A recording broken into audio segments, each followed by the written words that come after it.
A Case of Conspiracy in Clerkenwell. A Freddie Pilkington Soames Adventure. Volume 3. Written by Clara Benson. Narrated by Gethin Edwards. Chapter 1.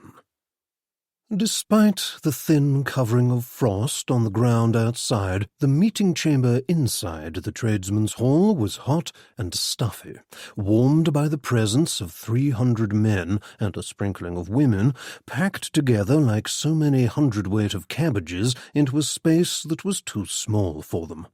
Outside could be heard the clatter of hoofs and the rumble of motor cars and omnibuses on the busy London thoroughfare, which led in various directions towards Threadneedle Street or Poultry or Lombard Street, and thence to 1,000 other places in the city.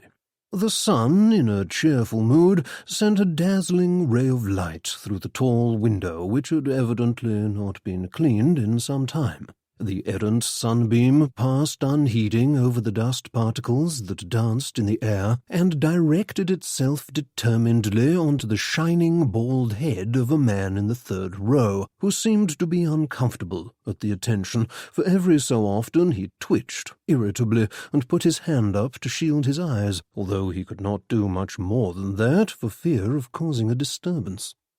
At the front of the room, on a dais, the Minister for Labour had already been speaking for 35 minutes and looked set to continue for quite as many more, for he had much to say and a willing audience of uneasy businessmen who were seeking reassurance.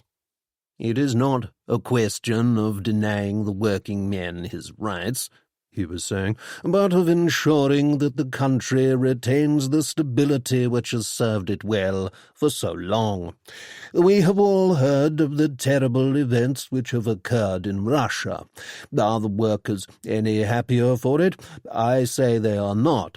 No, it is not through communism that a better society is created. Rather, it falls to the leaders, the businessmen, to set the example to the people of this great nation of ours. I come here to assure you that this government has no such radical intent." His voice droned on. At the back of the room, a small gaggle of pressmen sat, listening attentively and bending dutifully over their notebooks, all except one, a young man who appeared to have drifted off to sleep, for he was leaning to one side, his head resting against a pillar, his eyes closed, a gentle smile playing across his face. Occasionally he shifted and his eyes opened a little, then he would murmur something and settle back down. The seasoned old reporter next to him cast him an amused glance and gave him a nudge, but the young man slept on, the very picture of peaceful contentment. The reporter shook his head and went back to what he was doing. At last the minister's speech came to an end, and the audience applauded politely. A few questions were taken, which the minister somehow contrived to answer without actually communicating any information. Then he gave a dry little smile, excused himself, and left. There was a great shuffling and scraping of chairs as everybody rose to do likewise. At the sound of the applause, Freddie Pilkington Soames had woken with a start and was now frantically scribbling down what little he could, seemingly unaware that his hair was sticking up all on one side. "Ain't night?" inquired the old journalist. "I don't know how it is," said Freddie with a faint air of puzzlement, "but I certainly meant to be in bed by midnight. What did the old boy say? Anything interesting?" "They're going to sell Buckingham Palace and use the money to send all the miners to the seaside this summer," said the other. "What?" said Freddie, looking up. The man snickered. "Just my little joke. You didn't miss much. He made no promises, but said what he thought they wanted to hear. What do you expect? These business owners are all looking for an excuse to cut wages, but the government isn't keen on that, as they know they'll be out on their collective ears sooner than you can say knife if they allow it, since it was the workers who voted them in. At the very least, there'll be another general strike. So he took the safest course and said a lot of pretty words that all add up to nothing. It seems to have kept them happy enough, for now at any rate. We'll see whether they're so polite when their own employees start making threats against them. Hello? What's going on here? They both looked round. Most people were still in the meeting chamber collecting their things and preparing to leave, but through the open door could be heard sounds of a disturbance. "Trouble," said the seasoned old reporter, and left the room hurriedly. Freddie followed. In the entrance hall, a few people were hovering hesitantly, as though wondering what to do. The Minister for Labour was standing by the large double doors with his secretary, looking annoyed as an official of the tradesmen's hall bobbed about them in agitation, and two men in ceremonial uniform barred the way out as politely as possible. "This is most inconvenient," said the Minister. "I had no idea such a thing was planned. Why was I not informed of it?" "We had no idea of it ourselves, sir," said the anxious official. "It seems to be quite a spur-of-the-moment protest. There are at least 100 people outside, however, if not more, and they appear a little heated, if you pardon me saying so. Might I suggest leaving quietly through another door? We have a small side entrance that would perhaps be more suitable for the occasion, although there is not enough room to allow everybody out that way." "But how are they all to leave, then?" said the Minister's secretary, a young man with an air of great efficiency. "Surely you don't intend to send 300 people out through the front door of the building to face an angry rebel?" "Certainly not," replied the official. "After you have left, we shall wait a few minutes and then announce to the people outside that there is no use their staying any longer since you have already gone. Once they have dispersed, we shall allow everybody else to go." Perhaps you are right," said the Minister with a glance at his secretary. "Very well, if you will be so good as to show us the way. Come, Trivers." The official, looking slightly relieved, led the two men off. The crowd of businessmen were now spilling out into the entrance hall, and another official immediately stepped forward to request that they wait a few minutes, since there were protesters outside. There was some huffing and muttering, but most appeared inclined to wait as instructed. Not all, however. One tall man in particular seemed reluctant to have his progress impeded by such a minor obstacle. He strode up to the man in ceremonial uniform. "Never mind that," he said. "Open this door at once. I don't have time for this sort of thing." The ceremonial uniforms politely suggested that he wait, but the tall man would brook no opposition, and since they were not, after all, police, the ceremonial uniforms had no choice but to unbar the door. Immediately a shout went up outside. Then there came the sound of chanting voices, although it was difficult to distinguish what was being said, since they were not calling in time. Freddie craned his neck to look through the door and saw a throng of determined-looking men and women, many holding placards, standing in the square in front of the tradesmen's hall, held back by a number of policemen. The tall man curled his lip disdainfully and descended the steps, pointedly ignoring the crowd of protesters. Others followed suit, emboldened by the presence of the police. Alas for their confidence! For as they emerged from the building, the crowd became excited and surged forward, pushing the policemen aside. The chanting became louder and more urgent as the protesters formed themselves quickly into a line, giving those leaving the building no choice but to pass closely by them in order to escape. The tall man ignored the jeers directed at him and hurried off, followed by a few other brave souls. "Get back now!" bellowed a police sergeant. He waved his truncheon in a manner which left no doubt that he was perfectly prepared to use it, and with a few barked instructions soon saw the protesters pushed back away from the building. More people now began to come out of the tradesmen's hall. One by one at first, then in larger groups, they emerged and hurried off as fast as they could, the shouts of the hecklers ringing in their ears. Freddie, meanwhile, was standing just outside the entrance, watching the scene with interest and reading the placards, most of which ran along a familiar theme. At length he descended the steps and approached a middle-aged woman wearing several rosettes and carrying a sign which said, "Why not women?" He was just about to ask her a question when another shout went up, and he turned to see that reinforcements had arrived in the form of another 10 or 20 policemen. Unfortunately, the new arrivals seemed to be under the impression that they had been called in to prevent a revolution rather than keep a small group of political protesters in order. They began barking orders and shoving the little crowd back even further with their truncheons to keep them away from the people emerging from the tradesmen's hall. The woman with the rosettes was knocked almost off her feet and gave a yell of indignation. She was saved just in time by Freddie, who caught her by the arm, but her placard fell to the ground and was immediately trampled underfoot. "Here!" she cried indignantly. "Isn't that just like the police?" Within a very few minutes the crowd seemed to swell. The shouting grew louder and angrier, and it became difficult to distinguish between protesters, police, and escaping businessmen. An egg was thrown and hit a policeman. Other comestible missiles followed. Freddie ducked just in time to avoid a half-eaten apple. He was being jostled about most uncomfortably and was starting to become alarmed. This would undoubtedly make a much more interesting story for his newspaper, the Clarion, than the minister's speech, but only if he could survive long enough to write it. Abandoning the woman with the rosettes, since she appeared perfectly capable of looking after herself, and was in fact at present attempting to knock off a constable's helmet with a rolled-up umbrella, he pushed his way out of the crowd with some difficulty and emerged, clothes pulled about and notebook crumpled, by the railings outside the tradesmen's hall. There he found a stocky young man who was watching the proceedings with detachment and conversing with an earnest-faced girl in a shapeless hat. The young man started when he saw Freddie, then grabbed his hand and pumped it up and down. "Hello, old chap," he said enthusiastically. "Haven't seen you for ages.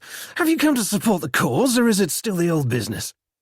"Hello, St. John," said Freddie, somewhat less enthusiastically. "I thought you'd given all this stuff up." "Well, I have, strictly speaking," said St. John Bagshaw. "I decided I was getting too old for all the explosions, so I retired from active campaigning. I'm press these days, just like you."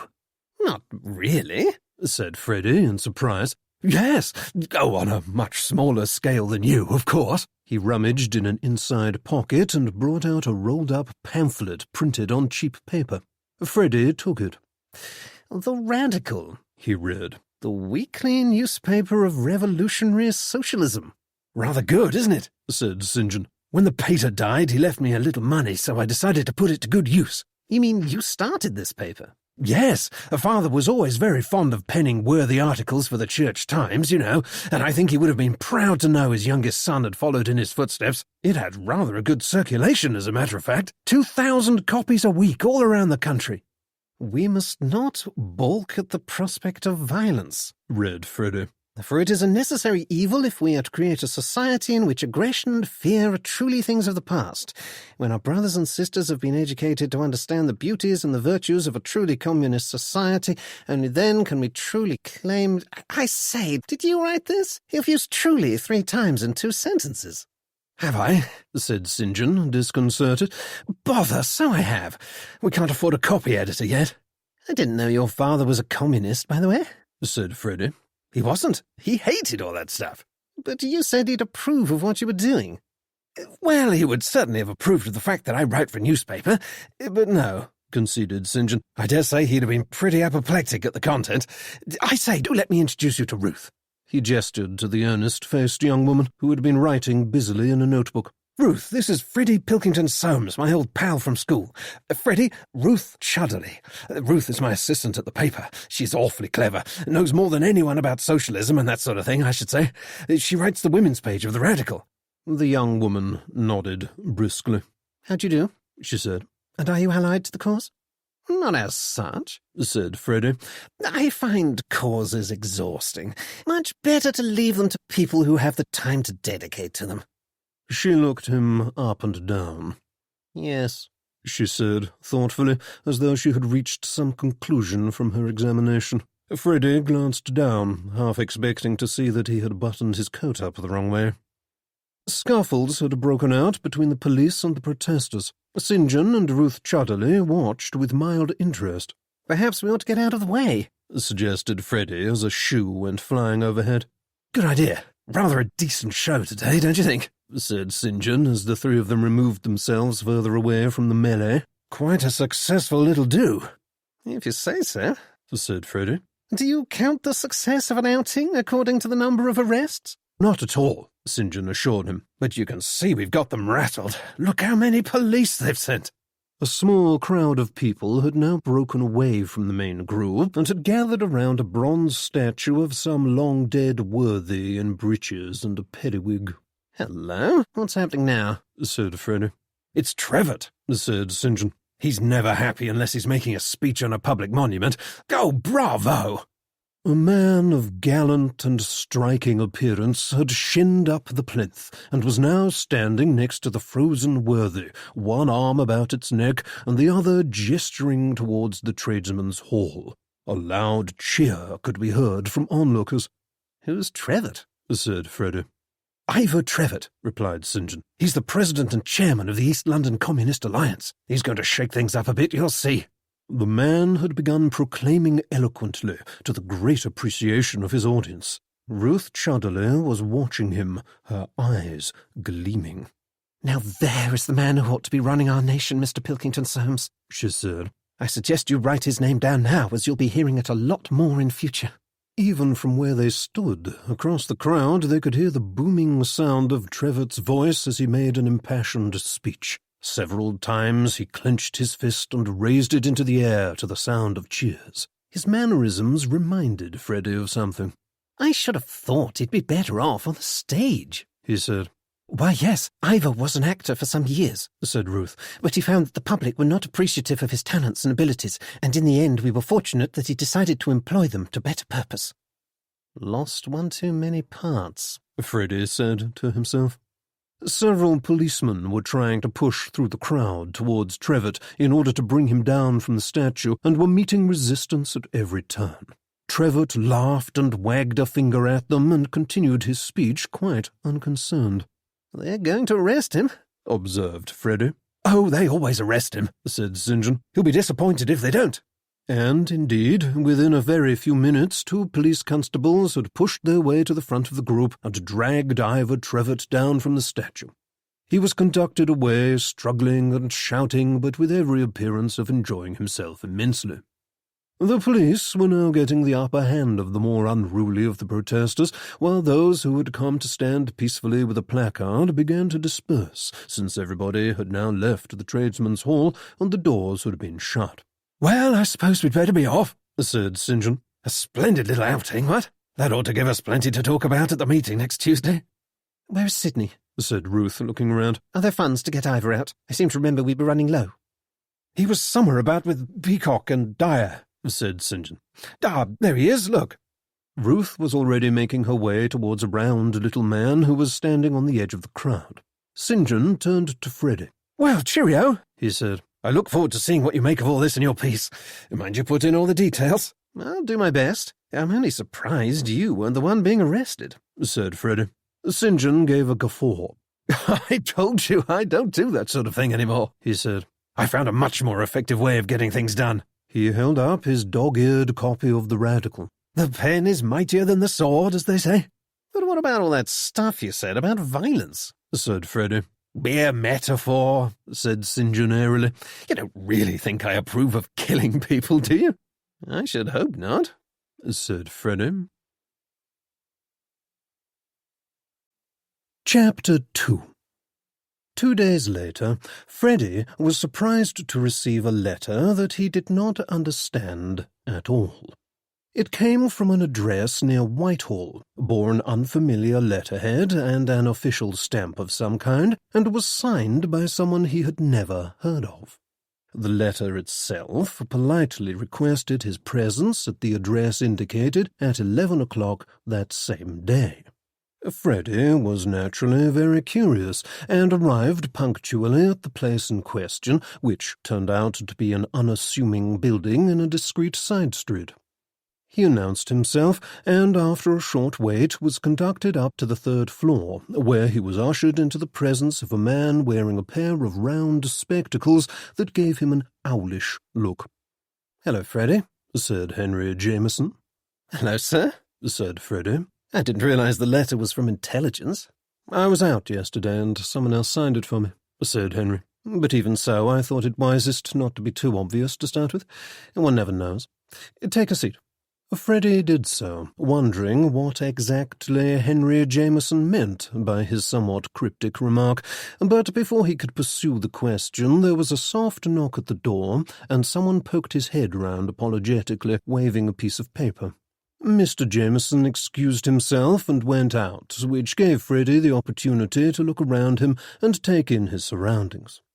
For a man in such a position of power, Henry Jameson seemed to require little ostentation or show, for the room was furnished economically, sparsely even, and contained the bare minimum number of chairs and tables required to avoid causing an echo.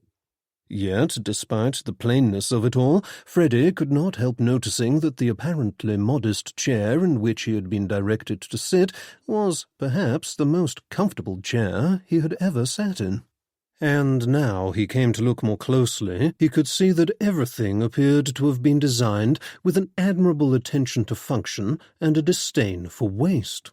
The desk in front of him was bare, apart from a blotter and a square inkstand. A bookshelf to one side of the room held a selection of books which, to look at their arrangement, seemed to have been chosen for their ability to fill the shelves perfectly without a gap. Even the solitary plant in a pot standing on the table had been placed so as to create the maximum aesthetic effect with the minimum of effort. 10 plants in any other room might have looked far less decorative. Freddie already knew better than to underestimate Henry Jameson, but here was further evidence that anything he wanted done would be carried out with the greatest efficiency and the least fuss. At last Henry returned and sat down at his desk. "I see you've been doing well at the Clarion," he said. "I read your recent piece on the problems in Ireland with interest. You seem to have quite a firm grasp on the question." "Thank you, sir. I did a little reading on the subject before I began," lied Freddie. As a matter of fact, he had been late with the article, and in a panic had gleaned most of its content from a half-remembered conversation with an elderly Irishman with whom he had spent an uproariously drunken afternoon at the racetrack a few weeks earlier. "I see," said Mr. Jameson. He regarded Freddie over his spectacles, while Freddie tried not to shuffle in his seat. "I expect you're wondering why I've invited you here," he went on. "I am, rather," said Freddie. "I say, I haven't done anything wrong, have I?" "I don't know. Have you?" said Henry, with polite interest. "If you have, I suggest you keep it to yourself. You don't want to get into trouble." "No, it's nothing like that." He paused, as though wondering how to begin. "I dare say you remember certain events which occurred 2 years ago, the last time we met," he said at last. "At Fives Castle? I should say I do," said Freddie. "Difficult to forget that sort of thing. Spies and dead bodies all over the place. Not the usual sort of hogmanay party at all." "No," agreed Henry Jameson. "Luckily we managed to keep it quiet, and the story never got out, thanks partly to you. It's not every pressman who knows how to hold his tongue, but I was pleased to find you did. And now you must show me you can do it again, because I'm about to tell you some things which must remain entirely confidential, even if you don't like them. Is that understood? Do I have your word?" "Certainly," said Freddie, sitting up straighter. "Very well.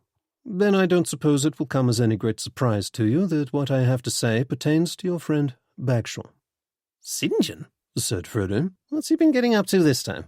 "That is the question," said Henry. "Yes, that is very much the question." "I mean to say, I know he went through a hot-headed phase a year or two ago, but I saw him the other day, and... Oh," said Freddie in sudden realization. "You know that already, don't you? That's why I'm here now."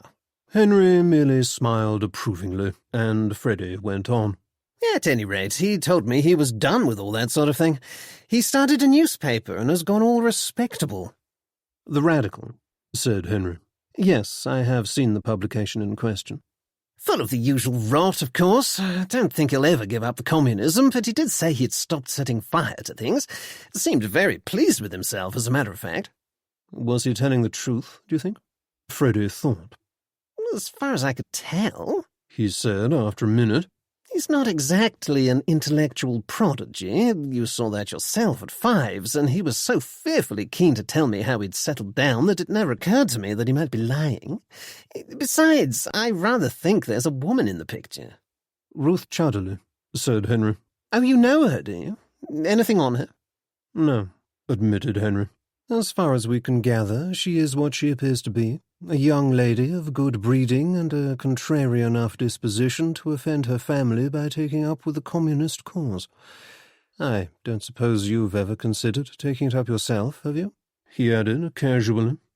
Good heavens, no, said Freddie, surprised. I shouldn't dare. Half my family have titles, including my own grandfather, and my mother would flay me alive if she thought I was conspiring against them. Besides, they throw jolly good parties, and that takes money. He added as an afterthought. Quite, said Mr. Jameson, dryly. What makes you think St. John has been doing something he oughtn't? Said Freddie. Well, I can't say for certain he has been. In fact, he may have nothing to do with it at all. But after what happened at Fives, he is naturally the first person to come under suspicion. Suspicion of what? A look of vexation passed briefly across Henry Jameson's face. That's just it, he said. I don't know, and I don't like it. He sighed and gazed down at his desk. The position of the blotter seemed to displease him. He shifted it 1 inch to the right, looked up, and began. You know, of course, about the unrest we've been seeing in recent years, with the miners, the dock workers, and other trades. The papers have written enough about it, so I shan't bore you by giving you a summary of what's been going on. Suffice it to say that things were rather unpleasant for a while. However, they seem to have calmed down a little lately with the election of the new government. Seemed to have calmed down? Said Freddie. You mean there's something afoot? Oh, there's always something afoot, said Henry with a wave of the hand.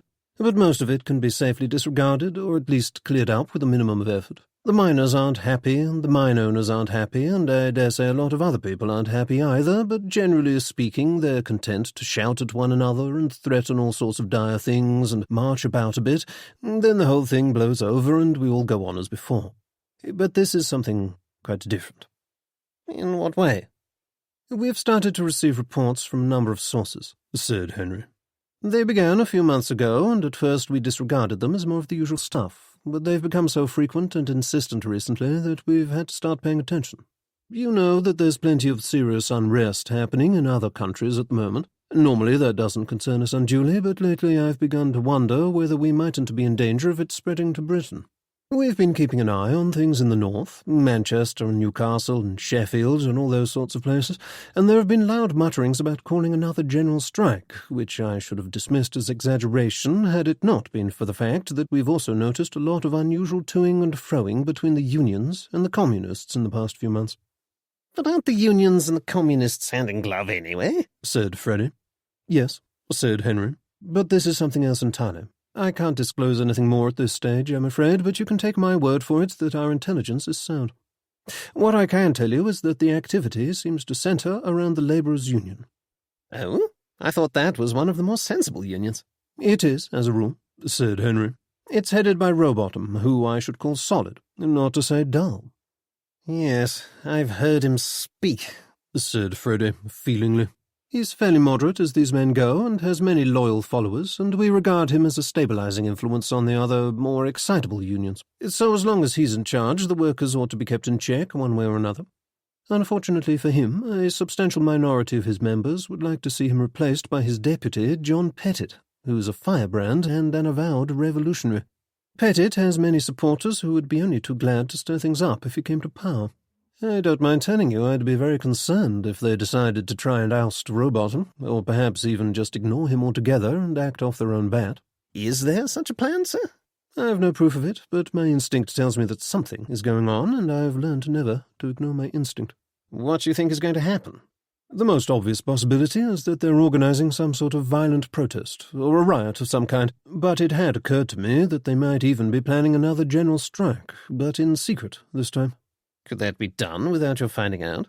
If they recruit enough small groups of men in each of the unions, it might be possible, said Henry. Personally, if I wanted to instigate such a thing, I should start by engineering simultaneous lockouts at several mines or factories and putting the blame on the employers.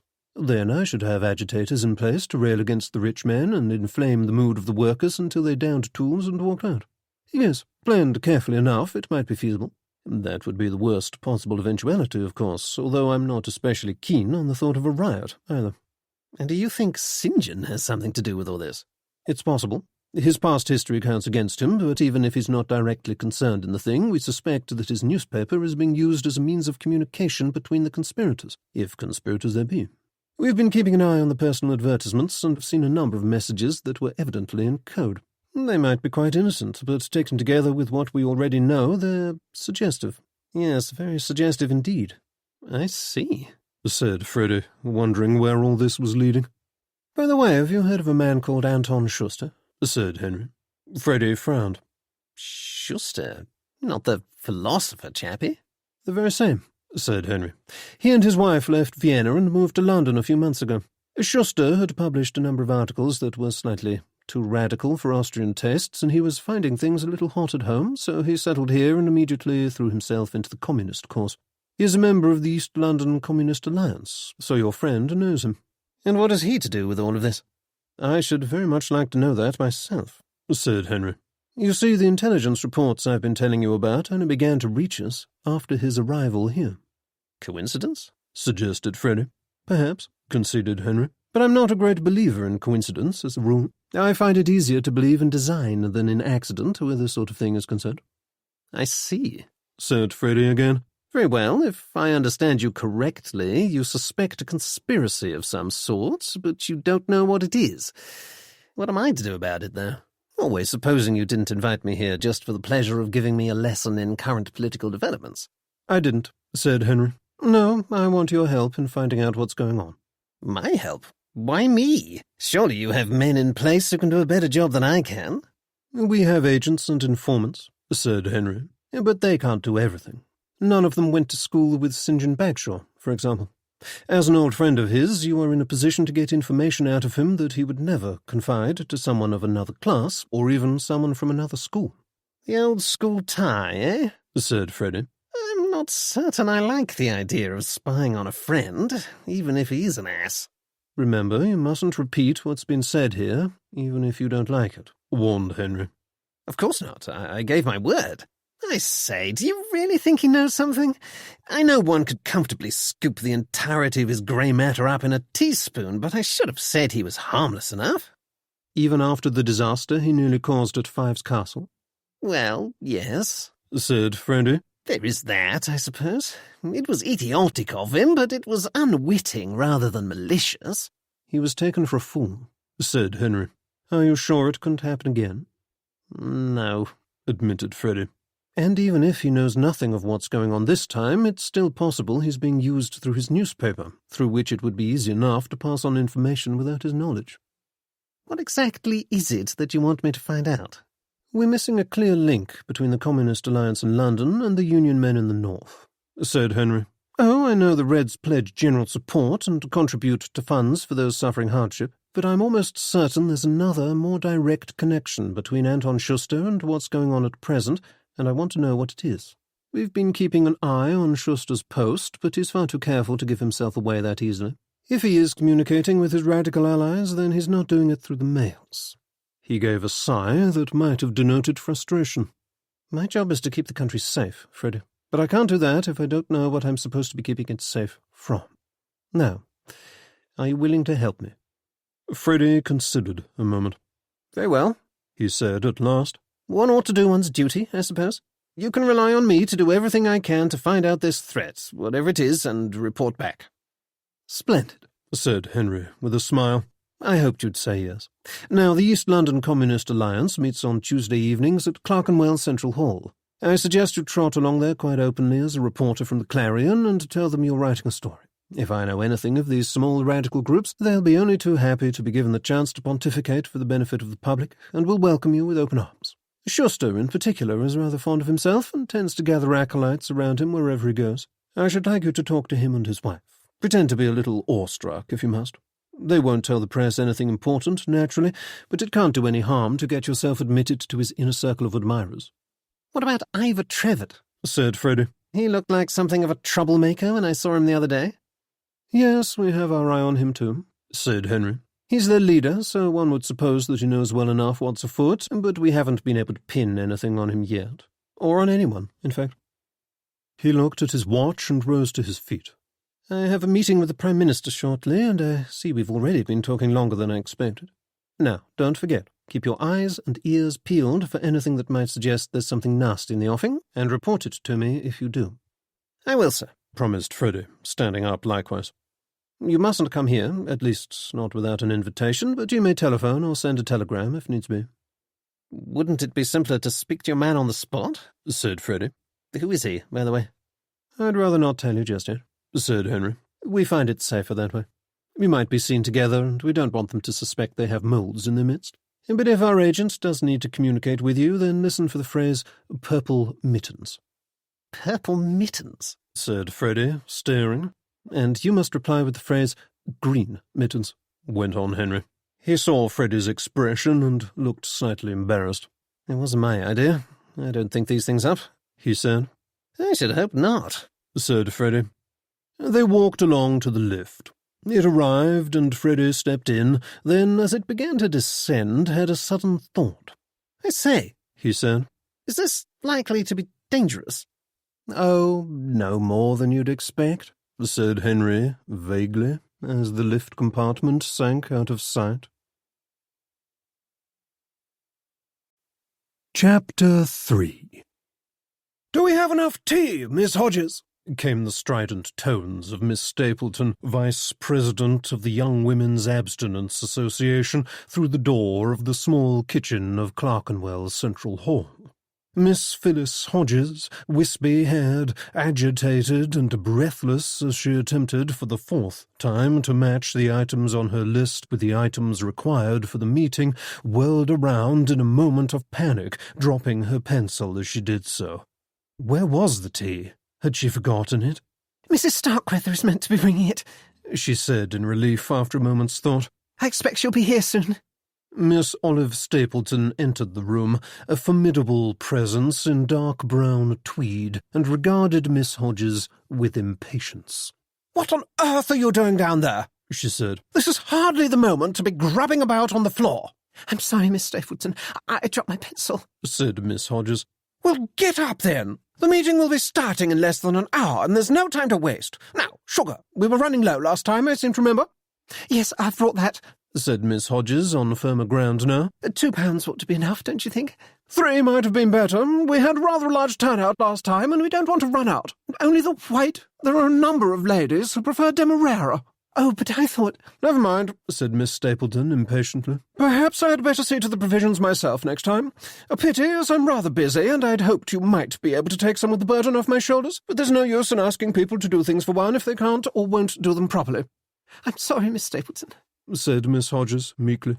"Such a pity the Communist Alliance got the main hall before us," went on Miss Stapleton. "Our membership has swelled considerably in the past few months, and we're becoming very cramped now in the smaller room. I dread to think what would happen if a fire broke out. And as for serving the tea, why, it's becoming almost impossible.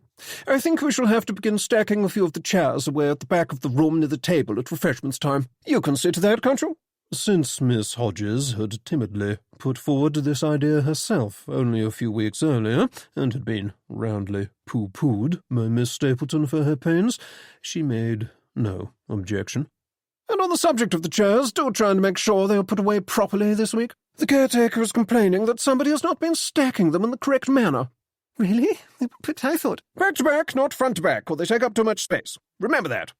Oh, I forgot to mention that I received a telephone call from Mrs. Belcher earlier. She sends her excuses, but she is quite prostrate with a terrible migraine and will not be able to come this evening. However, she sent her girl with a list of things that ought to be attended to, since she is unable to do them. There are all this month's subscriptions to be counted and recorded, for example. They really need to be done by Thursday so we can deposit the money at the bank by the end of the month, but Mr. Bottle is still unwell, and I can't possibly do it since I am busy all day tomorrow and have a most pressing evening engagement that simply cannot be deferred. You won't mind doing it, will you?" Miss Hodges was also busy all the next day, and had planned to spend the evening with a friend whom she had not seen for some time. She began to make her excuses, but Miss Stapleton interrupted her with an impatient click of the tongue. "Really, Miss Hodges," she said, I don't think it's too much to ask that you do something for the cause once in a while. Why, I work my fingers to the bone for this association, but sometimes it seems to me that I am the only one, and that others are not taking their due share of the responsibility." Miss Hodges flushed, but said nothing. It was clear that her Wednesday evening engagement would have to be postponed, for she knew not how to resist Miss Stapleton's force of personality. "Those communists next door are so rowdy," said Miss Stapleton, whose mind had now wandered on to another of her many sources of vexation. "I think I shall have to have another word with them. Why, they quite drowned out Rise, O Rise this glorious morning last week with their cheering and whistling, and just at the most rousing part about rallying around the temperance banner. And that song of theirs they sing sounds most angry and warlike, not at all suitable for a public meeting, in my opinion. Oh, who is that coming in? Is it Mr. Hussey? He's not usually this early." She went out, and Miss Hodges heard her calling in a loud, cheerful voice, "Good evening, Mr. Peacock, Mr. Dyer. Never miss a meeting, I see. And how is your aunt, Mr. Dyer? Has she quite recovered from her cough? So troublesome, especially at this time of year." "Oh, I am glad to hear it. What? Oh, yes, do go on. I shan't keep you." There came the sound of young male voices, then the slam of a door, and Miss Stapleton returned to the kitchen. "Such well-brought-up young men," she said. "Oxford, I believe. I can't think what they're doing mixing with those horrid radicals. Perhaps it's the fashion nowadays." "I spoke to Mr. Peacock just before Christmas when he was good enough to help me carry a tray of cups," said Miss Hodges. "He confided to me that he did it mainly for the fun of it, although he did say he believed it was a jolly good cause." "Well, they ought to give it up," said Miss Stapleton. "I'm dreadfully afraid that they'll get into trouble when it all blows up." "When it all blows up?" said Miss Hodges in alarm. "Goodness, what is going to blow up?" "I don't know, but they're plotting something, I'm certain of it," said Miss Stapleton. "Oh dear, but they're always so polite and well-spoken. Mr. Dyer said they read a lot of poetry at their meetings." "Poetry indeed," said Miss Stapleton with a snort. "They might call it poetry, but I shouldn't be at all surprised to find out that they're really communicating revolutionary messages in code. No, Miss Hodges," she went on, "I am firm in my belief that there is something afoot. I see them talking in corners together and passing notes to one another when they think nobody is watching. A few weeks ago I caught Mr. Trevitt and Mr. Schuster coming out of the committee room looking very shifty indeed. They jumped when they saw me and gave me a most unfriendly glare. Naturally, I went in and examined the room when they'd gone, but they hadn't left any evidence, unfortunately." "Perhaps they wanted to speak about something in private." "Of course they wanted to speak about something in private. One doesn't plot armed insurrection against the government in front of everybody. No, they're far too clever for that." "Good gracious. Did you think that's what they were doing?" said Miss Hodges. "That, or worse," said Miss Stapleton darkly. "One day I shall catch them at it. You see if I don't." "Are we late?" said a voice which turned out to belong to a comfortable woman of middle age who looked as though she had dressed as an afterthought. "Mildred, did I forget to wind my watch up again?" I don't think so, said the pink-faced and hearty young lady who accompanied her. Hello, Miss Stapleton. Hello, Miss Hodges. We've brought sugar. That's right, isn't it? Oh, goodness, said Miss Hodges in dismay. but I thought we'd agreed you would bring the tea. What? No, I don't think so, said Mrs. Starkweather. We didn't agree to bring tea, did we, Mildred? Do you know, I'm not sure. Said Mildred. Perhaps we did, although I thought it was sugar. Have we got it wrong again? Oh, dear, said Miss Hodges, for she was certain that no matter whose fault it was, she would get the blame for it. Shall I run out for some tea? I think there's still time.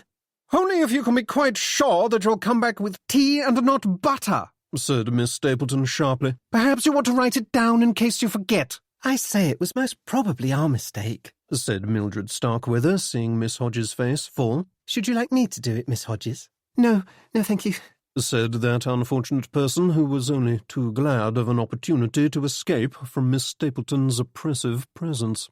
I shall be back in 5 minutes. She hurried out of the kitchen, and Miss Stapleton sighed and shook her head. It is impossible to rely on Phyllis Hodges to do anything quickly and efficiently, she said. Sometimes I think she is more trouble than she is worth, although it is hardly charitable to say so, of course. She's a dear, said Mildred Starkweather. Isn't she, Mummy? What? Oh, yes, I suppose she is, said Mrs. Starkweather vaguely. And who do we have speaking this evening, Miss Stapleton? "I'm afraid Mrs. Belcher has a headache and has sent her excuses," said Miss Stapleton. "It is a great pity, because she was going to recount one of her inspirational histories about an American gentleman of her acquaintance who was formerly very much addicted to the bottle, so much so that all his friends deserted him and his wife left him out of fear for herself and her children. Then he was introduced to the temperance movement, became a champion of the cause himself, and was elected to the Senate. However, I believe that story will have to wait until next week now. Fortunately, Mr. Hussey has kindly volunteered to stand in. He is so personable and charming, and the ladies like him so much, especially the poor, saved girls. They sit quite silent and spellbound during his little homilies. Oh, who is this?" Hello, hello. said Freddie from the doorway as Mrs. Starkweather and her daughter turned to see whom Miss Stapleton was addressing. Is it the Temperance Ladies' Night? I didn't realize. Good evening, Mrs. S. You're looking splendid, as usual. Hello, Mildred. How long has it been? Last August, I think, said Mildred. There was a picnic and you fell in the river and frightened the ducks. Oh, hello, Freddie. What are you doing here? said Mrs. Starkweather. Have you come with Cynthia? No, my mother's off gallivanting in the south of France at the moment, he replied. Never could stand the English weather in January. Good evening. Miss Stapleton, isn't it? Freddie Pilkington Soames, at your service. I hope I'm not in the way. Ah, yes, Mr. Pilkington Soames. I remember you, said Miss Stapleton, looking him up and down. I'm sorry your mother couldn't come this evening. She was quite a regular at one time, thanks to the efforts of Mrs. Belcher, who was most assiduous in persuading the ladies of her acquaintance to take up the cause. It is a pity she was not so successful in inducing them to persevere with it, but I suppose some people are not cut out for the rigours of a devotedly moral life. Now, I must go and see to the chairs. Mrs. Starkweather, would you be good enough to give me a hand? The two ladies went out. Freddie gave a whistle. I say, she's a tartar, isn't she? He said. Oh, don't mind her, said Mildred. Now, why are you here? Don't tell me you've decided to embrace sobriety, because I shan't believe you. Naturally, I shouldn't dream of showing disrespect by turning up to a temperance meeting in anything worse than my usual state of incapacity, but as it happens, I haven't touched a drop since Sunday, said Freddie. That's only 2 days ago, Mildred pointed out. Really? It seems longer. No, much as I'd like to join you this evening, I'm afraid I'm here for the other lot. I've a fancy to raise the red flag and stand shoulder to shoulder with the masses as we join together in song and bellow lusty verses that tell how effete horrors such as myself will one day be put against a wall and summarily dispatched. Jolly good fun, what? You a communist? said Mildred. I shall as soon believe that as I shall your giving up drinking. Well, no, as a matter of fact, I'm here for the paper. Oh, a story, is it? Yes, the Clarion sent me along. It's not all society weddings and Lord Mayor's parades, you know. As a matter of fact, it was St. John's idea originally. He's always trying to get me to write flattering pieces about his unsightly herd, so I thought I'd take pity on him for once. But now I hear he started his own newspaper, so I don't know why he needs me. Oh, St. John, said Mildred. Yes, I've read that rag of his. Miss Stapleton had a copy of it. Someone really ought to donate a dictionary to them, as their spelling's atrocious. Why did Miss Stapleton have a copy of the newspaper? I can't imagine it being her sort of thing. Because she thinks they're up to something, said Mildred. She has a bee in her bonnet about it. Rather cracked, in fact. She's convinced they're plotting a revolution or something of that sort. Is she now? said Freddie. And are they? Mildred snorted. Go and look at them yourself and tell me, she said. I've never seen a more ineffectual lot, standing and ranting poetry for hours at a time to no good purpose. Then half of them go home to a nice, warm, cosy house and have their servants bring them whiskey or cocoa, and the other half go home and beat their wives because as working men they're the head of the house and must needs prove it at all costs. Then they all go to bed and congratulate themselves on the prospect of changing society for the better, and ignore the real poverty that's everywhere around them. As for revolution, our ladies here would do a better job of it if they had a mind to. A trenchant analysis, said Freddie. Perhaps I shall quote you. They love that sort of thing at the Clarion. Views of a young lady on the communist movement. How does that sound? Will they pay me? Unlikely. Perhaps not, then. I don't think Mummy would be especially pleased, said Mildred. Just then 2 more people entered the kitchen, a young clergyman who was exceedingly fair of face, and an elderly woman who resembled nothing more than a curious and friendly goat. The reverend gentleman was introduced as Mr. Theodore Hussey, and it appeared that he was there to conduct the temperance meeting. "I am sorry to hear that Mrs. Belcher is indisposed," he said. "However, I must confess I was very happy to be asked to fill her place this evening, as I have a little sermon I've been working on. The lust of the flesh, and the lust of the eyes, and the pride of life. You know the verse, of course. I believe it to be most applicable to some of our young women without being too difficult for them to understand, since the parallels are quite clear. Yes, quite clear." He then disappeared. The elderly lady watched him go with interest. "I expect you'll get a good turnout tonight," she observed. "All the girls like a pretty young man."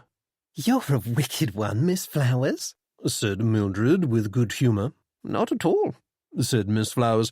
"Just an observer of human nature." "Anyway, they don't know he's on tonight," said Mildred. "They think it's Mrs. Belcher, and to be perfectly frank, I think it's the tea and shortbread that brings them, that and the free trips to the cinema, rather than Mr. Hussey." "Well, we'll see," said Miss Flowers. She fished in her bag and brought out a tangled bundle of wool and a crochet hook. "Now I had better go and take my seat." "Are you here for Mr. Hussey or the shortbread?" inquired Freddie, and she gave a delighted chuckle. "Neither," she replied. "I'm with the other lot. Much more fun." And with that she departed. "Well now," said Freddie in surprise. "Yes," said Mildred. "She used to come to us, but she's a little vague, poor dear, and one day she wandered into the wrong hall by mistake and decided she liked the communists better. She's one of those women who likes to have a cause, but it doesn't seem to matter which one. Miss Stapleton has never forgiven her for deserting us. Well, you'd better get off if you want a good seat. They're starting to arrive."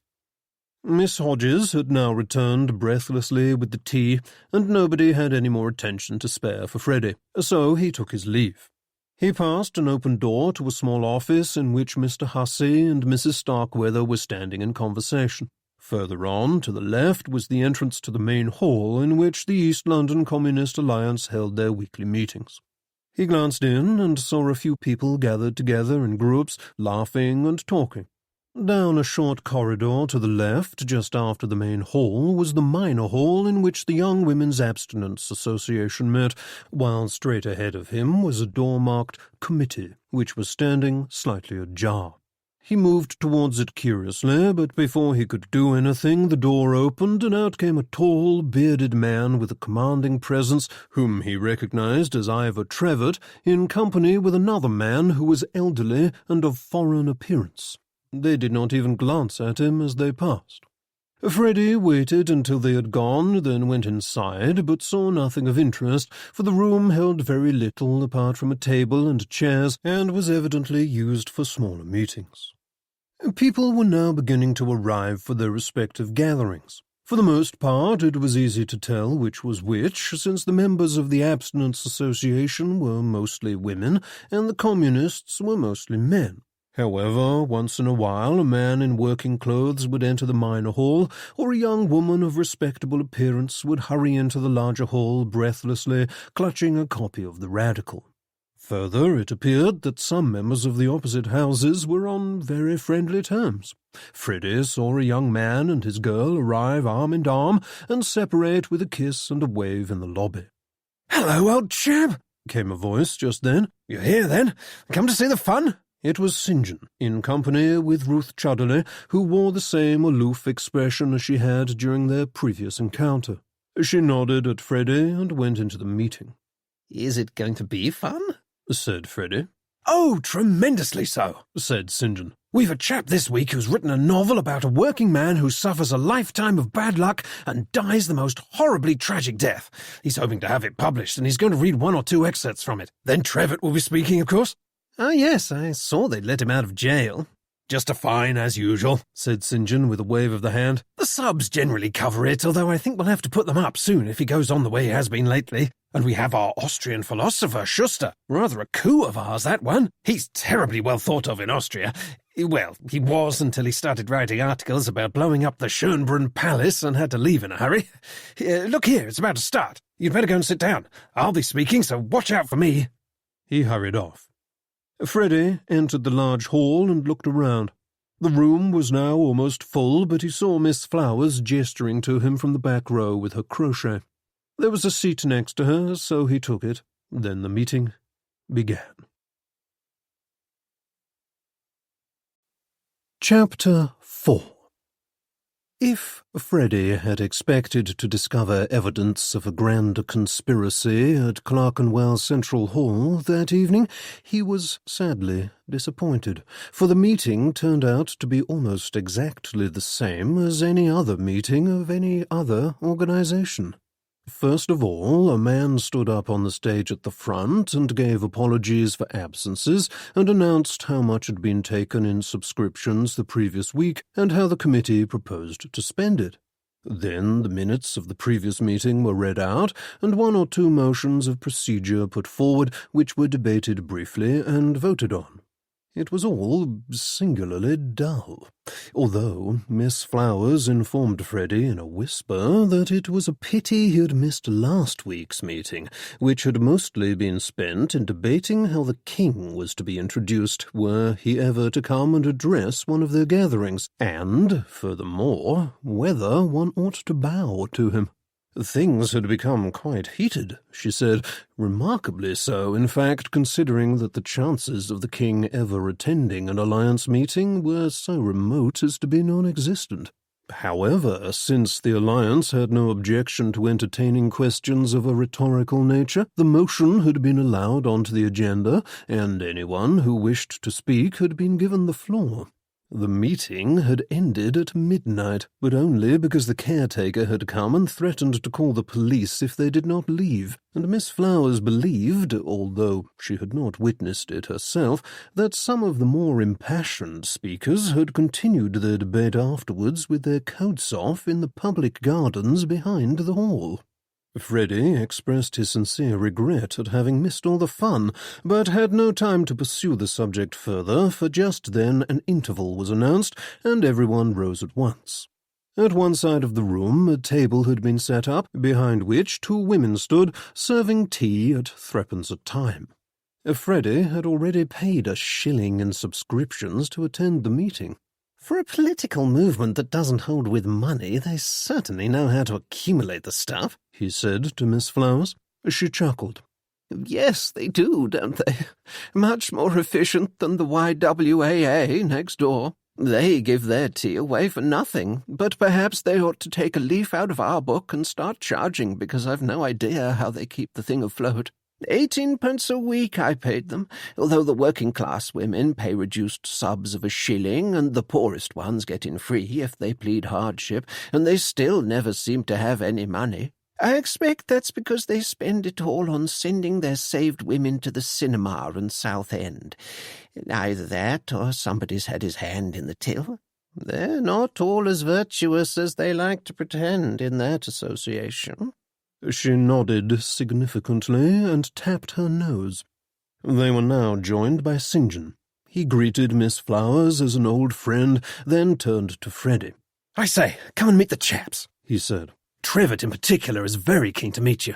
See that round little fellow standing next to him, the one that looks like a dog waiting for Trevitt to throw him a bone? That's Sidney Bishop, our treasurer. He's common enough, but he has a tremendous head for money."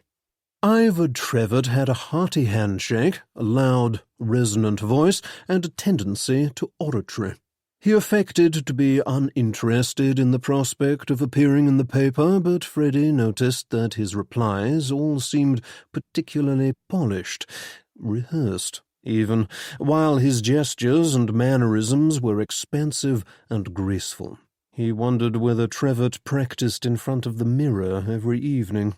"That was an impressive speech you made outside the Tradesmen's Hall the other day," he said politely. "It seemed to be received very well." Trevitt gave a booming laugh. Yes, my boy, he said. One always likes to take the opportunity to speak to the man in the street. These meetings in private are all very well, but here one is already preaching to the converted, in a manner of speaking. If we truly mean to overturn the established order of things, then we must get out and mingle with the common people, out into the streets among the working men and the middle classes, yes, even among those in high society who at present look upon us askance. One day they will come to accept that they, too, will benefit from a fairer, juster distribution of wealth, even if they do not like it at first. And how do you propose to achieve this fairer distribution? said Freddie with interest. Do you think you can talk them into it? I very much hope so, said Trevitt. If it can be done through the power of speech alone, then I shall not be found wanting in my duty. Better to avoid violence, if at all possible. Oh, yes, said Freddie. Speaking is better than fighting, as a rule. It's just a pity the police at the Tradesmen's Hall didn't agree. I fear that arrest is a hazard of the job, agreed Trevitt. He ran a hand through his thick, wavy mane of hair. However, it shall not deter me, for I am but one man, and am of little importance when set against the prospect of the greater good. It is hardly a sacrifice. Ivor is such an inspiring leader, said Ruth Chudderley, who had come to join them. So many men are not prepared to turn their thoughts into deeds. They are all talk and no substance. But Ivor is not a hypocrite. He has demonstrated time and time again his devotion to the cause. Very true, said Sidney Bishop, who appeared just as starstruck by Trevitt as Ruth was, and in fact seemed to have no other object in life but to agree with Trevitt's every slightest pronouncement and laugh uproariously at anything he said that might possibly be construed as a joke. I have no doubt that one day we will see Mr. Trevor appointed to one of the highest positions in the land, perhaps even Prime Minister. Enough of that now, said Trevitt to Bishop, as one commanding a dog, and Bishop subsided immediately, the picture of dejection. Two young men now detached themselves from another group and made their way towards Freddie and St. John. Father, it's Peacock and Dyer, muttered St. John. I suppose you ought to meet them. Leonard Peacock and Ronald Dyer turned out to be two waggish types with a tendency to rag St. John. Since St. John was commonly known to lack a sense of humour, this only made them rag him all the more. "He's a Cambridge man," explained Peacock, the taller and more talkative of the two. "I mean to say, was there ever an easier target?" "A sitting bird, in fact," added Dyer. "Why, he practically begs us to do it." "Indeed, I ask you," said Peacock to Freddie, "is there anyone left in the world, from the smallest child to the most doting of elderly ladies, who would be such a chump as to fall for the old glue-on-a-chair trick? And yet you see before you a man who has fallen for it not only once, but 3 times at last count. Why, even Bishop here isn't dim enough to be fooled by it." "I'm glad you think it's funny," said St. John crossly. "Oh, it is! It is!" said Peacock, and the two young men burst out laughing. "Are you Oxford or Cambridge?" inquired Dyer of Freddie. "Cambridge," replied Freddie. "But only briefly, I'm afraid. They developed an objection to me, on purely spurious grounds, I might add, and after some negotiation it was agreed that no prosecution would occur, but that I had no need of further education and might return to London as soon as I liked." "Bad luck," said Dyer with sympathy. "But tell me, what are you doing here?" went on Freddie. "I mean to say, St. John's had the sickness for years and is quite incurable, but you chaps seem reasonably sane." "Oh, come now," said Peacock. "There's nothing wrong with wanting to see a more equitable society, is there?" "Besides, one meets all sorts of clever people," added Dyer. "Schuster, for example, a fascinating fellow to hear him speak." "Oh, yes, I've heard of Schuster. I'd like to meet him," said Freddie. "And you shall," said St. John. "There he is." An impeccably turned-out man of about 60, with wiry grey hair, was now introduced. Freddie recognised him immediately as the man he had seen emerging from the committee room with Ivor Trevitt, and regarded him with some interest. This was the man he had been sent to see. he put on his most respectful manner. "How do you do, sir?" he said. "I know all about you, of course. I've read several of your works, in fact. Very intriguing the way you look at things. I've never seen ideas presented in quite such an original way before." Schuster accepted the tribute as his due. "Yes," he said, with only the slightest trace of a foreign accent. "It is true that my mind runs in a different way from that of most people, but I fear my ideas were a little too original for the government of my country. They threatened arrest, and since I had no wish to spend my declining years in prison, I and my wife decided to come to London." "Won't they come and find you here?" Schuster gave a shrug. "It seems they have no further interest in me now that I've left," he said. "I was a nuisance under their feet, but now that I'm the guest of another country, they do not care. British intelligence follow me around, naturally, but they are very polite. I know the English. It is not for them the method of hitting a man over the head and making him disappear forever. If they want to put me in jail, they will arrest me for leaving my car in the wrong place, and then somehow forget to let me out." There was something inscrutable about him. His manner was light-hearted, but Freddie could not tell whether he was serious or not. A woman now came to stand silently by Schuster. "But I beg your pardon. This is my wife," said Schuster. "Teresa, this is a man from the press who has sympathy with my ideas." Teresa Schuster regarded Freddie from under her lashes, and her mouth curved up a little at one corner. She was a dark, striking woman of 35 or so, much younger than her husband and much more foreign-looking. Freddie might even have called her exotic. She held out her hand in the manner of a queen, bestowing grace upon a favoured vassal. "Yes, I see he is a sympathetic one," she said in a voice that was as smooth as silk. "You shall come to our house one time. We have a gathering once a month, a kind of salon, yes. We exchange ideas and talk, and there is much music and drinking and laughter and all good things." "Oh, yes," said Peacock, who was still standing close by. "They're jolly good fun. If Teresa has invited you, then you'd better accept. It's quite a privilege, you know." Schuster began to recount an anecdote about his days back in Vienna, and for a few minutes the attention of the little group was necessarily directed towards him.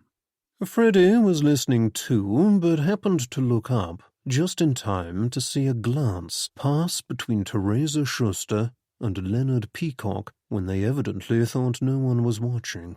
The meaning was plain to see, and Freddie raised his eyebrows.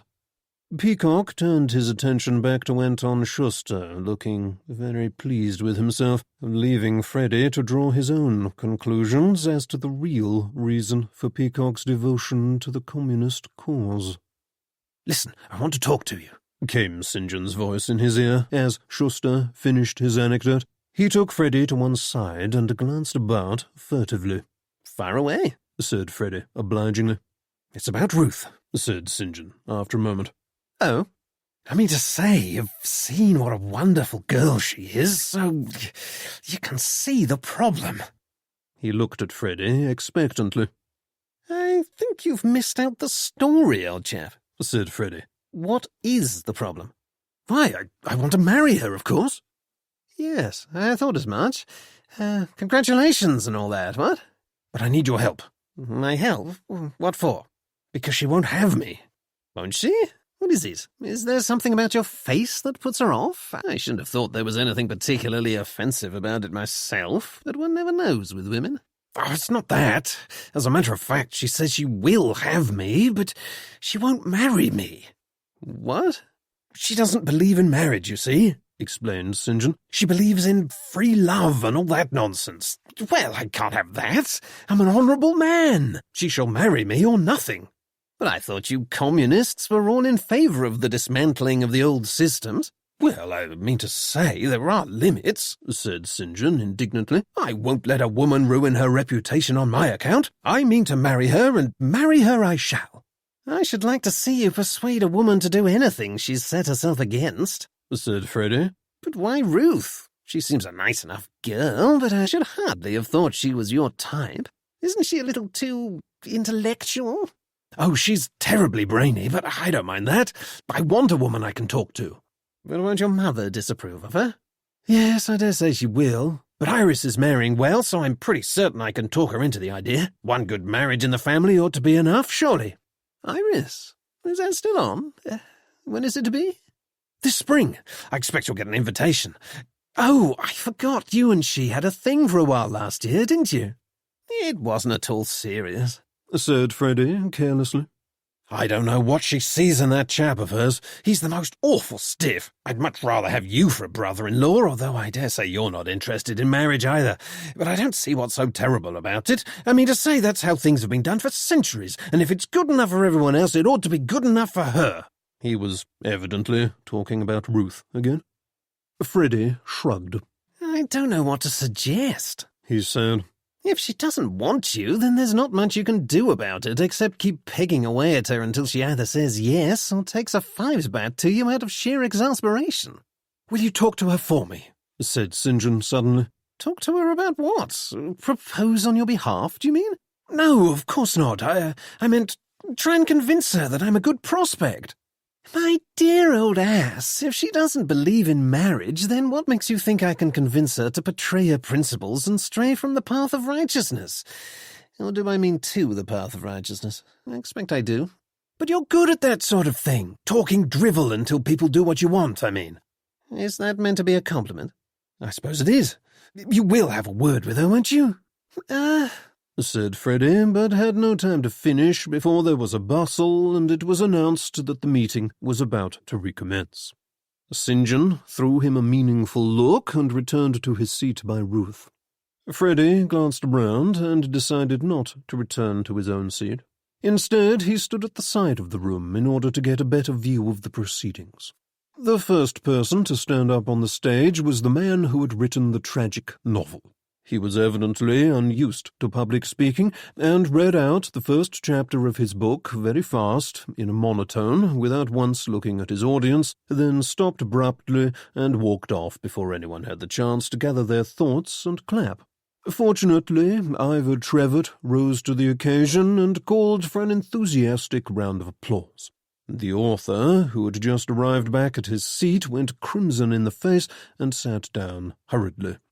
And then one or two women stood up and read poems and extracts. After that, it was Trevitt's turn. He took to the stage and spoke with great eloquence about last week's demonstration outside the Tradesmen's Hall. Those who had not been able to attend had missed a shining example of what effective protest could achieve, he said. Why, the number of police alone demonstrated clearly that those in power were unnerved by the determination of their opponents. Now, more than ever, said Trevitt, was the time to press their advantage. The sound of the working man's voice should not be drowned out. He continued in this vein for some little time, his audience rapt and silent. Even Freddie had to admit he spoke very well, and felt an unexpected twinge of disappointment when the speech ended. A surprise, too, for he had judged Trevitt to be a man who was very fond of the sound of his own voice, and had assumed he would continue for longer. But he soon understood why the speech had been cut short when Anton Schuster was announced. Schuster was obviously considered an important person and the star turn of the evening, but his speech was something of a letdown, for he was dry and quiet, and his humour went above the heads of many of those present. Moreover, his ideas were abstract and difficult to grasp, unlike those of Trevitt, who constantly advocated practical action. The audience sat politely, but the applause at the end was much more muted than it had been for Trevitt. Schuster seemed by no means disconcerted at this, and merely left the stage with a little bow. The meeting was now drawing to a close, and everybody rose for the red flag. Freddie did not sing, for he was too busy watching Trevitt, who had taken Anton Schuster to one side and was talking to him in a low voice. Schuster gave a little smile of satisfaction and nodded. Someone else was watching them too, Freddie noticed.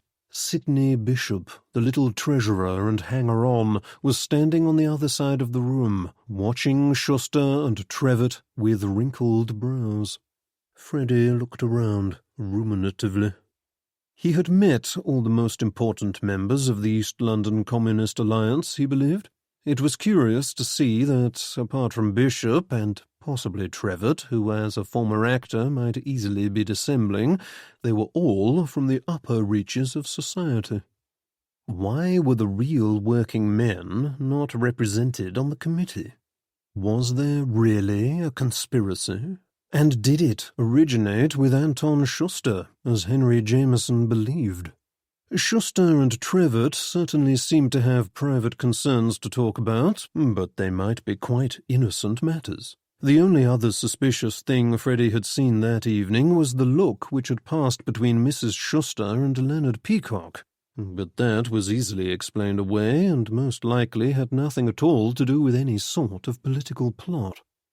Altogether, it had been an unsatisfactory sort of evening with regard to his investigation, and he would have very little to report to Henry Jameson. Freddie set himself to pondering idly the best way in which to ensure that Mrs. Schuster did not forget to invite him to her next evening party, for it seemed to him that if there were anything to find out, then the Schusters' house would be the best place to start. Just then he noticed Miss Flowers giving him a stern look, of the sort one receives from an elder on being discovered fidgeting in church. He recalled his thoughts to the here and now, and was just in time to join in with the last two lines of the red flag, which he sang without having any particular idea of the words. Chapter 5. Both meetings ended at about 9 o'clock, and all was confusion as 200 people tried to leave the building at once. Freddie hung back under the pretence of wanting to speak to St. John, but really in the hope of finding out something useful. As he waited in the lobby, he saw the young couple who had gone into the two separate meetings standing by the cloakroom. The girl seemed to be complaining about something. Freddie drifted across and listened shamelessly. "They lump us all together," she was saying, "and some of those girls ain't any better than they ought to be. I'm not one of that sort, never touched a drop or done anything I ought to have, and yet they seem to think we're all the same. They think we all need saving. Well, I don't. I'm sick of being talked down to, and I've got a good mind to tell 'em so." She looked quite fierce. Her companion clicked his tongue and frowned in annoyance. "I've told you before about those lardy-da types," he said. "I said they didn't understand, and I was right, wasn't I? They're nothing but bourgeois tyrants." "Well, I shouldn't go that far," said the girl, reluctantly. "Some of them are all right, I suppose." "They're as bad as each other," said the man. "But it's all going to end soon, you mark my words, my girl. Soon you won't have to sit through all this nonsense or mix with those who are beneath you. They'll stop looking down on you soon enough when they see what we got planned. Watch out for something in the next few weeks. I've told you before, Trevor and Schuster know what they're doing. I'll be out on the streets protesting, and if you know what's good for you, you'll come too." "Get away with you," said the girl good-humouredly. "You and your revolution. I'll believe it when I see it. Come on, are you going to treat me to this fish and chip supper or not? I'm hungry." They went out, and Freddie was left to wonder whether there was anything in what the man had said. Most people had now left, but he had not seen any of the committee leave the hall, and he was about to go and scout around a little when, to his dismay, he was accosted by Miss Stapleton, who just then came out of the minor hall and swooped on him with an exclamation of triumph. "Ah, Mr. Pilkington-Soames," she said. "You won't mind helping us clear up, will you? I'm afraid we're one short, since our treasurer, Mr. Bottle, who usually helps us, has unfortunately been struck down with pneumonia and is not here this evening."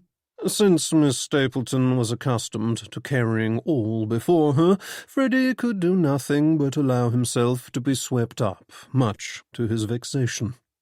Fortune was with him, however. Miss Stapleton wanted him to stack chairs in the minor hall, and when he entered, Freddie found that the big folding doors between the two halls had been thrown open, allowing him to see into the main hall. Nothing much was happening as far as he could see. St. John and Ruth were just on the point of leaving, and very soon did so, but not before St. John had stared very hard at Freddie and then directed a meaningful glance at Ruth. Freddie indicated the chairs and gave an apologetic smile, and St. John grimaced, and then they went out. The Schusters seemed to have disappeared, while Peacock and Dyer were indulging in noisy horseplay as they stacked chairs in the main hall. Just then, Ivor Trevett appeared from somewhere and strode towards the lobby. In the doorway, he bumped into Mr. Hussey. The two men stiffened and glared at one another haughtily, then passed on. Freddie heard a giggle by his side. It was Mildred Starkweather who had come to help. "Marvellous, isn't it?" she said. "They can't bear one another." "Why ever not?" "Well, it's obvious, isn't it? They're far too alike. Fascinating to look at and full of essay, although I suppose it doesn't do to talk that way about a Wesleyan minister. At any rate, you can see they each want to be top dog. Whenever Mr. Hussey comes, they compete to see who can get the loudest applause and drown out next door's meeting." "But Mr. Hussey is a man of the cloth," said Freddie. "I should have thought that sort of thing was unchristian." "Pfft," said Mildred. "Try telling that to Mr. Hussey. He thinks it's his duty to assert the superiority of the church over the heathen communists. And I suppose Trevett wants to do the opposite." "I don't think he cares much, as long as people are clapping loudly enough," said Mildred. "I'm sorry I missed Mr. Hussey's speech," said Freddie. "Was it good?" "Oh, very good. How's St. John, by the way?" "Asinine, as usual." "I gather he's fallen for the Chudderley female," said Mildred. "I know it doesn't do to say so, but she's insufferable." "I did get something of that impression," said Freddie cautiously. "Oh, I'm being a spiteful cat, of course. I only say it because she looks down her nose at me." "How could anyone look down their nose at you? You're a splendid girl," said Freddie. "She thinks I'm naive, or at least that's what she said. Oh, she dressed it up in a compliment, but it was pretty obvious what she meant. She thinks I'm too green for words." "Well, there's nothing wrong with that, is there? You're jolly nice." "No, she's right," said Mildred, stacking chairs with great ferocity. "I'm dull, prim and dull. I come to temperance meetings with my mother and smile at people and make tea and never have any fun." Freddie was spared having to reply by the arrival of Miss Hodges, flustered, as usual, who had been sent in to help by Miss Stapleton. "Mrs. and Miss Starkweather have to leave very shortly," said Miss Stapleton from the doorway. "and Mabel and Jessie are quite capable of clearing up the kitchen by themselves, so you may as well help Mr. Pilkington Soames. Do remember to stack the chairs properly this time." Miss Hodges gave an apologetic smile and began flapping ineffectually, since Freddie and Mildred had already made short work of the chairs. Miss Stapleton disappeared, to be replaced by Mrs. Starkweather, who put her head into the hall. "Come, Mildred," she said. "It won't do to keep Burton waiting." Mildred said her goodbyes and hurried off, and Freddie shoved the last stack of chairs against the wall. "I think that's everything," he said. "Is there anything else?" "No, I don't believe so," said Miss Hodges doubtfully. "That is, unless Jessie and Mabel need us to do anything." Jessie and Mabel, who worked in a nearby factory and were recent converts to the temperance cause, had no need of help, it turned out, and were already putting their coats and hats on. "It's very dark outside," said Freddie, glancing out through the front door. "How do you get home?" "By bus," said Miss Hodges. "Islington is not very far, but it's just a little too far to walk at this time of night." "I'll see you onto the bus," said Freddie. "What about you two girls? Where do you live?" There was much giggling at the question, but it was eventually ascertained that the two young women shared a room less than half a mile away, and after some little discussion it was agreed that Freddie would see them safely to their door. Miss Stapleton was nowhere to be found, so they set out without bidding her good night. It was a clear evening with half a moon. The streets were damp and gleamed under the light from the street lamps. The two girls chatted together, discussing some mysterious business of their own, and Freddie made polite conversation with Miss Hodges, who seemed fearful of putting him out. Indeed, had it not been for the presence of Jessie and Mabel, it is very likely that she would have refused his assistance altogether. In less than 5 minutes they arrived at the bus stop. Freddie and the others were preparing to wait with Miss Hodges for her bus to arrive, but there were already 2 respectable-looking women standing there, who, to judge from their conversation, worked at a well-known draper's shop near Oxford Street. Miss Hodges was evidently so agitated and pained at the thought of keeping anyone waiting on her account that Freddie and the girls bade her good night and walked on. Once Jessie and Mabel had been safely delivered to their dingy lodgings, Freddie turned back. He was not so very far from his own rooms on Fleet Street, not more than 10 or 15 minutes' walk, but it was cold, and he decided to take a taxi if he could find one. An omnibus passed, and Freddie saw that the bus stop was now deserted, and felt a brief sense of relief that he should not have to stop and make conversation with the permanently apologetic Miss Hodges. As the sound of the bus receded into the distance, silence fell. It was all unusually quiet for that time of night, perhaps because of the cold, and Freddie strolled along, thinking of nothing in particular. 100 yards ahead of him he could see that some of the lights were still on at Clerkenwell Central Hall, and he decided to go in and snoop around a little if the caretaker had not yet locked up. Just as he reached this decision, he saw a dark figure detach itself from the shadows of the main entrance to the hall, descend the steps, and hurry off down the street. The figure had a furtive appearance and seemed fearful of being seen, for it glanced to right and left as it went. Freddie could not see who it was, although it was certainly a man. Whoever he was, he looked so anxious to avoid detection that for a moment Freddie considered following him to see what he was up to, but then decided against it, for the man was now some distance down the street, and even as Freddie watched, he turned a corner and disappeared. Freddie stood looking at the building for a minute, then went in quietly. Some of the lights had been switched off, and the lobby and corridors were dim. Nobody was about, but he could hear voices coming from somewhere, perhaps the main hall. He stole up to the door and peered in. At the very end of the hall was the stage, hung with a heavy curtain that was pulled a little way across. The voices were coming from behind it. He listened carefully, but could distinguish nothing that was being said. He wanted to get closer, but it was impossible to do that without walking openly through the hall. Perhaps he could approach through the minor hall instead. Yes, he could sneak in there and through the folding doors between the 2 halls, which were located near the stage of the main hall.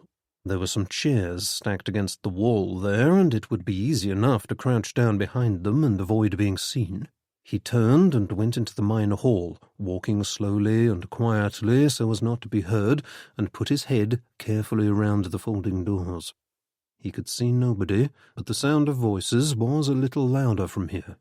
He was just about to creep forward to the nearest stack of chairs when a hand came down on his shoulder and he nearly jumped out of his skin. He whirled round to see Leonard Peacock and Ronald Dyer standing before him. Dyer was just putting on his scarf. "Hello, hello," said Leonard Peacock jovially. "Still here, are you? I thought you'd gone home ages ago." "I'm looking for my umbrella," said Freddie easily. "I thought I'd left it here.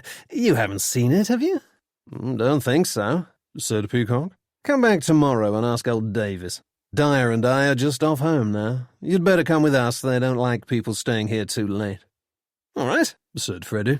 It seemed he had no other choice, for Peacock and Dyer were now leading him out of the hall and evidently had no intention of allowing him to stay. "Are you the last?" he said. "Yes, I think so. The others left a while ago," said Dyer. "I expect Davis will come and lock up soon." Freddy could not say for certain that Dyer was lying, for it was always possible that he believed what he said and had not heard what Freddy had heard, the voices of Ivor Trevitt and Anton Schuster coming from behind the curtain. There was nothing to be done, however. Freddy had no wish to be found out, and could only hope that his snooping would be ascribed to the natural curiosity of a pressman out for a story. Moreover, since he wanted to be admitted to the Schusters' inner circle, he felt it expedient to ingratiate himself with Peacock and Dyer, Peacock in particular. And so he walked with them as far as Chancery Lane, even though it was a little out of his way, and bade a cheery good night to them there, then went home and was most uncharacteristically in bed by 11 o'clock. Chapter 6. Freddy was at his desk on time for once the next day, and was immediately handed a particularly dull story about roadworks. He was thinking about it and grumbling to himself when Jolliffe at the next desk put down the telephone and stood up. "Off somewhere?" said Freddy absently. "Yes, this murder in Clerkenwell." "Which murder?" said Freddy, raising his head at the familiar name. "You know, the woman who was found dead at Clerkenwell Central Hall." "What?" said Freddy, astounded. He stared at Jolliffe, all thoughts of roadworks forgotten. "Oh, didn't you hear Bickerstaff? Yes, the call came in not half an hour ago. A Miss Olive Stapleton. They found her this morning. A friend of Marjorie Belcher's, apparently, from that temperance organisation of hers. They're all up in arms about it." "But murder? But what? I mean to say, when? Look here, are they sure? How did she die?" "A dagger to the heart, apparently. There's some suspicion of robbery, I think." "Good God!" exclaimed Freddy. He could hardly believe his ears. "Quite," said Jolliffe. "Mrs. Belcher is devastated, I understand.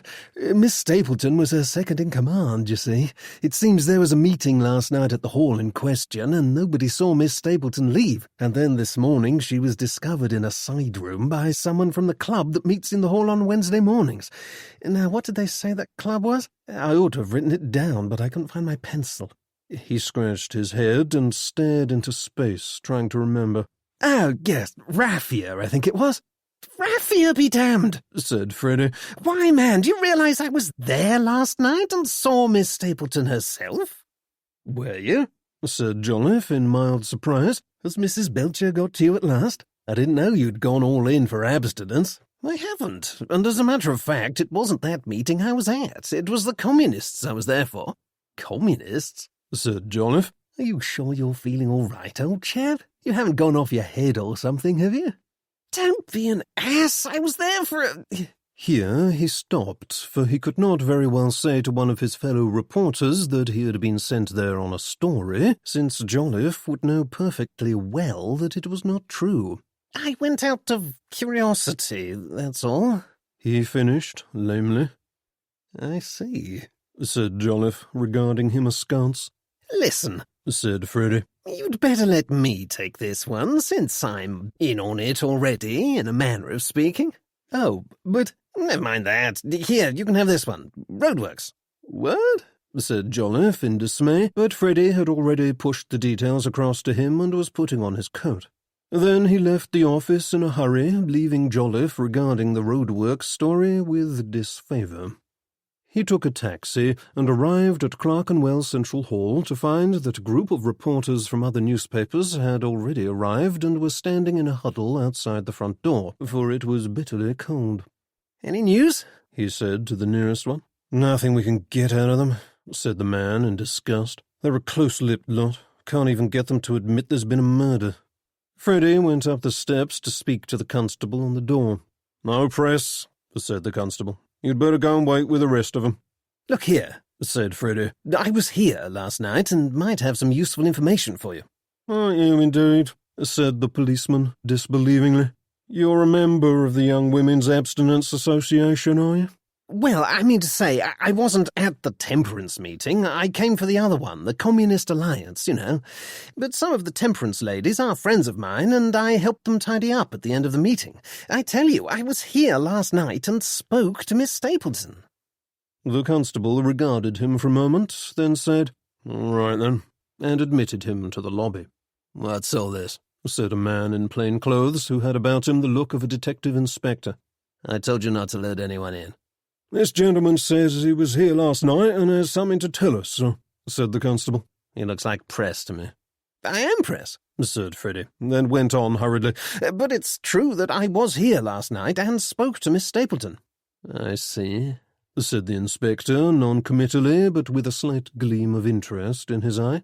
"And what did you speak to her about?" Oh, just the best way to stack chairs. I was helping them clear up, you see. "Indeed, sir. And are you, a champion of the temperance movement?" said the inspector. I don't know why everybody always looks so disbelieving when they ask me that, said Freddie. If I were the sensitive sort, I might take it personally. However, you're right, I am not a member of that worthy group. I was here on behalf of the Clarion, watching the communists disport themselves in the next room. After the meeting, Miss Stapleton asked me to help put the chairs away, so I did that and then left. "I see," said the inspector. His face was impassive, but Freddie could sense the suspicion welling up inside him. "Do you happen to remember at what time you last saw Miss Stapleton?" Freddie thought. It must have been about 9:30, I think. At what time did she die? "We don't know yet for certain, but most likely not long after she was last seen." And at what time was that? "About 9:30, said the inspector significantly. Don't look at me, said Freddie. I had nothing to do with it. "Can you prove it?" I think so, yes. I was in company with several people while we cleared up, and we all left the hall together shortly afterwards. He explained further what everybody had been doing the night before, and the inspector listened attentively. "And I dare say the others will testify to that," he said. I should hope so. It would be particularly uncivil of them not to, said Freddie.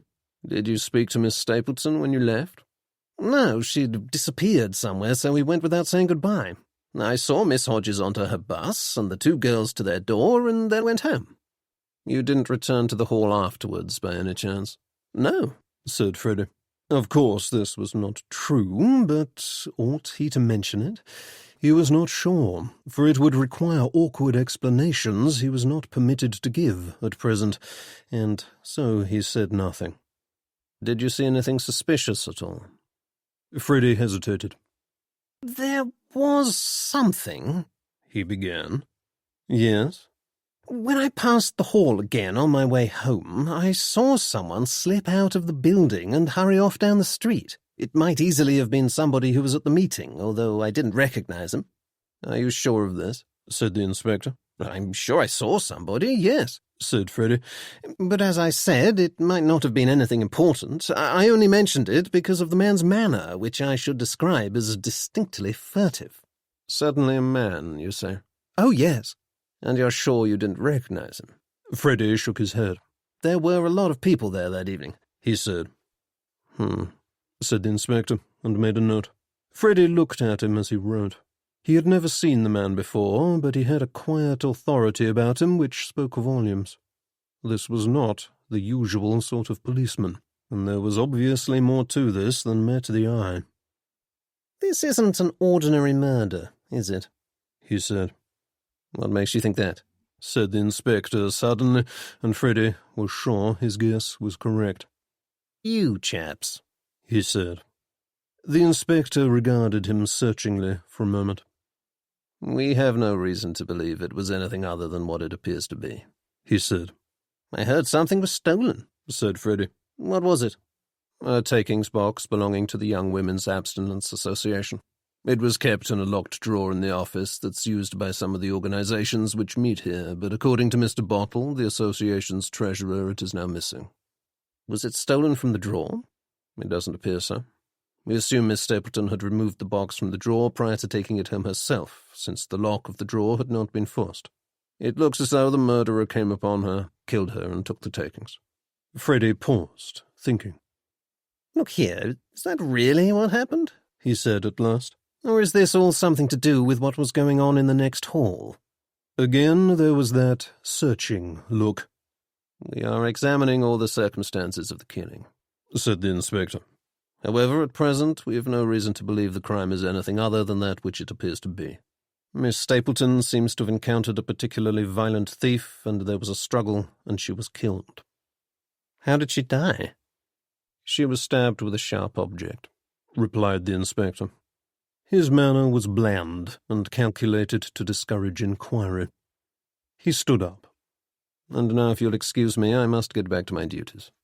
You'd better give me your name in case I have any further questions." "Oh, I'm sure you will, Inspector," said Freddie cheerfully, and handed him a card. "You'll always find me at the Clarion's offices, although it's probably safest to call after 10, he added as he went out. Chapter 7. The group of reporters had grown, and as Freddie went to join them, they crowded around him, demanding to know what he had found out, which, he was forced to confess, was very little. There were one or two grumbles of disbelief, but since it was obvious that Freddie either could not or would not say anything, they soon left him alone and returned to their vigil, stamping their feet and blowing on their hands, and leaving Freddie to reflect on his conversation with the police. He had judged it best to maintain the fiction that he had been sent by his paper to attend the East London Communist Alliance meeting, and so had necessarily kept quiet about having returned to the Central Hall later.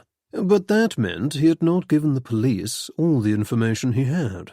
He had mentioned the man he had seen leaving the hall, but had said nothing about the fact that Peacock and Dyer had remained behind after the meeting, as had Ivor Trevett and Anton Schuster. Was one of them to blame for Miss Stapleton's death? Freddie knew the police were likely to take it amiss once they found out he had lied to them, and so went to find a telephone box in order to call Henry Jameson and give him the full story. He hoped Henry would not deny all knowledge of him to the police. Mr. Jameson was not in his office, he was informed, but was expected within an hour or so. Freddie clicked his tongue in impatience at the delay and went back to join the others, for he still had a story to write. After they had all stood an hour or so in the freezing cold, the detective inspector came out and told them what Freddie knew already. The victim was a Miss Olive Stapleton, aged 55. She had been found dead in the committee room of Clerkenwell Central Hall at 8:45 that morning, having died in unexplained and suspicious circumstances. More information would be given as soon as they had it, but in the meantime the gentlemen of the press were advised to leave, for more details were not expected that day. The reporters wanted to know whether it were true that Miss Stapleton had been stabbed in the heart with an ornamental dagger, as had been rumoured, but the inspector would state only that she had died by means of a blow from a sharp implement. Yes, Miss Stapleton's body had already been removed, and the press would be informed of any further developments in the case as soon as the police were permitted to disclose them. The inspector then went inside, and the reporters were left to cool their heels on the steps. Freddie waited a few more minutes, then gave it up and returned to the telephone box. Henry Jameson had just arrived, he was informed. "Hello," came Henry's voice at the other end of the line. "I can guess why you're calling. Have you had lunch?" "No," said Freddie. "Then come and eat, and we can talk in comfort." Freddie liked this way of conducting business and approved greatly of a man who knew how to do things properly. They met in a discreet restaurant near Whitehall, but to Freddie's surprise, Henry talked only of general subjects throughout lunch. "One gets tired of talking shop all the time," he said vaguely, and asked another question about a big story to which Freddie's newspaper had given much attention over the past few weeks, wherein it had scooped its rivals most resoundingly. Freddie answered obligingly, but gradually began to notice that the questions Henry Jameson was asking were not general at all. Taken one at a time, they might have seemed quite innocent, but the overall direction of the conversation was unmistakable. He was being sounded out, he realized. It appeared Henry wanted to make certain that he had taken on the right man for the job, and had not yet lowered his guard. It was a sensible attitude to take on the part of the head of intelligence, Freddie supposed. "Well, do I pass muster?" he could not help asking at the end of lunch. Henry gave a small smile of acknowledgment. "You'll do for the present," he said. "Now, let's go to the park and talk." St. James's Park was only 5 minutes away, and they strolled around the lake as though they had come purely to take the air. Henry, not the sort of man to volunteer information himself unless forced to do so, seemed to be waiting for Freddie to begin. Freddie took the hint. "You know about this murder in Clerkenwell, of course," he said. "Miss Stapleton." "I had heard something of it," said Henry cautiously. "She was stabbed with something, although the police won't say what." "It was a paper knife," said Henry. "Oh?" said Freddie. "Taken from a drawer in the office." "I see," said Freddie, thinking. "At any rate, I hear the motive was simple robbery, in which case, why special branch?" "I beg your pardon?" said Henry. "Oh, come now, it was perfectly obvious. I could hardly get a word out of them. They weren't ordinary CID, were they?" "No," admitted Henry. "But why?" "Miss Stapleton was known to the police. She had 3 or 4 times reported that she believed the East London Communist Alliance were up to something, although she could provide no evidence of it. Only a suspicion born of the fact that they tend to whisper conspiratorially in corners, and that once or twice she had overheard snatches of their conversation which seemed to indicate they were up to no good. The police considered her to be more of a nuisance than anything, and so did little more than record her complaints and send her on her way politely." "But do you think there was enough in her suspicions to make it worth sending in special branch when she got herself murdered?" Henry bowed his head in acquiescence. "If there's nothing in it, then we'll hand it back to the usual chaps," he said. "But in view of my current suspicions as to what's been going on lately, I thought I'd better have this lot take a look at it first.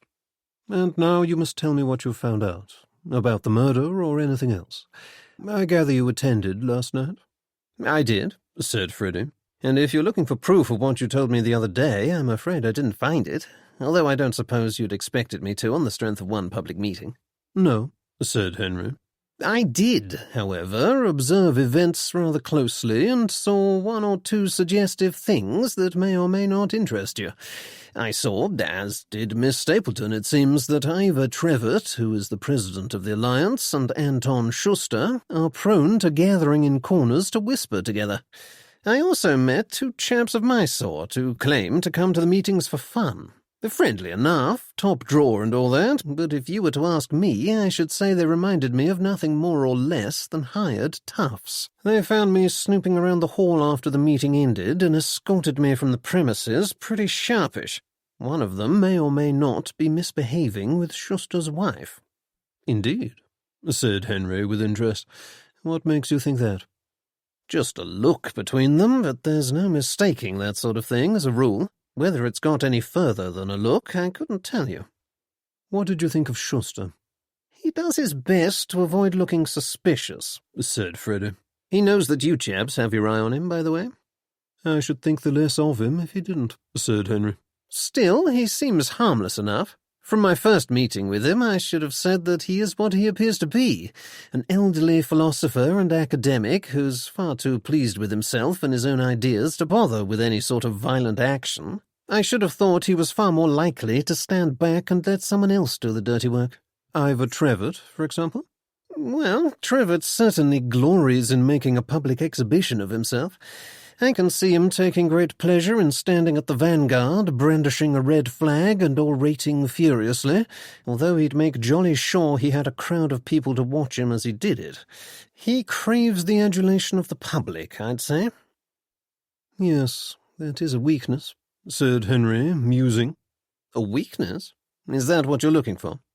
"Oh, one's always searching for a chink in the armour," said Henry. "The threat of police and courts and jail is all very well, but most of these people revel in the idea of attracting that sort of attention, and it only makes them stand their ground more firmly, if you see what I mean.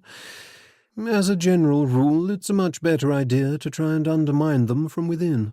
For example, if Trevitt's main fault is vanity, then we can look for ways to force him to show his hand by appealing to that part of him." "I see," said Freddie. "And what about Schuster? I suppose you'd get at him through his wife." "Exactly," said Henry. "If she is prone to flightiness with young men, then perhaps we can induce her to reveal information about what is happening using that method. He looked sideways at Freddy. You have a calculating expression on your face, said Freddy. Schuster's an old man, but I shouldn't like to have to go 3 rounds with Peacock if he took offence. He's twice my size and looks pretty handy with his fists. But surely there's no harm in speaking to the lady. I seem to recall from the last time we met that you had, something of a talent in that way. Would there be any opportunity for you to exercise it? Well, there was talk of some sort of intellectual shindy. Apparently, Mrs. Schuster likes to gather London's best and brightest around her to sing songs and raise glasses to the future and that kind of thing. She mentioned inviting me to the next one. That's excellent news, said Henry. Do your best to go. Don't wait for a formal invitation. No fear of that. My gate-crashing abilities are legendary, said Freddy. And perhaps a gathering of that sort would provide a better opportunity to find out what we want to know. I think you're probably right, said Henry. There was another thing, went on Freddy. I did hear mention of something having been planned for the next few weeks. I don't know what it is, but a young man was telling his girl that there was something afoot and that he'd be out demonstrating on the streets when it happened. Of course, it might mean anything or nothing, since these people do like to talk. There's a big march taking place on the 15th of February, said Henry. It's to be followed by a rally in Hyde Park. Is that so? He might have been talking about that, then, said Freddy. Yes, that makes more sense. I suppose the ringleaders are hardly likely to pass on the details of whatever they're plotting to the rank and file, are they? Not very likely, agreed Henry. At some point they will have to mobilize the troops, but at what stage do they do that? If they do it too early, then there's the risk of the news getting out. But if they leave it too late, then the thing might fall flat, since nobody will have time to prepare themselves. But what are they plotting, exactly? Said Freddy. Is it a general strike? I'm not sure. The last one didn't work too well in the end, did it? I mean to say, the miners in particular didn't achieve their aims. I wonder whether they mightn't be taking a different approach this time. If they organize things efficiently enough, then they might cause just as much disruption and draw just as much attention to their cause without everybody's needing to down tools. But I thought you said Rowbottom didn't approve of such things and was all for getting his way by negotiating with the government. Yes, I did. But while Rowbottom is certainly influential and well thought of among the powers that be, he's only one man. And there's no saying that some of the more excitable elements might not decide to break away and take matters into their own hands. You mean supporters of this Pettit fellow? Yes. The problem from their point of view is that they are relatively small in number, and without the machinery of a large union to back them up, they will have difficulty in achieving anything of note. I should like to find out how they propose to do it. And how do you intend to do that? With your help, I hope, said Henry. He looked about and spied an empty bench. Let us sit down. They did so, and Henry reached into his inside pocket and brought out a neatly folded copy of the Radical. You may remember I mentioned that we suspect the plotters, whoever they are, of communicating with their counterparts in the north by means of a code, he said. Yes, said Freddy, and looked on with interest as Henry opened the paper at a page that was dedicated to personal announcements. The usual stuff, said Henry. The readers seem fond of corresponding through the newspaper, and most of it is of no interest to us at all, but look at this. Freddy took the paper and looked down the column. There were the usual advertisements for lodgings, second-hand books, and old furniture for sale, but at the bottom of the page was a discreet announcement of the cheapest sort. "Daddy, dearest, close to my heart," he read. "What are all these numbers? It makes no sense." Not to us, said Henry. I expect it's perfectly clear to those who are meant to read it, however. Haven't you been able to crack it? Henry grimaced. No, he said. We've had the chaps onto it, but they tell me it's most likely a cipher based on a particular book. You've probably read about the kind of thing I mean. You know, everybody in on the secret has a copy of Alice in Wonderland, or Great Expectations, or some other well-known book that anyone might own, and the code is drawn from that by giving clues to particular words. You see the first 3 numbers here, 27, 18, and 6. They most probably refer to the page number, the line number, and the word number. Oh, I see, said Freddie. So the 6th word on the 18th line of page 27, is that it? Yes, said Henry. Rather a laborious way of writing a code, but it's very effective, provided everybody is using the same edition of the same book. The problem is that we don't know which book it is. Do all the messages begin with Daddy Dearest? How revolting, said Freddie. Quite, said Henry. That and other similar endearments. They vary them a little so as not to look too obvious, but they're easy enough to recognize. I suppose you'd like me to snoop around and find out the name of this book.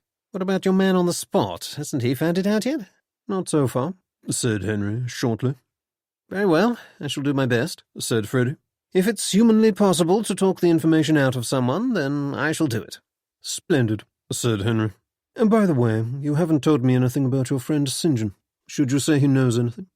I didn't see him doing anything suspicious, said Freddie, considering. As a matter of fact, he seems more interested in trying to persuade his girlfriend to marry him, but that's not to say he's not being used, of course. Miss Chudderley is a great admirer of Ivor Trevitt. If he's up to something, she might be in on it too. I shall keep an eye on her. And keep an eye on Bagshaw, too. Perhaps he's not as stupid as he looks. Then he must be a positive genius to have kept up the act all these years, said Freddie. Now, you'd better tell me more about this murder, just in case it was one of our chaps. Do you think it was? I think it is highly possible, yes, replied Henry. He fixed Freddie with a piercing look. This is to go no further, you understand? I don't want it appearing in your paper, as we don't want them to get the idea that we know there's anything out of the ordinary in this case. Certainly, said Freddie. Very well. Then I shall tell you that Miss Stapleton's body was moved after she died. From the evidence we found, we believe she was killed just outside the committee room, and her body dragged inside the room afterwards. Oh? Why was that, do you think? I don't know. Perhaps there were other people still present in the building, and the killer did not wish to be disturbed. But then that makes the whole thing look less like an opportunistic theft than a deliberate act of violence against Miss Stapleton. I see what you mean, said Freddie thoughtfully. Yes, I suppose if Miss Stapleton just happened to catch a thief in the act and was murdered because she stood in his way, then presumably his first thought would be to escape as quickly as possible. He wouldn't want to waste time in dragging her body out of sight. Exactly, said Henry. By the way, I think I ought to confess to you that I lied to the police earlier, said Freddie. I told them I didn't return to the Central Hall after I left it, but that wasn't true. I went back in to scout around. He explained what he had done and whom he had seen, and Henry listened attentively. Are you certain it was Schuster and Trevitt talking behind the curtain? He said. As certain as I can be, said Freddie. Of course, it might all have been perfectly innocent. After all, there's no law against private conversations, as far as I know. But Peacock and Dyer were so fearfully keen to hustle me out of the place too sweet that it made me more suspicious than I might otherwise have been. That is very interesting, said Henry. At what time was this? Do you remember? It must have been 10ish once I'd walked the half-mile with Jessie and Mabel and then back again. And you didn't see Miss Stapleton when you returned? No, I only saw Peacock and Dyer. Was she dead by then, do you think? It's impossible to say, said Henry. Davis, the caretaker, says he locked up the building at 11, but he did only the most cursory of inspections and didn't look into the committee room. Presumably she must have been dead by then, unless the caretaker himself did it, but since he's about 87, half deaf and arthritic, it seems unlikely. The doctor can only say she probably died before midnight. Well, if she was already dead when I turned up again, then any one of Trevitt, Schuster, Peacock, or Dyer might have done it, said Freddie. Or there's the man I saw leaving just as I arrived, but I told the police about him. He repeated the story to Henry. Anyhow, if she died after that, then it couldn't have been Peacock or Dyer because they left with me. Might they have doubled back afterwards? It's possible, conceded Freddie. I left them at Chancery Lane, and it's only a 15-minute walk. And I suppose you don't know whether anyone else was still at the hall when you left. Mrs. Schuster, for example. If her husband was still there, then it seems likely she would have been too.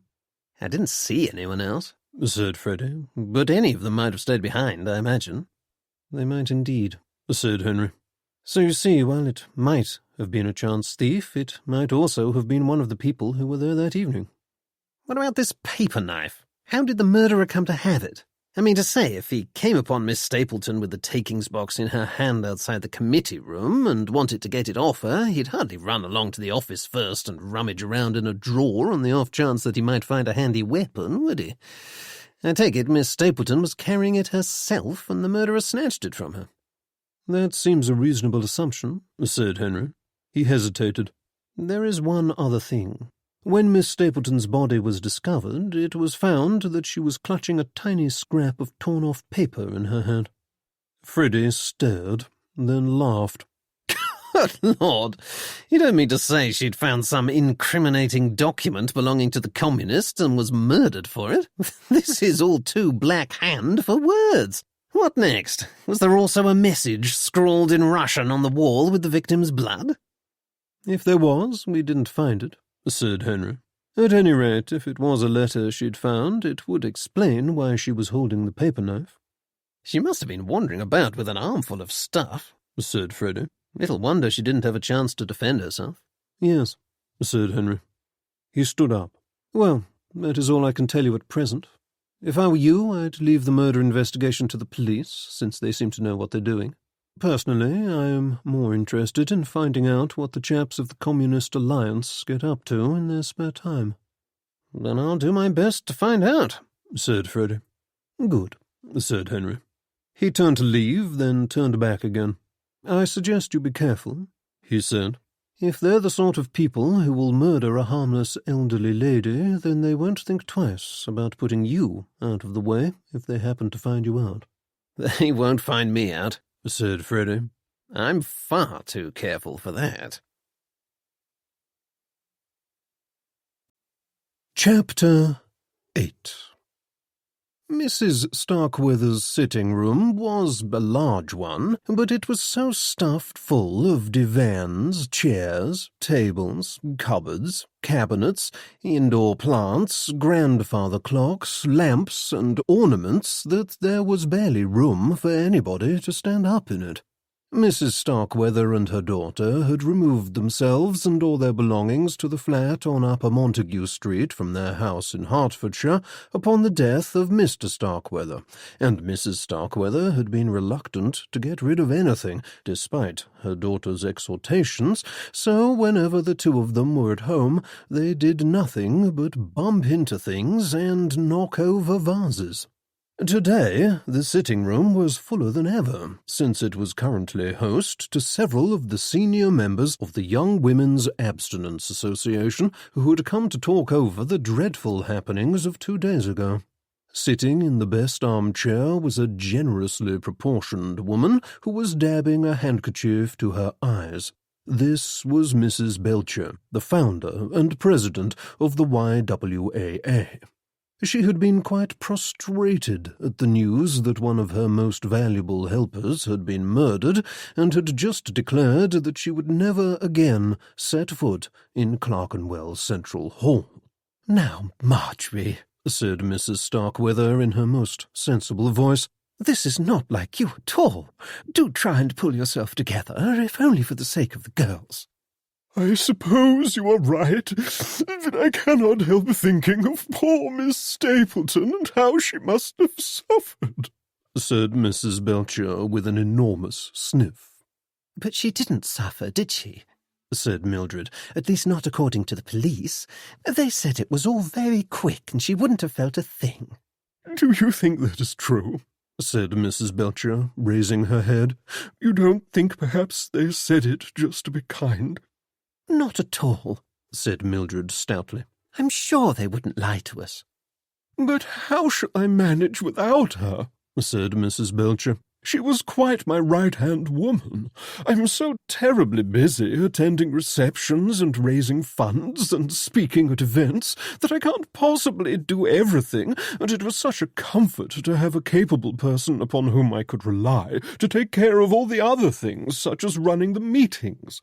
She was so terribly efficient that I'm afraid the association will be lost without her." "I fear this is true," said the handsome Mr. Hussey, whose particular arrangement of features was very well suited to the solemnity which such an awful occasion demanded. But we must not allow ourselves to be daunted by this setback. The Lord sends us these trials for very good reason, and he shall not find us wanting. We shall pray for Miss Stapleton, and as we do, we shall ask that he send us the strength to continue her work in the same way she did, with modesty, unassuming dedication, and above all, without complaint. There was a brief silence as those present tried to reconcile this description with their memories of Miss Stapleton. Then Mildred Starkweather said fairly, "At any rate, she was a tremendously hard worker. No one could possibly say she wasn't devoted to the cause." There were fervent nods at this. "Are you sure you ought to be out, Mr. Bottle?" said Mrs. Starkweather, looking in some concern at a man who was sitting hunched up at one end of a large sofa. "Pneumonia is not an illness to be trifled with. You really ought to have stayed in bed." With an effort, Mr. Bottle drew himself up to his full height, which was inconsiderable. "I could not possibly have remained in bed in the face of such a dreadful tragedy," he said. "Yesterday, I confess I should have found it a struggle to get up, but today I am really much better. Yes, truly, I should say I am on the mend now." Here he was assailed by a coughing fit, which lasted several minutes. After it was over, he brought out a handkerchief and mopped his perspiring brow. "This is a lesson to us that nobody is safe in these violent days," said Mrs. Belcher. "How shall we persuade anyone to come to our meetings now when it seems that even a place of religion provides no sanctuary against those of evil intent?" "I've said to Mr. Davis before that he really ought to be more careful," said Mrs. Starkweather. "I pointed out to him that those side doors seemed to be open at all times and that anyone could come in that way and through the minor hall, but he said he had to leave them unlocked in case of fire. I wonder if that's how the thief got in, since it appears nobody saw him arrive." "Oh, but are we sure it was a thief who did it?" said Mr. Hussey significantly. "Do you incline to the theory that she was put out of the way by the communists, Mr. Hussey?" said Mrs. Starkweather.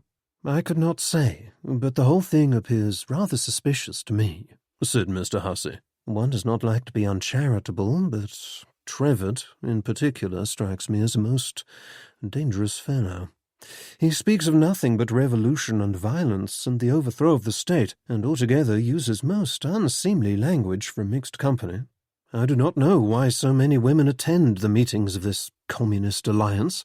If I had a daughter, I assure you that I should never permit her to set foot in that hall on a Tuesday night. Their talk is most unsuitable for female ears." "You are quite right," said Mrs. Belcher, "and I have had to speak most strongly to some of the lower-class girls about it, for Mr. Trevitt has a certain attraction to him that appeals to the weaker sort of person, and they will tend to drift into the large hall if not forestalled. I've no doubt at all that he has no compunction in using his great personal magnetism to hypnotize his listeners into doing whatever he wants." Mr. Hussey looked as though he did not appreciate the idea of anybody's being more personally magnetic than himself, but said nothing. "I can't see it myself," said Mrs. Starkweather, who was still considering the original question. "I mean to say, I should think the communists had far more to worry about than a harmless old busybody such as Miss Stapleton. I beg your pardon. Of course one oughtn't to speak ill of the dead, but you must admit she was very curious by nature. If she thought there was something amiss, then she would not rest until she found out what it was, especially if she suspected some wrongdoing." "And she did, didn't she?" said Mildred. "She was really convinced that the Alliance were up to something. I always thought it was rot myself, but now she's dead I'm wondering whether there mightn't have been something in it. Perhaps she was right all along." "Oh, dear," said Miss Hodges, who had been silent up to now. She was pale and miserable, and was holding a handkerchief in her hand in the expectation that she would cry at any moment, although her eyes had remained stubbornly dry up to now. She felt obliquely guilty about this, and twisted the handkerchief restlessly in her hands, as though by doing so she could wring out a few tears. Mrs. Starkweather regarded her kindly.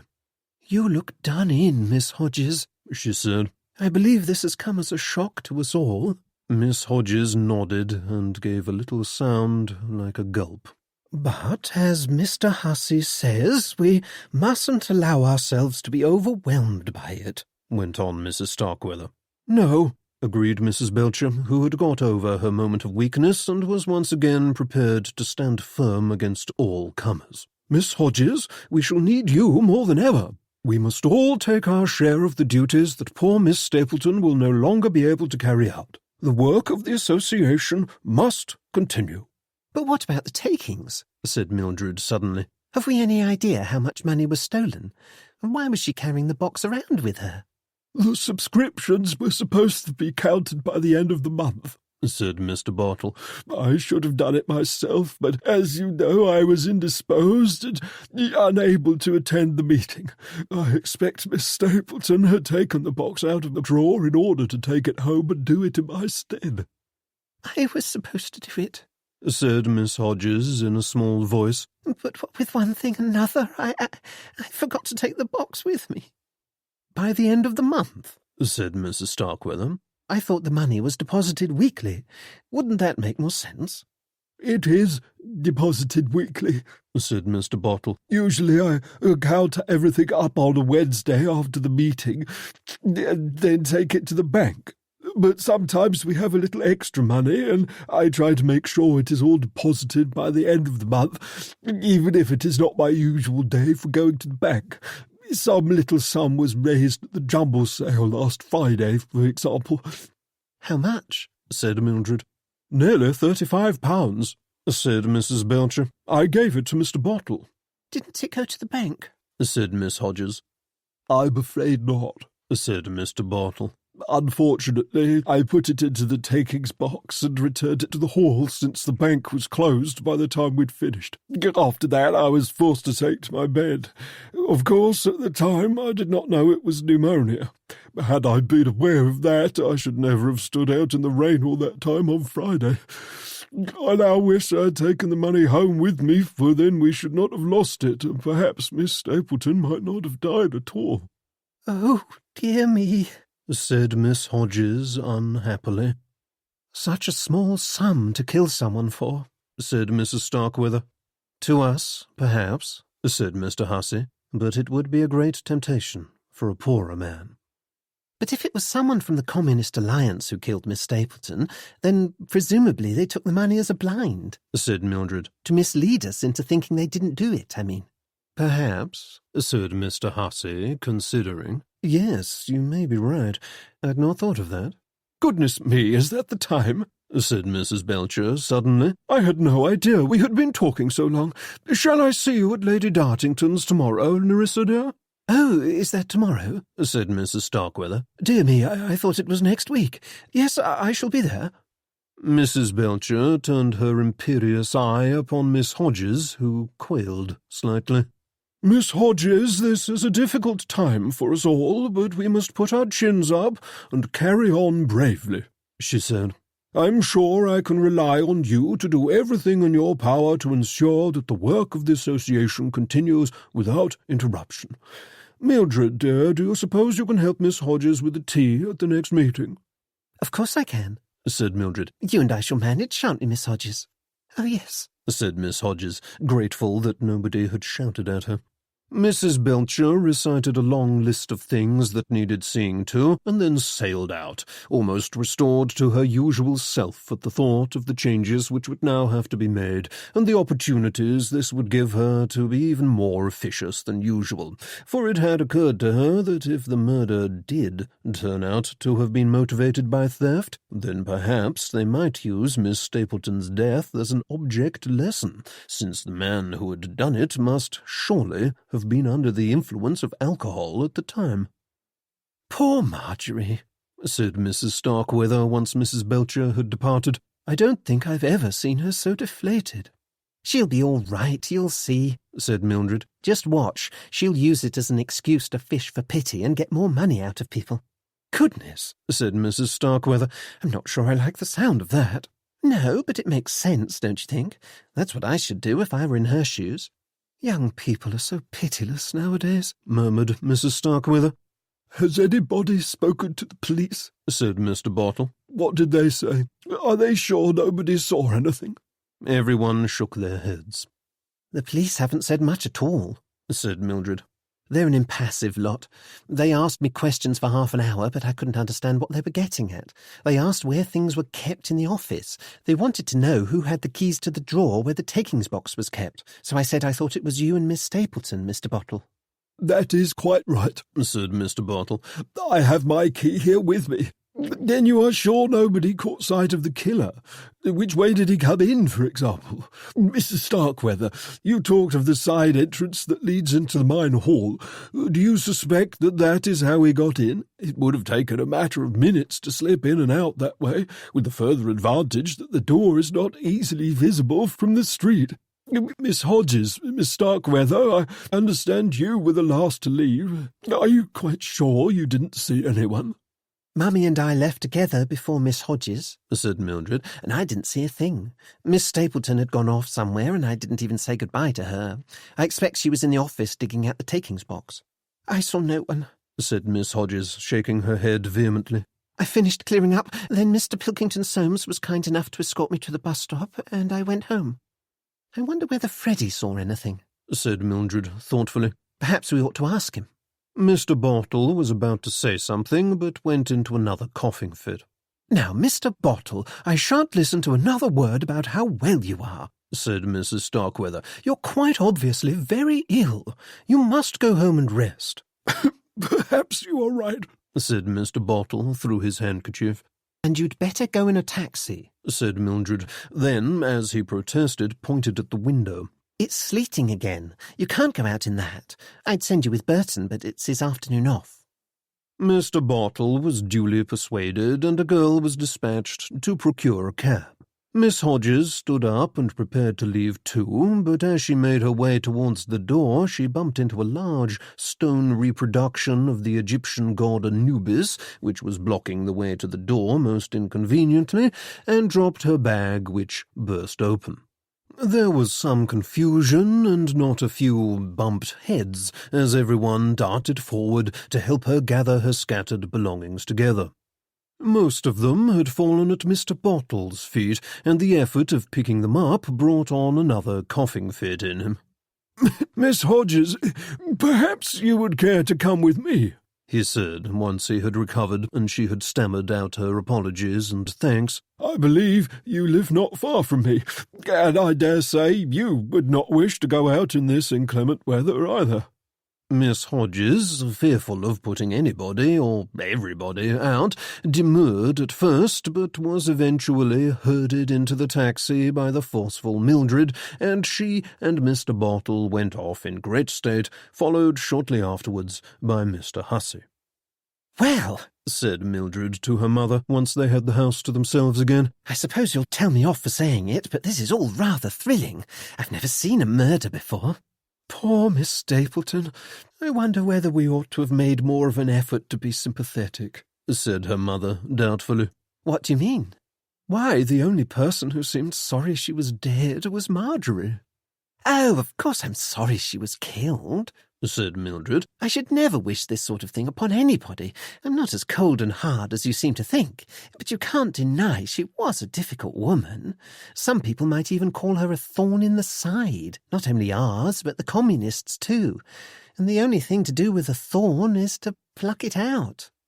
"Well, somebody has certainly done that," said Mrs. Starkweather. Chapter 9. On Monday, Freddie wandered along to the office of the Radical, since he wanted to speak to St. John. The office turned out to be 2 dingy rooms above an ironmonger's shop near Clerkenwell Green. On climbing the stairs, Freddie found that the door to the outer room was open, and he entered without knocking to find 2 young men in their shirt-sleeves playing cards with their feet up on the table. They looked up as he came in.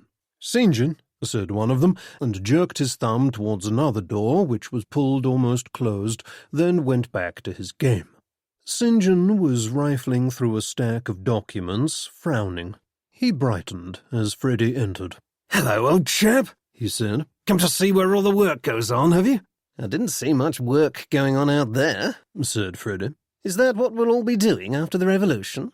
"They're just waiting for the news to come in," said St. John. "We hear from the trade unions every week, but they're usually late, and quite often they don't send it in until the last minute.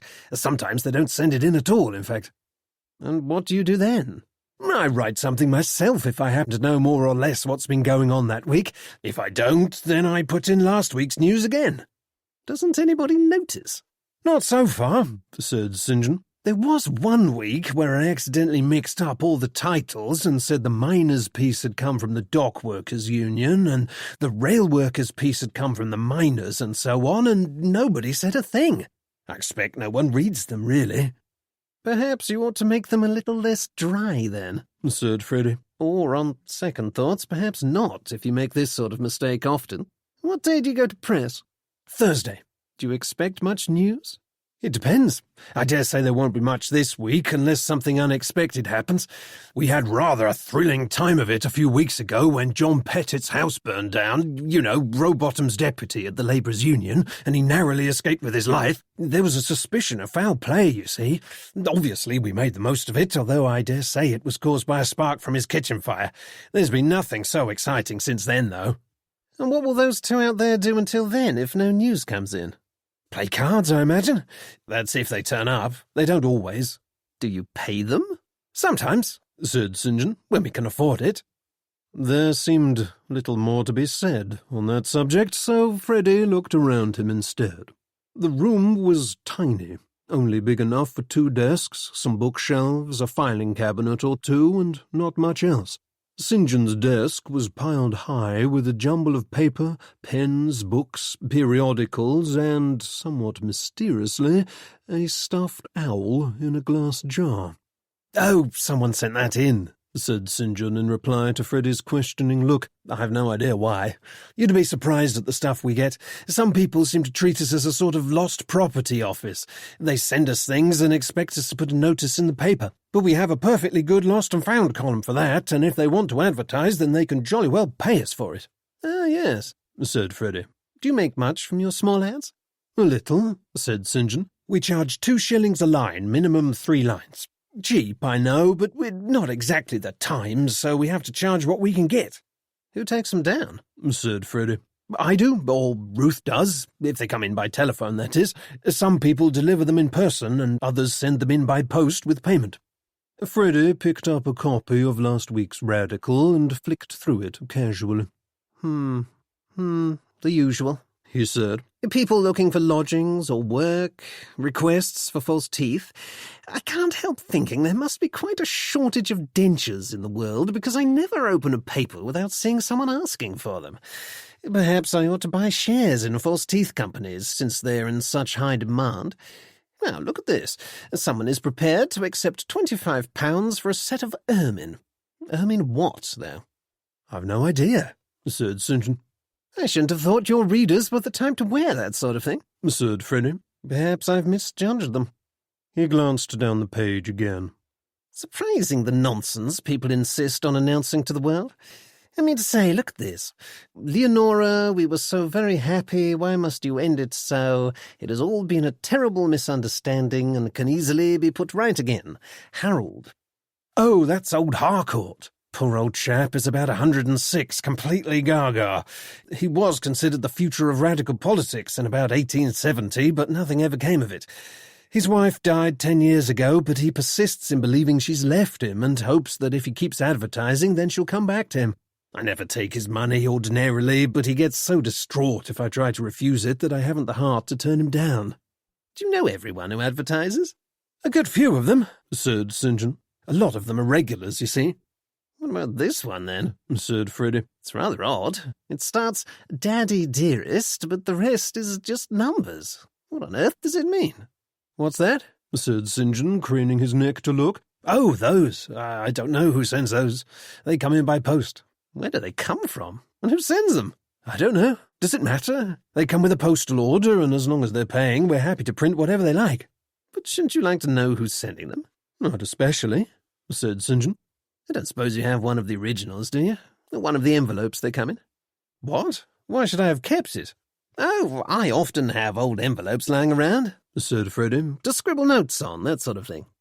St. John stared, then hunted around on his desk for a few moments. No, I don't think I do. Why do you want to see it? Mere curiosity, said Freddie. You see, I've been reading the most splendid book lately. It tells you all about how to deduce things about a person from their handwriting. And not just the usual stuff either, you know, whether they're male or female, or whether they're left or right-handed, but really interesting things. It's quite a science, I understand. Why, there's one chap in Germany who can tell at a glance from your handwriting whether you're married or single, whether you were beaten as a child, and whether you can play the piano, even down to whether you play jazz or classical. It's simply marvellous what science can do these days. It sounds like a lot of tripe to me, said St. John. Oh, but it's not. Anyway, I've always rather fancied myself as a detective in the manner of Sherlock Holmes or someone of that sort, and I just thought that if you had one of the envelopes, I might be able to tell you who was sending the notices. I doubt it, said St. John. If they're the ones I'm thinking of, then they're done on a typewriter. Where's Ruth, by the way? Said Freddie, thinking that some change of subject was necessary before he drew any more attention to the coded advertisements. She's gone to speak to Trevitt, said St. John. We have the big do in Hyde Park coming up, and there are lots of things to see to. What do you mean? Which do? It's to be a sort of rally. The Labourers' Union are organising it, together with the Communist Party. The Alliance is helping, of course, but it would be far too big a thing for us to manage on our own, as we don't have nearly enough people. Oh, the protest, you mean? Yes, I'd heard about that, said Freddie. I dare say the Clarion will send me along, and I shall spend the whole day freezing in the mud and catch my death of cold. Then you'll print a story about me in your paper and call me a martyr to the cause, and my mother will die of shame. But it'll be tremendously good fun, said St. John. They're sending men down from all over the country. It's to be a peaceful thing, and if you're worried about catching cold, I shouldn't. There'll be tents and hot food and drink, and people will be speaking, and we have some circus performers coming from Italy and lots of other entertainment. I expect there will be quite a festive atmosphere, in fact. We'll show the police and the powers that be that we workers know how to enjoy ourselves. Who's speaking? Rowbottom of the Labourers' Union, of course. Trevitt, naturally. Schuster, perhaps. But there'll be some others, too. And there'll be all sorts of other things going on. It'll be jolly good fun, you'll see. It sounds more like a village fete than a protest against the government, said Freddie. But that's the idea, don't you see? If we can make them understand the workers are just ordinary people who want to put food on the table for their families, then it ought to go a long way towards making the government more well-disposed to the thought of meeting our demands. It's Rowbottom's idea. Not everybody likes it, but he's in charge. I see.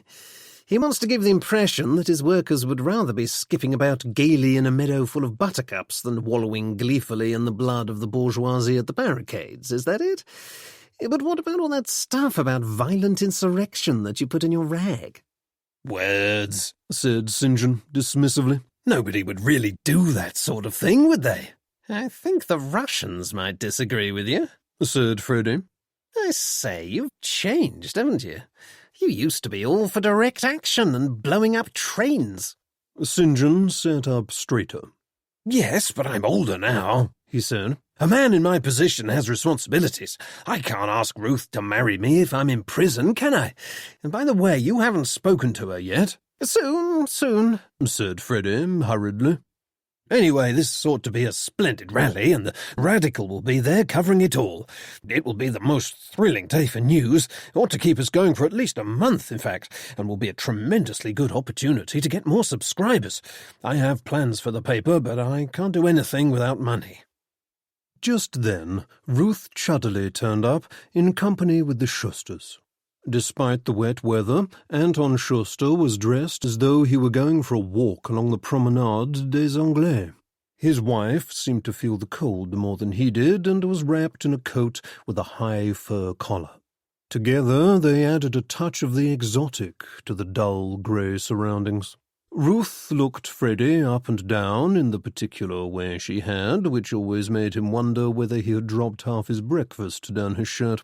I haven't seen your article in the paper yet, she remarked. I thought you were going to tell your readers about all the good work the Communist Alliance is doing.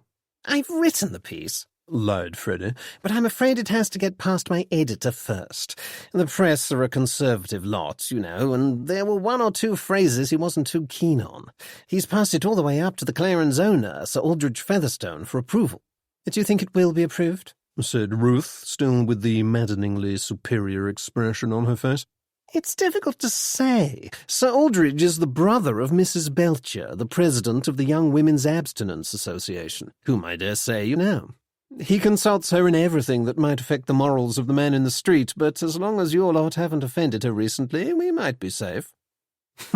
Said Ruth. The YWAA like nothing better than to take offence at everything we do. I expect we shall never see your piece in that case.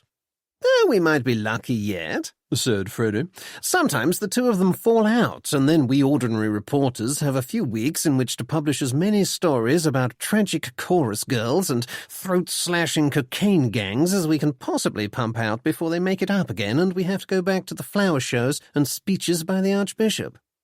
I see, said Ruth, and turned abruptly to St. John. Anton has brought his piece for the Radical, she said. Oh, jolly good, what? Said St. John. Yes, said Schuster. It is a little idea I was working on before I left Vienna. Here I have attempted to give a summary of it in a way that the ordinary man will understand. He brought out several folded sheets of paper and handed them to St. John. It's rather long, said St. John doubtfully. 11 sheets of paper, that's 21 and a half sides. How many words should you say that was? I've not the first idea, said Schuster blithely. About 5,000, said Freddie, looking at the paper with a practised eye.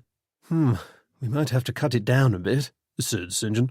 But no, this I shall not permit, said Schuster. My ideas are not to be chopped about like so many cuts of beef. The force of my argument will be diminished greatly if words are taken away here and there. There are nuances in my thesis that will be lost. No, it must not be. I will not be misrepresented. Well then, how can we do it? Said St. John. It'll have to go on to 2 pages. Can we afford the extra paper? Can we make it up with advertising? Oh, I forgot to say, the Socialist Book Club have decided not to advertise with us anymore, said Ruth with supreme unconcern. They said they were sick of getting new members from us who never pay. What? Exclaimed St. John in dismay. But I thought they were going to start doing the quarter-page displays. I'd already decided where the money was going to go. Well, it seems they changed their mind, said Ruth. Oh, said St. John. He glanced down at the papers in his hand. Well then, what are we to do with this? It won't all go on page 4, as I was planning. Continue it on another page, said Freddie, flicking through a copy of the Radical. Look, it'll easily go in place of this. What is it? Weekly Ruminations from a Communist of the Countryside.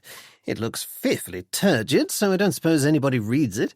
Nobody will miss it for a week if you put the rest of Mr. Schuster's piece there. As a matter of fact, that is my commentary, said St. John with dignity. I have my own little philosophy that I've been developing recently, which I write about in this column. I get a lot of letters in praise of it, and I'll have you know that not one of them has ever used the word turgid. I expect they were being polite, said Freddie. Am I interrupting? Came a voice, and they all looked up to see Miss Flowers, the elderly lady who had transferred her allegiance from temperance to communism, hovering apologetically in the doorway. She saw Ruth and came in. Ah, there you are, Ruth, dear, she said. I want to place another announcement in the Radical. Where are Warrington and Jessup? Said St. John. Didn't they offer to take it down for you? Ruth looked into the other room. They're not there, she said impatiently. Very well, Miss Flowers, I'll do it for you. We'll use one of the printed forms. Come to put something in the wanteds, Miss F? Said Freddie. There's an ermine set going for £25, if that's what you're after. Oh, dear, no, said Miss Flowers in some amusement. Nothing like that. No, I have merely come to advertise some crochet and knitting patterns of my own devising. I find I have a little talent that way, and have recently discovered that I can supplement my meagre income by selling them to others through the pages of Mr. Bagshaw's publication. I offer 2 patterns for a shilling, or 5 for 2, and I'm pleased to say that they've been received very favourably. She and Ruth went out, followed by Anton Schuster and St. John. who were deep in conversation about Schuster's article. A minute later, St. John came back in, holding a bundle of letters. "Here's the post," he said. "and here's one of your famous ads. Look." He tore open an envelope, read the contents, and handed it to Freddie. "What you make of that? Not much, I expect." Freddie looked at the slip of paper inside the envelope just long enough to ascertain that it was indeed one of the Daddy Dearest announcements, then handed it back. "No," he said, with a glance towards the window, where Teresa Schuster was standing with her back to them. He hoped she had not heard the exchange, for he had no wish to draw attention to his interest in the matter. St. John put down the advertisement, threw the envelope in the waste paper basket, then went out again, leaving Freddie and Mrs. Schuster alone in the room. She was staring out of the window, seemingly absorbed in something, and Freddie was just musing on how best to approach her with a view to reminding her about his invitation to one of her evening parties, when she turned and beckoned to him with a sly smile. Freddie joined her. "You see that man?" she said, indicating with a carefully manicured hand. Freddie looked and saw a man wearing a flat cap standing at the corner of the street, smoking and apparently watching the antics of a brewery horse that had taken fright at something and was doing its best to rear. There was nothing to distinguish him from any other working man in the street. "What of him?" he said. "He is from British intelligence," she replied. "Oh?" "Yes. They follow us about everywhere. Or at least they follow Anton. I do not suppose they find me so very interesting."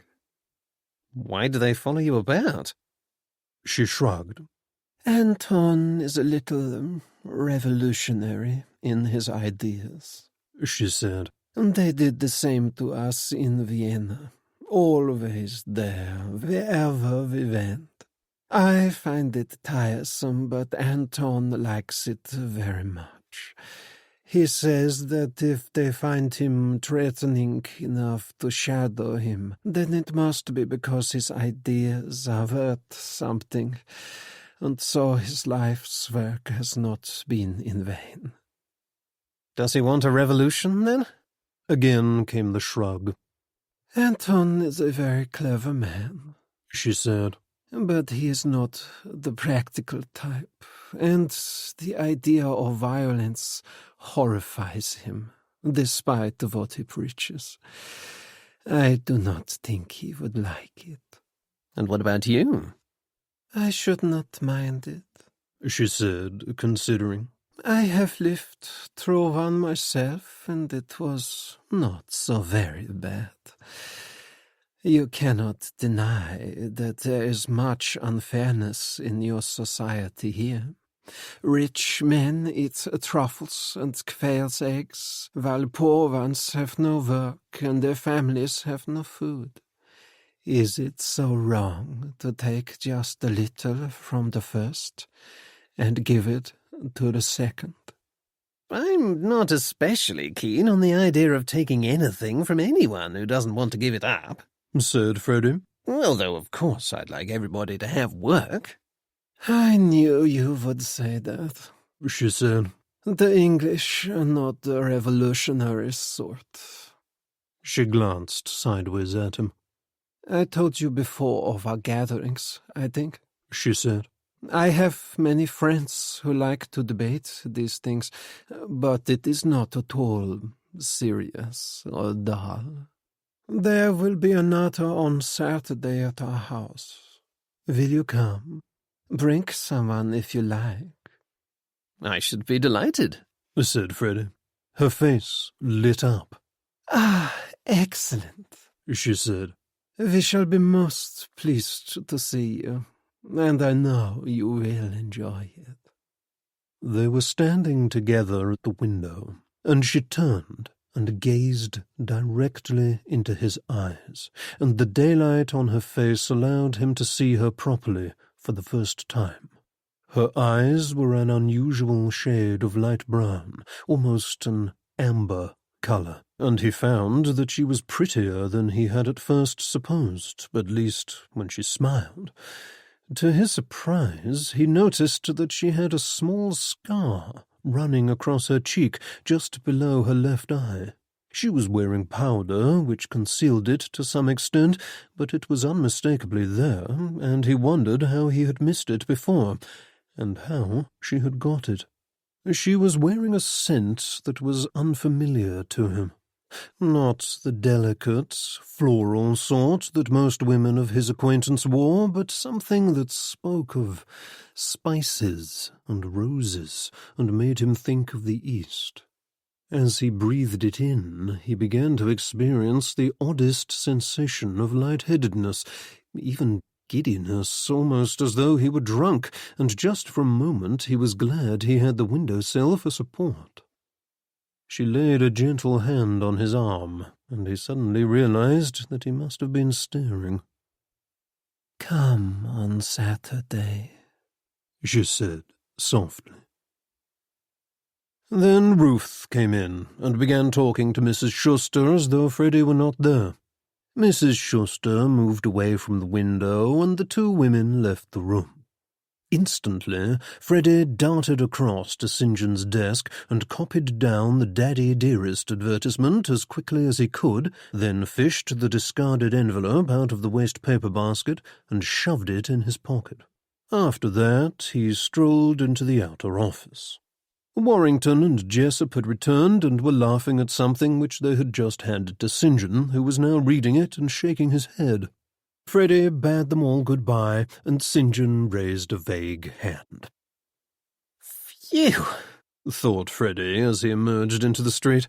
"I had no idea Schuster's wife was such a piece of work. She turned her headlamps on me all right just then. Now I wonder why. If she's carrying on with Peacock, then I don't suppose she was captivated by my handsome face, unless she's the sort who can juggle with a whole menagerie at once. Still, Saturday ought to be interesting." Chapter 10. It seemed a long time to wait until the Schusters' party on Saturday, too long for Freddie, who was anxious to be doing something. He was not the sort of young man to take life seriously as a rule, but he felt uncomfortably as though he were under the watchful eye of Henry Jameson, and sensed that it would be a mistake to let him down. Besides, he was spurred on by his own natural curiosity, and wanted more than anything first to solve the mystery of Miss Stapleton's death, and second to find out whether it had anything to do with the suspected conspiracy among the members of the East London Communist Alliance.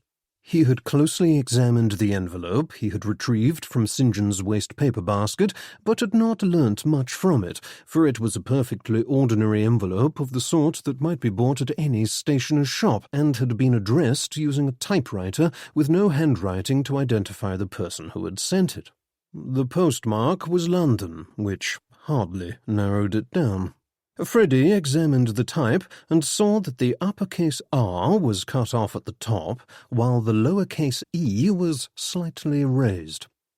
Henry had sent him all the Daddy Dearest messages they had, together with a note that said Freddie might as well try and decipher them too, since their own cryptographers had had no success so far. But without the book, which was the key to the cipher, Freddie did not see how he could help. "All I need to do now is to start hammering out R's and E's on every typewriter I see," he muttered to himself. "I don't suppose there are more than about 5,000 of them in London. Still, if I can find out who typed these ads, then I might be able to find the book they've been using to write the code." In the absence of anything else to do, he decided to attend the Communist Alliance meeting on Tuesday. He arrived early again, as he wanted to scout around the central hall and see whether the police had missed any clues as to the identity of Miss Stapleton's murderer. "Hello, Freddie," said Mildred Starkweather, who was bustling about in the kitchen with Miss Hodges. "What are you doing here? I should have thought you'd have had enough of all this. I do hope you haven't come to be ghoulish and look for horrid things to say about Miss Stapleton in your rag." "Far from it," said Freddie. "As a matter of fact, I wanted to see whether there was anything I could do to help find out who killed her." "Oh, goodness," said Miss Hodges, who appeared flustered as usual. "Do the police have any idea who did it?" Doesn't look like it, said Freddie. If it was a common thief, then I dare say they'll never find him. No, said Mildred. and it looks rather as though that might be the case. Mummy thinks he probably sneaked in through the side door to the minor hall, since there were a few people still in the building and the front door would have been too visible. The side door? Said Freddie, pricking up his ears. Show me. Mildred cast a doubtful glance at Miss Hodges, who was holding several teaspoons in one hand and a cup in the other, and looked as though she were not quite sure what to do with them, then laid down her tea-cloth. She led him into the minor hall, where Mrs. Starkweather was pinning something up on a notice board. There, said Mildred. The door is left unlocked while the hall is in use in case of fire. I see, said Freddie. So anyone in the minor hall can go straight out, while those in the main hall can get to the outer door through those folding doors. That's right, said Mildred. Freddie tried the handle of the side door. It opened directly out into a quiet side street. He glanced up and down, but saw nobody. "Shut the door, dear. You're letting the cold air in," said Mrs. Starkweather. "Sorry, Mrs. S.," said Freddie absently, and did as he was told. He walked out of the minor hall, followed by Mildred, and stood by the door to the committee room. The doors to this and the minor hall were down a short corridor which was out of sight of the main lobby. If Miss Stapleton had indeed been killed on this spot, then it was little wonder that no one had seen it happen. Is this where she died? Said Mildred suddenly. "So I understand," said Freddie. Mildred looked sober. It's pretty awful, really, she said. I know she was a nuisance, but there's no need for that sort of thing. "No," agreed Freddie. He opened the door to the committee room and glanced inside. It looked exactly the same as it had last week. Then he emerged from the corridor and into the lobby proper. People were starting to arrive for their respective meetings.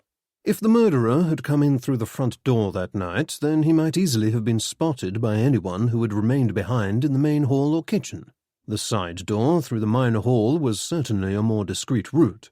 Freddie remembered the man he had seen leaving the building. Was he the murderer?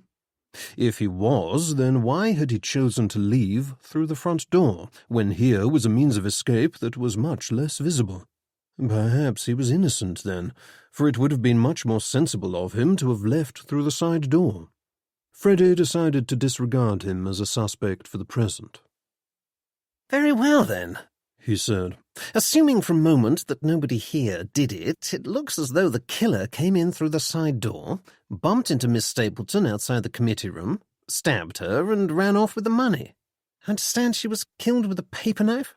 Yes, I think she was, said Mildred. The police wouldn't tell us officially how she died, I don't know why, but they kept asking questions about this paper knife and who it belonged to, so we put two and two together. She must have been carrying it for some reason, and the murderer grabbed it off her. At least that's the only explanation I can think of as to how he got hold of it. "Whom did it belong to?" I've no idea.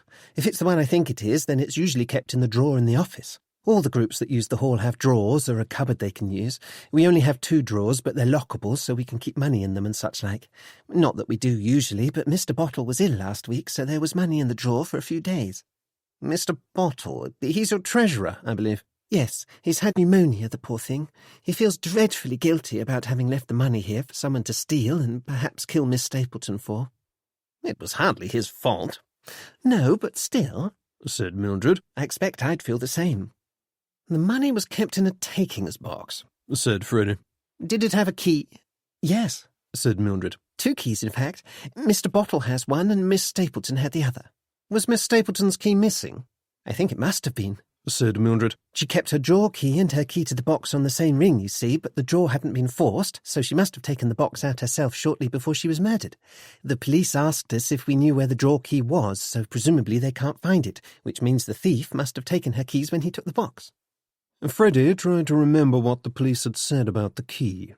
Not much, as far as he could recall, for they had said very little about anything.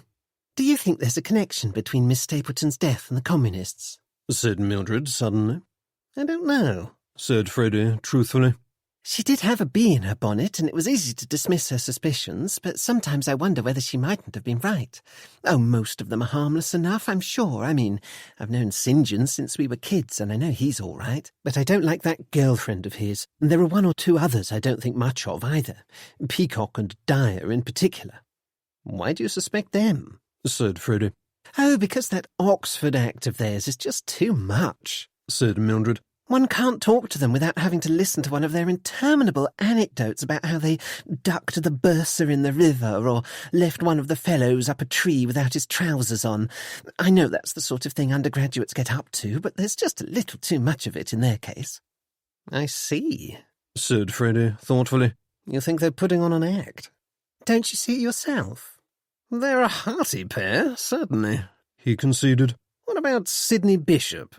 Is he the one who laughs every time Mr. Trevett says anything as though it's the funniest joke in the world? He's very polite to us ladies, although Miss Stapleton always spoke to him rather distantly because of his accent. I should say he was a dear. What did Miss Stapleton say about the communists, exactly? I mean to say, did she have any evidence against them, or was this bee in her bonnet merely a bee? I'm not sure, said Mildred. From what she said, some of the things she saw did sound a little suspicious. What sort of things? Oh, you know, she'd find them in the kitchen before a meeting and they'd stop talking suddenly when she came in. But that's hardly surprising, really, because we all share the kitchen and they might have been talking about private things that were perfectly innocent, but they didn't want her to hear them because they were sick of her snooping around. True, said Freddie. And then there was another time when she saw a book that somebody had left on the table and she went to pick it up, but Peacock snatched it away from her. He did it quite laughingly and said he didn't think it would be her sort of book at all, but she was offended at his manner. I see. What was the book? No idea, she said.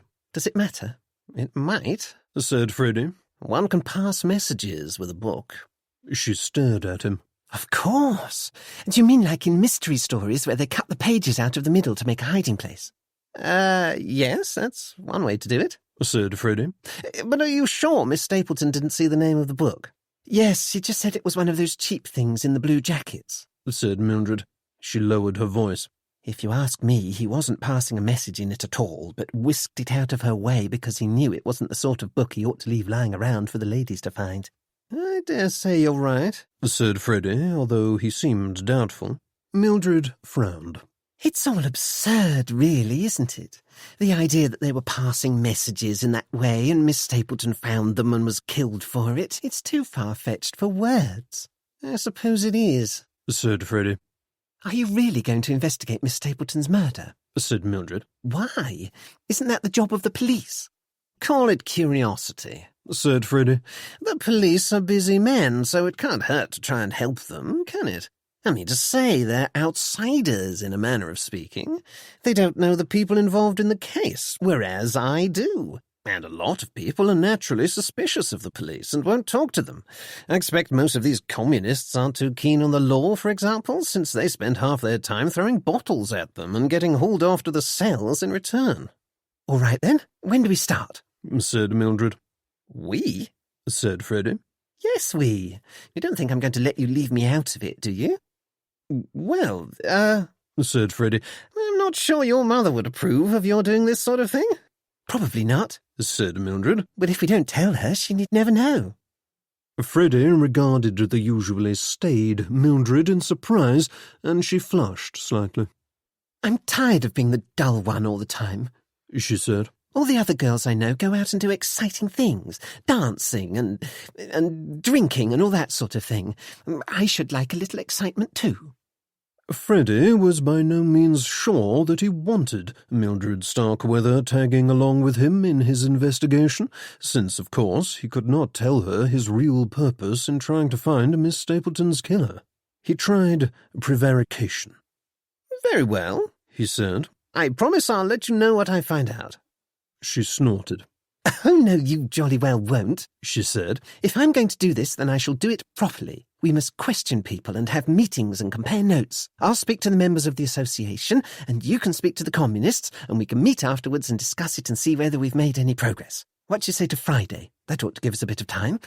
Oh. She broke off. I can't do Friday as we're going to the opera. Saturday, then. No. said Freddie in some concern. I'm going to the Schusters on Saturday. Look here, Mildred. To the Schusters? Why didn't you say so? Then I shall come too. But you can't. Are you already going with someone? No, but Then it's settled, said Mildred firmly. But Mildred... Mildred affected an injured air. I see. I'm not pretty or chic enough for you, is that it? You don't want to be seen with me, just because my nose doesn't turn up like Iris Bagshaw's? What's Iris got to do with it? Nothing, said Mildred. Has she been talking to you about me? No, she hasn't said a thing about you. She's getting married, you know. Yes, thank you. I'm perfectly aware of that, said Freddie a little testily. Well then, said Mildred, as though she had scored a point. She glared at him. Then her mouth began to turn down at the corners and tremble a little. You might let me in on it, you know. I don't have an awful lot of fun. Mummy has needed me more than ever since Father died, but I should like to live just a little for once.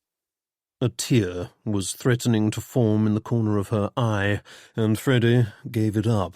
For once a woman started weeping, the argument was lost. All right, he said. But you must be discreet. Don't go around telling everybody of our suspicions. Of course I won't. I should think I know how to behave. She clasped her hands together and beamed. Oh, how splendid! Will you really let me come? I was sure you'd say no. Thank you, Freddie. I always thought you must be a darling underneath it all. After that, there was nothing more to be said, and no further possibility of persuading her to back out. Freddie sighed inwardly and resigned himself to the inevitable. They had returned to stand outside the kitchen, and Mildred was about to pursue the subject further when they were joined by a little man who was wrapped up against the cold in so many coats and scarves that all that could be seen of him was his nose and his moustache.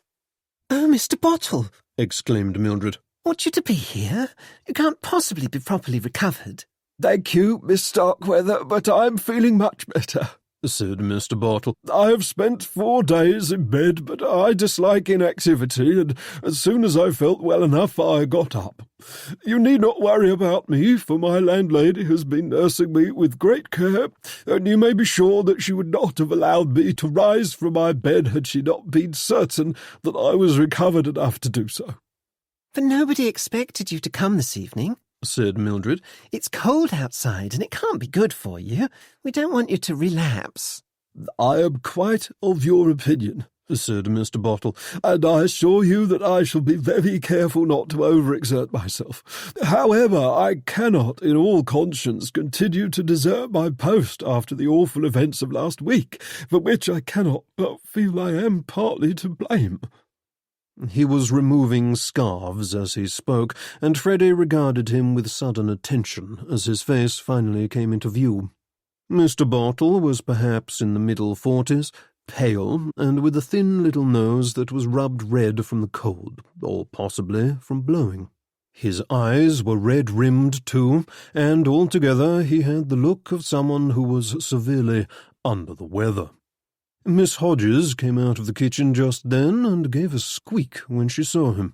Oh, Timmy, she said. You ought not to be here, Mr. Bottle. Nonsense, I am quite well, he replied, and glanced past her into the kitchen. Might I give you a hand with the preparations? Miss Hodges jumped. Oh, no, you mustn't exert yourself, she began, but Mr. Bottle was not to be gainsaid. He ushered her into the kitchen with a firm hand. We must all work together now that the excellent Miss Stapleton is no longer with us, he said. It is not to be supposed that we shall prove anything like as efficient as she was, but we have been sent this trial, and we must overcome it. No, Miss Starkweather, we can manage perfectly well without your help. I suggest you go and join your mother in the minor hall, for the meeting will soon begin. I'd better go and save a seat for Mrs. Belcher, too, said Mildred, and departed. The members of the Communist Alliance were also arriving, and Freddie went to take his seat in the main hall. Miss Flowers was there with her crochet, and he sat next to her again. The meeting went on much as it had done the previous week, although this time there was a lengthy discussion of the plans for the grand rally that was to take place in Hyde Park, followed by a great rattling of tins, since extra funds would be required for its organization. Then St. John stood up and recited a poem of some length, after which Ivor Trevett took to the stage and gave another powerful speech. Freddie listened, his attention caught, and was forced to admit that the man spoke very well, although, when he tried to remember afterwards what had been said, he could not. It seemed to Freddie that if there were indeed something afoot, then Trevett must be at the centre of it. He determined that he would keep his eyes open at all costs on Saturday. If there was anything to discover, then he would discover it. Chapter 11. So it was that Freddie found himself, against his better judgment, escorting the very proper Mildred Starkweather to a private gathering of intellectuals of which he was certain her mother would never approve. The Schusters lived in a house in Doughty Street, and as they arrived, Freddie could hear the sounds of voices and music issuing from an open window upstairs. All the rooms were lit up, and when he rang the bell there was some little wait before anybody answered it. Despite her determination to go out and enjoy herself as other young women did, Mildred was looking a little apprehensive as they stood on the step. She set her jaw when she saw Freddie looking at her doubtfully. "Why does nobody answer the door?" she said, and rang the bell again. "Remember, you're not to tell anybody why we're really here," said Freddie. "Just talk about general things and lead the conversation around to the murder if you can, but don't be obvious about it." "Of course I won't be obvious," said Mildred. "I can be as subtle as you like. I say, do you think they'll be drinking?" "Almost certainly." "Oh, goodness," she said. "Will they expect me to do it too?" "Not if you don't want to," said Freddie. In reality, he was hoping that Mildred would be tired by 10:30, or so uneasy at the company in which she found herself that she would insist on his taking her home. Then he could return and do some real investigating without being required to act as nursemaid to a young lady who was not accustomed to going to parties of this sort. At last the door was opened, and they were admitted and left to hang their own coats up. They pushed their way through a throng of people and up the stairs to find themselves in a narrow, dimly lit hall which was dense with smoke and other less identifiable scents. A young woman in masculine attire was leaning against a small table, smoking and talking to 3 men. Suddenly all 4 burst out laughing. 2 foreigners emerged from a nearby room, chattering excitedly, and disappeared towards the back of the house. From one room the sound of a gramophone could be heard, while somewhere else someone was playing the piano and singing. Since nobody seemed inclined to tell them where to go, Freddie and Mildred entered the nearest room, which turned out to be the drawing-room. It was crowded with people, some standing, others reclining in comfortable chairs, and several more sitting in a group on the floor. Ivor Trevett was standing in the centre of the room, surrounded by a little crowd of admirers, proclaiming at length about something or other. He stood at least a head taller than anyone else, and was altogether an imposing presence. His acolyte, Sidney Bishop, was one of the group, naturally, as was Ruth Chudderley. "Hello, old chap," said St. John, who had spotted them across the room and now came to join them. "Mildred, what are you doing here? Shouldn't have thought this was your sort of crowd, what?" "Of course it's my sort of crowd," said Mildred. "I do go out occasionally, you know." "But does your mother know you're here?" "I don't tell her everything I do," she replied loftily. "Give me a cigarette, Freddie." Freddie, who was just in the act of lighting his own, looked up in surprise, but she gave him a meaningful stare, and he took the hint and offered her his cigarette case. "I didn't know you smoked," said St. John. "Didn't you?" said Mildred with affected carelessness. Freddie lit the gasper for her and watched, fascinated, as she drew on it with great determination. He had to admit she pulled it off rather well and hardly coughed at all, though her eyes watered slightly. How does one get a drink here? she said, once she was able to speak. I say, Mildred, said St. John, as though looking at her in a new light. I had no idea you drank too. I don't drink, she said with dignity. But this is a party. I don't see how one little one can hurt. Freddie, go and get me a cocktail. I don't know about cocktails, said Freddie, but there might be some wine. Let's go and see. He took hold of Mildred's arm and conducted her out of the room. What do you think you're doing? He hissed once they were out of hearing. Your mother will string me up by the eyelashes if she finds out you've been smoking and drinking. I'm just trying to fit in, she said. And I'm not really going to drink. I'll just hold a glass so I look as though I am. In the next room, they found the drinks laid out on the dining table. A cheerful young man was helpfully making cocktails for anyone who asked. Gin fizz? He said to Mildred. Yes, please, she said. You'd better put lots of ice in it, said Freddie. They took their drinks. Mildred sipped hers gingerly and made a face. It's horrid, she whispered. Do people really like this stuff? Oh, yes, said Freddie. She looked around. What do we do now? She said. I expect we ought to go and talk to people we know. Suppose we split up. I'll go and talk to the chudderly female and see what she has to say. Perhaps you can speak to Mr. Trevitt or Mr. Bishop.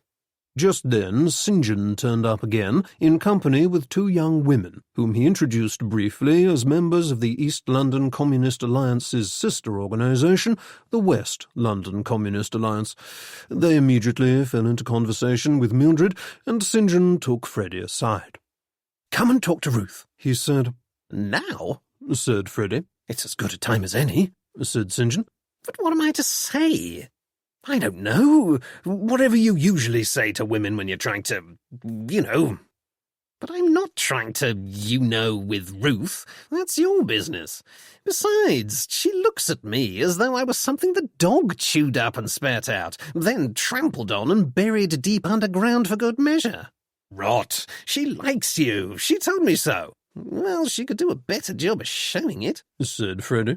Look, I'm not sure this is a good idea. But St. John would listen to no protests. He pushed Freddie back into the drawing-room. Ruth Chudderley was not there, and nor was Ivor Trevitt. Oh, said St. John, disconcerted. She was here a moment ago. I'd better go and find her.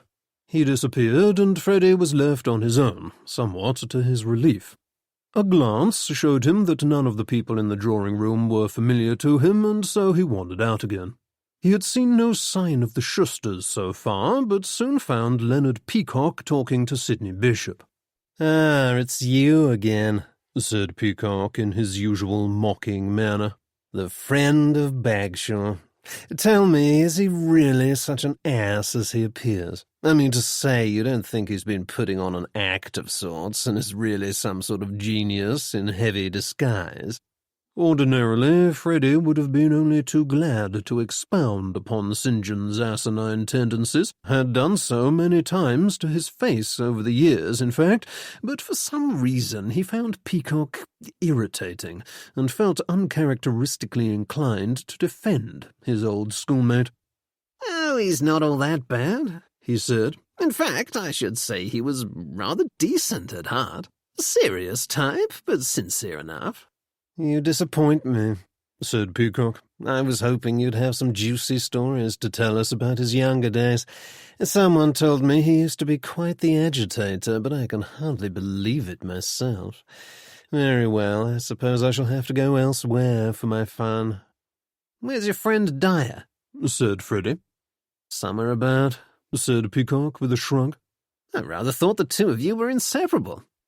Really? I don't know where you got that idea. We were thrown together at university, so I tolerate him, but that's all. He's not exactly the thing, you see. Nothing but a jumped-up tradesman's son. Is he? Said Freddie, wondering why this ought to matter to an avowed communist. We can't all be born into the aristocracy, said Sidney Bishop with a laugh. Some of us must work our way up, and even then we'll only get so far. I dare say, said Peacock idly. But of course, in future, none of this sort of thing will matter, went on Bishop. Peacock seemed to have lost interest in the subject and shortly afterwards wandered off, leaving Freddie to study Sidney Bishop curiously. It was almost the first time he had seen him out of the company of Ivor Trevett, and he wanted to find out more about him. Bishop was a rubicund little man whose face wore an almost permanent expression of cheeriness. Freddie would have guessed him to be a butcher, but he was wrong, as it turned out, for Bishop soon informed him that he had been engaged in the sartorial trade for many years and had addressed many gentlemen in the business line, although he had never been fortunate enough to tailor for the highest ranks of society, he added. "Now, this is beautiful work, if you don't mind my saying so," he said, regarding Freddie's suit with a practised eye.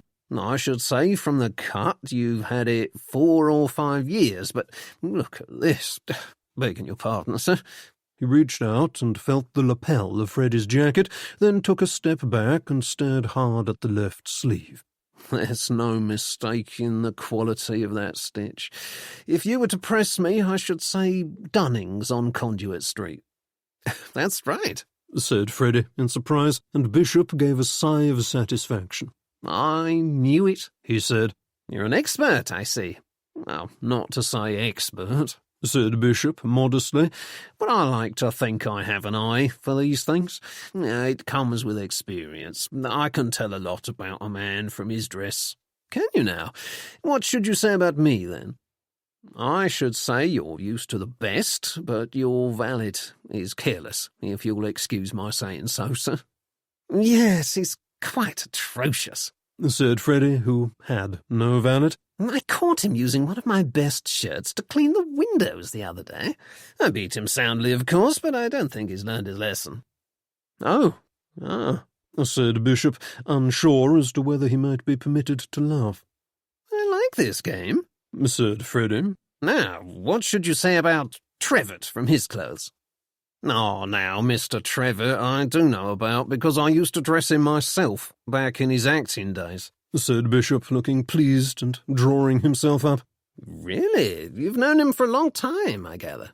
"Oh, yes," said Bishop, nodding. "I had a passion for the theatre for many years and came to know Mr. Trevett that way when he saw some of my work and was kind enough to say he liked it. I made many of his suits over the years, although I do less for him nowadays, as he prefers to dress in a more bohemian fashion. A splendid actor he was.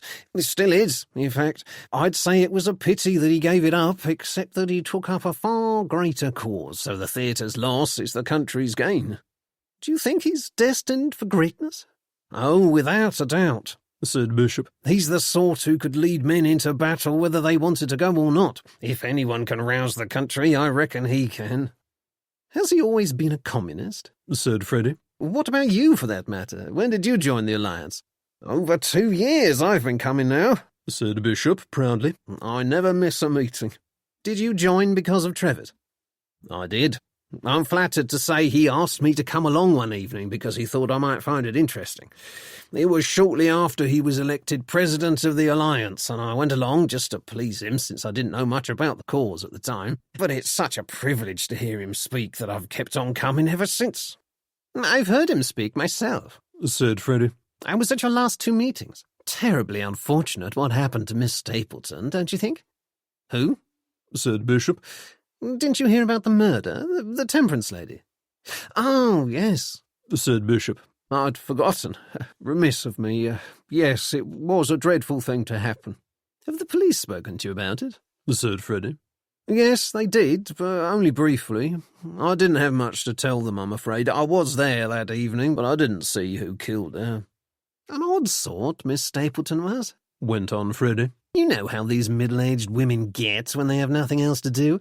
You'll think it funny, I dare say, but she seemed to think that you lot were up to something." "Up to something?" said Bishop with a laugh. "Such as what?" "I couldn't tell you.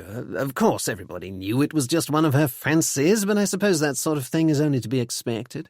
They're a conventional lot in general in the temperance movement, and I expect they find the communist ideal a little frightening. I hear she was something of a nuisance to you." "Oh, I shouldn't say that exactly," said Bishop, his head on one side. She used to complain about the noise sometimes, and she didn't like the fact that we had 3 drawers in the office and they only had 2, but we could hardly do anything about that, could we? We've been there longer, and it's first come, first served. I wonder who killed her, said Freddie. I thought they said it was a thief, said Bishop. I dare say it was. I'm sure the police will find him sooner or later. I know they're looking into it very carefully. I'm glad to hear it, said Bishop. He spoke politely, but he seemed uninterested in the subject, and Freddie could only suppose that he was so caught up with his hero worship of Ivor Trevett that he had no attention to spare for anything else. As if in confirmation of this, Trevett happened to walk past just at that moment. Bishop immediately excused himself and went to follow his idol, leaving Freddie standing by himself, wondering what to do next. Mildred was still talking to the 2 girls, so he decided to get himself another drink. He had still seen no sign of the Schusters, and was curious to see how they would behave while in their own element. In the hall he bumped into Ronald Dyer, who had been described by Leonard Peacock as a jumped-up tradesman's son. Dyer seemed to be troubled by no inkling of his friend's opinion of him. "Hello," he said cheerily. "Rather a jolly do, eh?" Rather, agreed Freddie. I must say I was expecting something a bit more pursed-lipped than this, less carousing and more earnest conversation, that sort of thing. "Oh, we know how to shake a leg just as well as anybody," said Dyer. "All work and no play makes Jack a dull boy, don't you think? Why are you really here, by the way?" The change of manner was so sudden that Freddie was caught by surprise. What do you mean? He said after a moment. I'm here because Mrs. Schuster invited me. You're not one of us, though. No? Does that matter? It might, said Dyer. They regarded one another for a moment. Then Dyer said, I should be very careful if I were you. Careful? Of what? Said Freddie. They don't like interlopers here. If they suspect you've come to snoop around, for a story, perhaps, they won't be best pleased. But I'm a pressman, said Freddie lightly. We can't help looking as though we're snooping around, even when we're not. It's terribly unfortunate. Is that so? Said Dyer. He glanced about and leaned forward. Freddie thought he was about to say something confidentially when Ivor Trevett, with Sidney Bishop once again in tow, swept up to them and clapped Dyer on the shoulder. There you are, my boy, he said. Erskine has arrived at last. You'd better come and speak to him. I fear he is still smarting over that unfortunate mix-up with the union money, and he won't listen to me when I tell him nobody suspects him of being deliberately underhanded. He and Bishop bore Dyer away with them, much to Freddie's annoyance, for he was sure Dyer had been on the point of telling him something important. Did Dyer suspect his real purpose in coming here tonight? And what had he meant by his suggestion that Freddie be careful? Was it a friendly warning or a threat? Freddie could not tell, but whatever the case, he intended to be on his guard that evening. He went in search of the Schusters again, and eventually found Anton Schuster at the back of the house in his study with a small crowd of people. Here the real intellectual discussion was taking place. There was no music in this room, and Schuster was ensconced in a tall, winged armchair, a glass of whisky in one hand and a foreign-looking cigar in the other, holding forth at length to a rapt circle of people who were crowded around him on chairs and tables and the floor, hanging on his every word. The opposite wall was lined with bookshelves, but the room was too full for Freddie to pick his way across and get a good look at them to see if there were any books in blue jackets. He came out and glanced into another room that was obviously used as a sort of second parlour. This was where the sound of the piano had been coming from.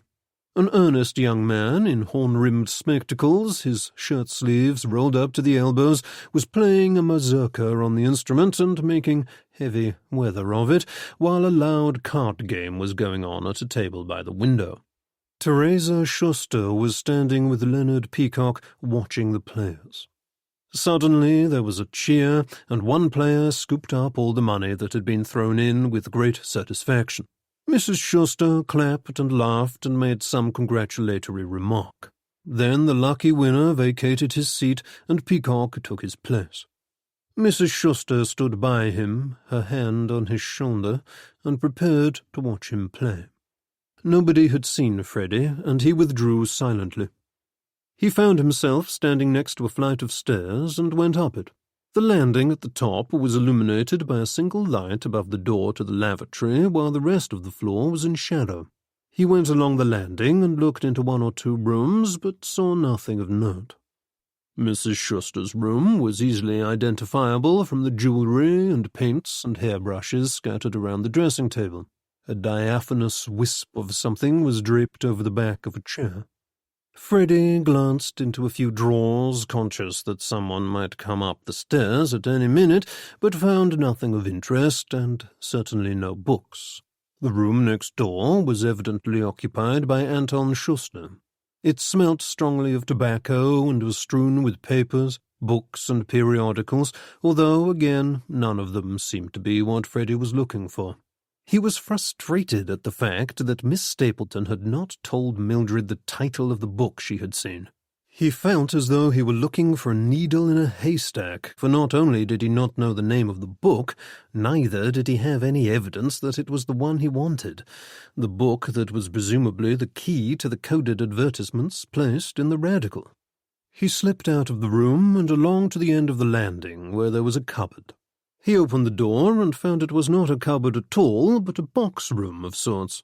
With a glance behind him, he entered and turned on the light.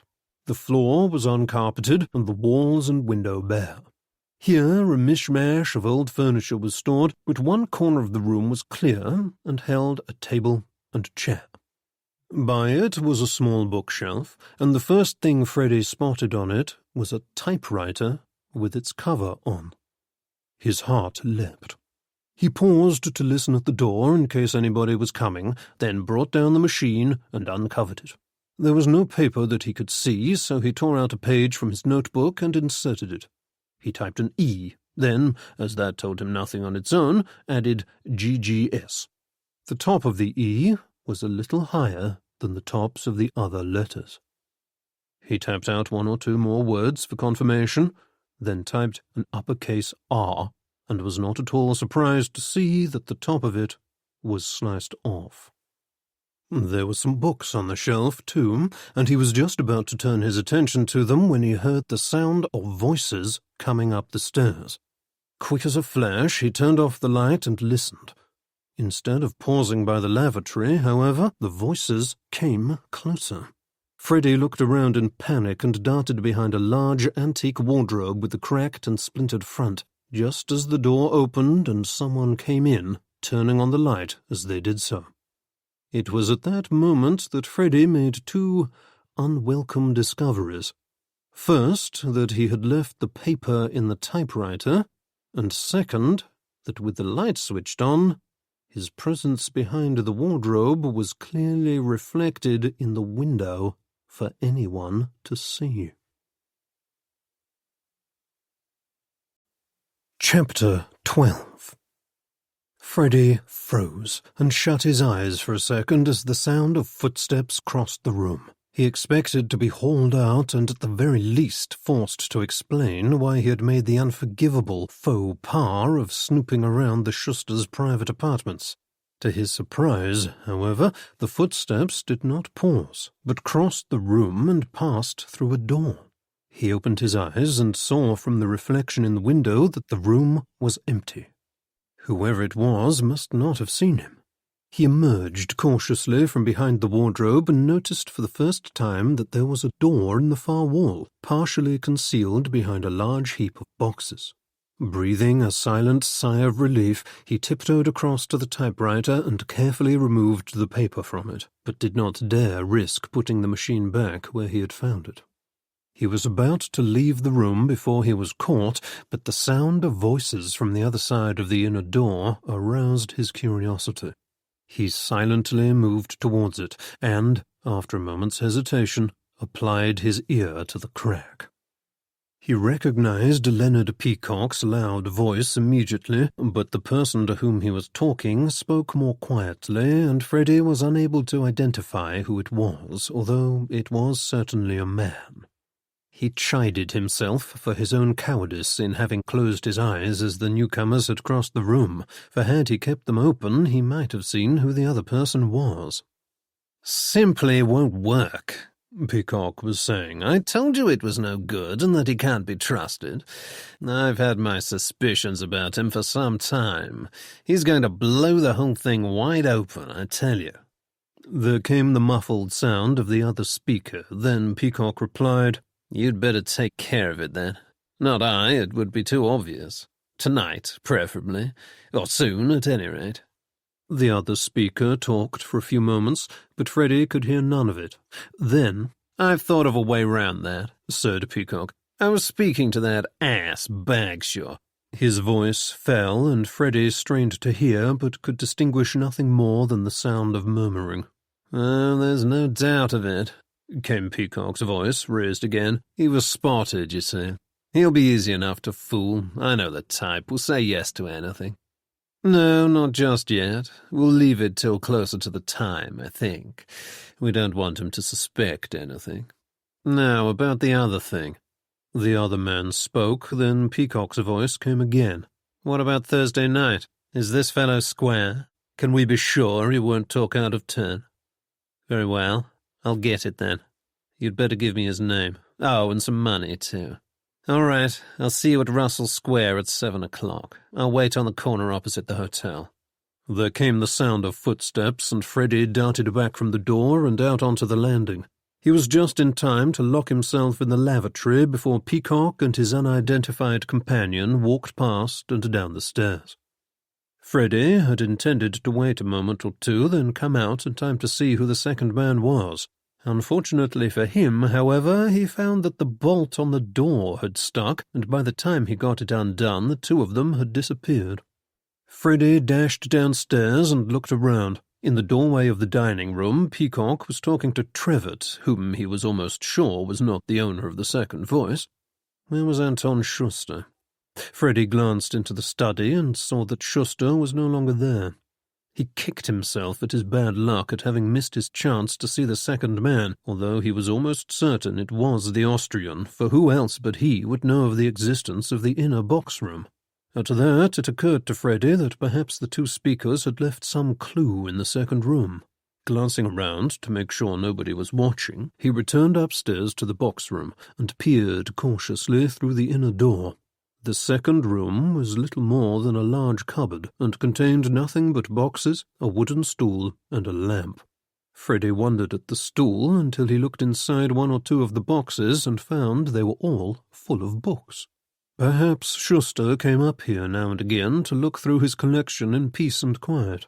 Freddie was about to turn and leave when his eye fell on a little stack of books which had been left on top of a pile of boxes. One of them was a cheap novel wrapped in a bright blue jacket such as one buys at a railway station. The title was The Secret of the Black Veil, and its author was unknown to Freddie, although a quick glance inside showed the novel to be of the sensational type. Freddie quickly noted down the edition number and the date of publication and put the book back where he had found it. If this was indeed the book he was looking for, then it was better not to alert the conspirators to the fact that their code had been broken. There was little else to be seen here, so he switched off the lamp and came out into the main box-room. A glance at the shelves next to the table revealed nothing of interest either. He replaced the typewriter, then, with a last look around the room, turned off the light and emerged onto the landing, where he almost jumped out of his skin, for there before him stood Teresa Schuster. "Hello," he said, as casually as he could manage. "I was just looking for someone, but I see she's not here." "Nobody is up here, except ourselves," said Mrs. Schuster. She was wearing an evening gown in a soft greenish gold which shimmered as she moved and set off the amber of her eyes to perfection. Around her neck was a choker of jade green glass beads in a bronze-coloured setting, and she wore earrings to match. She was standing near him, and again he caught the faint scent of roses and spices. I he began, intending to launch into a further explanation as to why he was snooping around in his hostess's house, but something about the satisfied little smile that turned up the corners of her mouth as she looked at him told him that she was not interested, or perhaps had noticed nothing out of the ordinary, and he was unable to continue. It was most unusual for him to find himself dumbstruck, and he wondered at it. "I'm sorry I did not see you arrive," she said. "but you see, it is true what I told you, that Anton and I like to enjoy ourselves." Yes," said Freddie. "Myself, I like it particularly," she said, and her tone was full of meaning. It was most odd. He was perfectly conscious that she was deliberately exercising her powers of mesmerism on him, could feel the force of it from where he stood, and yet, despite that knowledge, he could not turn his gaze away from those amber eyes of hers. Close up, he could once again see the faint scar that ran across her left cheekbone. She saw him looking at it. "Feel it," she said, and before he could stop her, she caught up his hand, put it to her face, and ran his fingers gently across it. Had she kissed him, it could not have felt more intimate. "How did you get it?" he said. Her brows drew together as though she were in momentary pain. "From my first husband," she said. "He was a bad man, a violent man." "What happened to him?" "He died," she replied shortly. "Then Anton came and was kind to me. But he is old, and I wonder sometimes whether he is strong enough to protect me. What about you?" She turned her eyes to his left earlobe, which was ragged and half missing. "I see you have known violence too. But I know you are not the sort to be frightened by it. Should you protect me if I were in danger?" "Are you in danger?" "I know we have enemies," she said with sudden intensity. "and I know they would like nothing more than to see me dead." Then her face cleared, and she smiled. "But I feel I can trust you. If something should happen, then I am sure you will not turn me away if I come to you for help." "Certainly not, what?" he said stupidly. She was still holding his hand, and she laid it against her lips. "Thank you," she said. "I will remember your words. I feel a sympathy with you, and know you would not let me come to harm. But you must say nothing of this to anyone, or you, too, will be in danger." "Oh, rather," said Freddie. Someone was coming up the stairs, and she let go of his hand and moved away from him. "Remember," she said, then turned and went downstairs. Freddie remained where he was, for she had left him feeling a little dazed. After a few minutes, he shook himself, took a deep breath, and forced himself to consider the encounter dispassionately. To his surprise, he found that the hand she had taken in hers was tingling, and that his heart was racing as though he had been running. He had to admit that whatever power she had exercised on him, she had done it very effectively. "I wonder if they learn hypnotism at school in Austria," he said musingly to himself. "And what exactly does she want of me? Does she really have enemies, as she said? Or is she trying to draw me in for some other purpose?" He had no answers to his questions at present, so there was nothing to do but go downstairs and look for Mildred, for he was starting to think that this was a suitable moment in which to leave. He had found out a number of interesting things that evening, but it was probably best to stop now before his activities began to arouse suspicion. Besides, he realized with a sudden shock as he glanced at his watch, it was already after midnight, and Mildred had promised her mother she would not be home late. But Mildred was nowhere to be found. Freddie put his head into the dining room. She was not there, but two other people he recognized were. Ruth Chudderley and Ivor Trevett, who, to judge from their current attitude, were on much friendlier terms than anyone had supposed. Freddie withdrew his head hurriedly and gave a silent whistle. "Well, there's a turn-up," he said to himself. "So much for St. John's hopes, although I don't suppose there was ever much chance for him anyway. Odd, though. I should have said she was a cold fish, but it seems not." Eventually, he found Mildred in the drawing-room. She was sitting on the floor among a group of people, giggling uncontrollably. "Freddie!" she cried gaily when she caught sight of him. "Look, everyone, this is Freddie. Move up so he can sit down. We're playing the most marvellous game," she said to him. "It's called Hobbes and Descartes Took the Bus. Everyone has to add a famous philosopher to the list, and you have to remember them all. And if you miss one out or get them in the wrong order, you have to take a drink." She gave a sorrowful hiccup.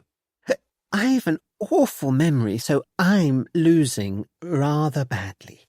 Freddie noticed that she was speaking very carefully and deliberately, and he looked at the glass beside her in dismay. "Mildred, you idiot," he said. "how much have you had?" She waved a hand. "I don't know," she said. "It can't be much, though. These drinks are only small. I mean to say 3 of them would barely fill a teacup.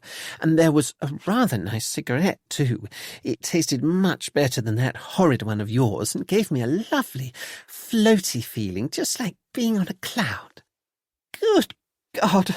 exclaimed Freddie. He had the sinking sensation that he was about to get into trouble for this. "There's no need for that," said Mildred primly. "I say, you're not going to tell Mummy, are you?" "Of course I'm not going to tell her. As a matter of fact, at this moment I'm considering emigration. Look here, my girl, I'm taking you home this minute." "But I don't want to go home," said Mildred, pouting. "Have you any idea what time it is?" "No," said Mildred. "I lost my watch in a card game." Freddie raised his eyes and forced himself to remain calm. "Well, I can tell you," he said. "It's nearly 1 o'clock, and you promised your mother you'd be home before midnight. I'm sure she won't mind," said Mildred. "In fact, I dare say she won't even find out. She's probably asleep by now. I thought you said she was going to wait up for you." "Then she'll have to wait a bit longer, won't she?" said Mildred. She beamed around at her new friends. "We're having fun, aren't we?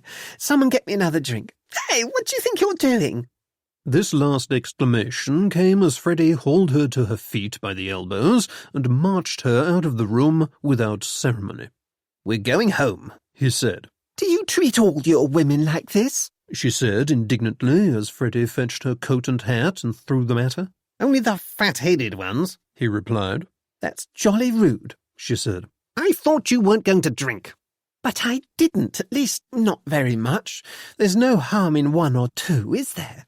1 or 2, 9 or 10 more like, from the looks of you," said Freddie. "Nonsense," said Mildred. "If I'd had that many, I'd be drunk. And as you can see, I'm perfectly sober.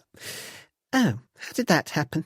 She had slid down the wall and was now sitting on the floor, looking about her in surprise.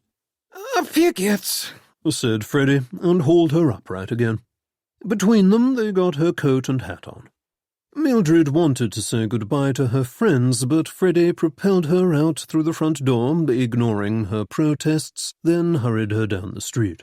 After a few yards, however, it became clear that the cold night air was having an unfortunate effect on Mildred's ability to remain standing. She clung to his arm and began to stagger, laughing hysterically as she did so. "I want to go to a nightclub," she slurred. "You want to go to bed," he said. "We'd better find a taxi."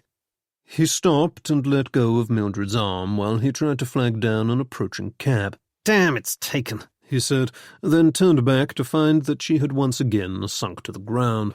He picked her up again, but she could barely keep to her feet. She was evidently completely incapable. She suddenly seemed to realize that all was not well. Why can't I stand up? She said. 'Cause you're roaring drunk, you idiot, he said. Oh, goodness me, she exclaimed in dismay. What am I to do? I can't go home or Mummy will kill me. Where can I go? The best place for you is in bed, said Freddie. Can you pretend to be sober, do you think? You might manage it if you don't stop to chat when you get in. But one look at her was enough to tell him that this was impossible. His heart sank.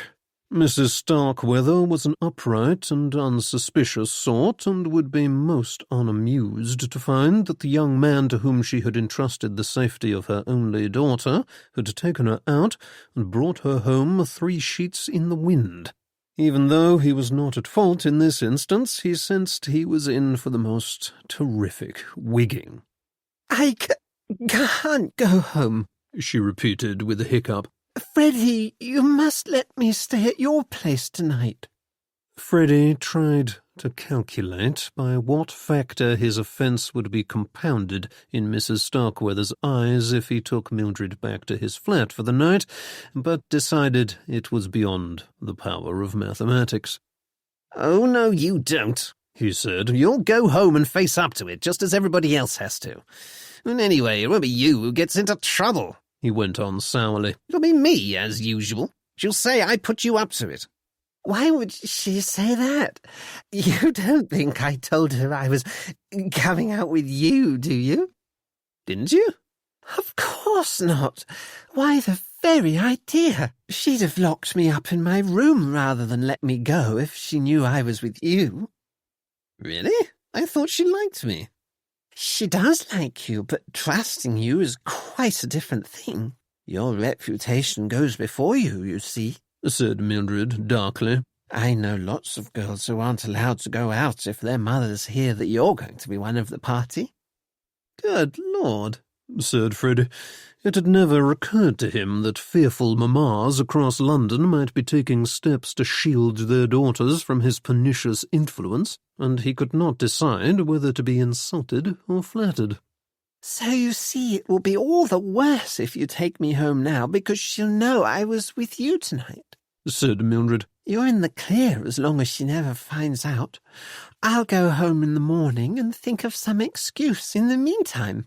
But, said Freddie, you'd better do as I say if you don't want to get us both into trouble, she said. But, said Freddie again. He did not like this at all. Just then a taxi arrived. Mildred was still leaning heavily against him, and he shovelled her into the cab with more efficiency than good manners. She immediately fell asleep. "Where to?" said the driver. Freddie looked at Mildred and tried to picture Mrs. Starkweather's face if he arrived at Upper Montague Street with her unconscious daughter slung over his shoulder. "Fleet Street," he said. The driver smirked. "Right you are, sir," he said, and they set off. In a very few minutes they arrived at Freddie's place, and Freddie, with some difficulty and a little assistance from the taxi driver, at last managed to get Mildred out of the car and up the stairs. He then put her into his bed and went into the sitting-room, there to spend an uncomfortable night, curled up on the sofa. Chapter 13. He was awoken at just after 8 by someone shaking him by the shoulder. It was Mildred. "What's that?" he said groggily, and tried to sit up. "You do sleep late," she said. "I've been awake for hours. Listen, I've been thinking. We'll have to tell Mummy I stayed at Iris's last night." "What?" "I told her I was going out with Iris anyway, so it'll be easy enough to convince her. I'll just say Iris was taken ill or something and I didn't want to leave her." "Taken ill?" said Freddie. He was not at his best first thing in the morning, and it took a little while for new ideas to register in his brain. "I'm going to telephone her now," said Mildred. Who? Your mother? Well, Iris first. I'd better make sure she'll back me up. Then I'll call Mummy and explain. Freddie had now woken up properly and was regarding Mildred in something like wonder. Mildred, aren't you feeling awfully sick? He said. No, said Mildred in surprise. No headache or anything like that? Well, perhaps a slight one, she said, as though she had only just noticed it. But I always wake up with a bit of a headache when I go to bed late. Why? Freddie stared. No reason, he said at last. I am rather hungry, though. I don't suppose you have anything for breakfast. Breakfast? Said Freddie, as though this were an alien concept. It was rare that he rose early enough to indulge in breakfast. Oh, never mind, said Mildred. We can go out somewhere once I've telephoned Iris and Mummy.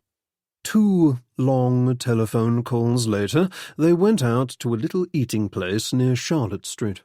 Mildred ate with a hearty relish, and Freddie could do nothing but watch in amazement as she polished off a large plate of kippers, then followed it up with 2 boiled eggs, and finally several crumpets with butter and honey. At last she pushed her plate away and gave a sigh of satisfaction. I don't think I've enjoyed a meal so much in ages, she said. A worried look flitted across her face. I drank rather a lot last night, didn't I? I think you did, yes, said Freddie. I know I must have, because I don't remember much about it. I didn't make a fool of myself, did I? I mean to say, I didn't do anything too dreadful. I remember losing my watch playing cards, but there wasn't anything worse than that, was there? I don't think so, said Freddie, who was feeling slightly guilty at having abandoned her for almost the entire evening. I didn't find anything out about Miss Stapleton, she said sadly. Or if I did, I don't remember it. Perhaps I'm not cut out to be a detective.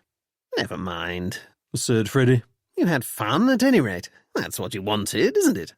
Yes, I did, she said, brightening up. It was fun. I can say I've tried all that sort of thing now, although once was enough, I think. I shan't do it again. She looked up as a smartly dressed young woman with a head of golden-brown curls came in and joined them. Oh, hello, Iris. There was no need to come out, you know. I'm quite all right. What on earth have you been doing, Mildred? Said Iris Bagshaw, sitting down at their table and removing her gloves in a businesslike fashion. I didn't understand half of what you said just now on the telephone. Of course, I'll say whatever you like, but tell me what you meant.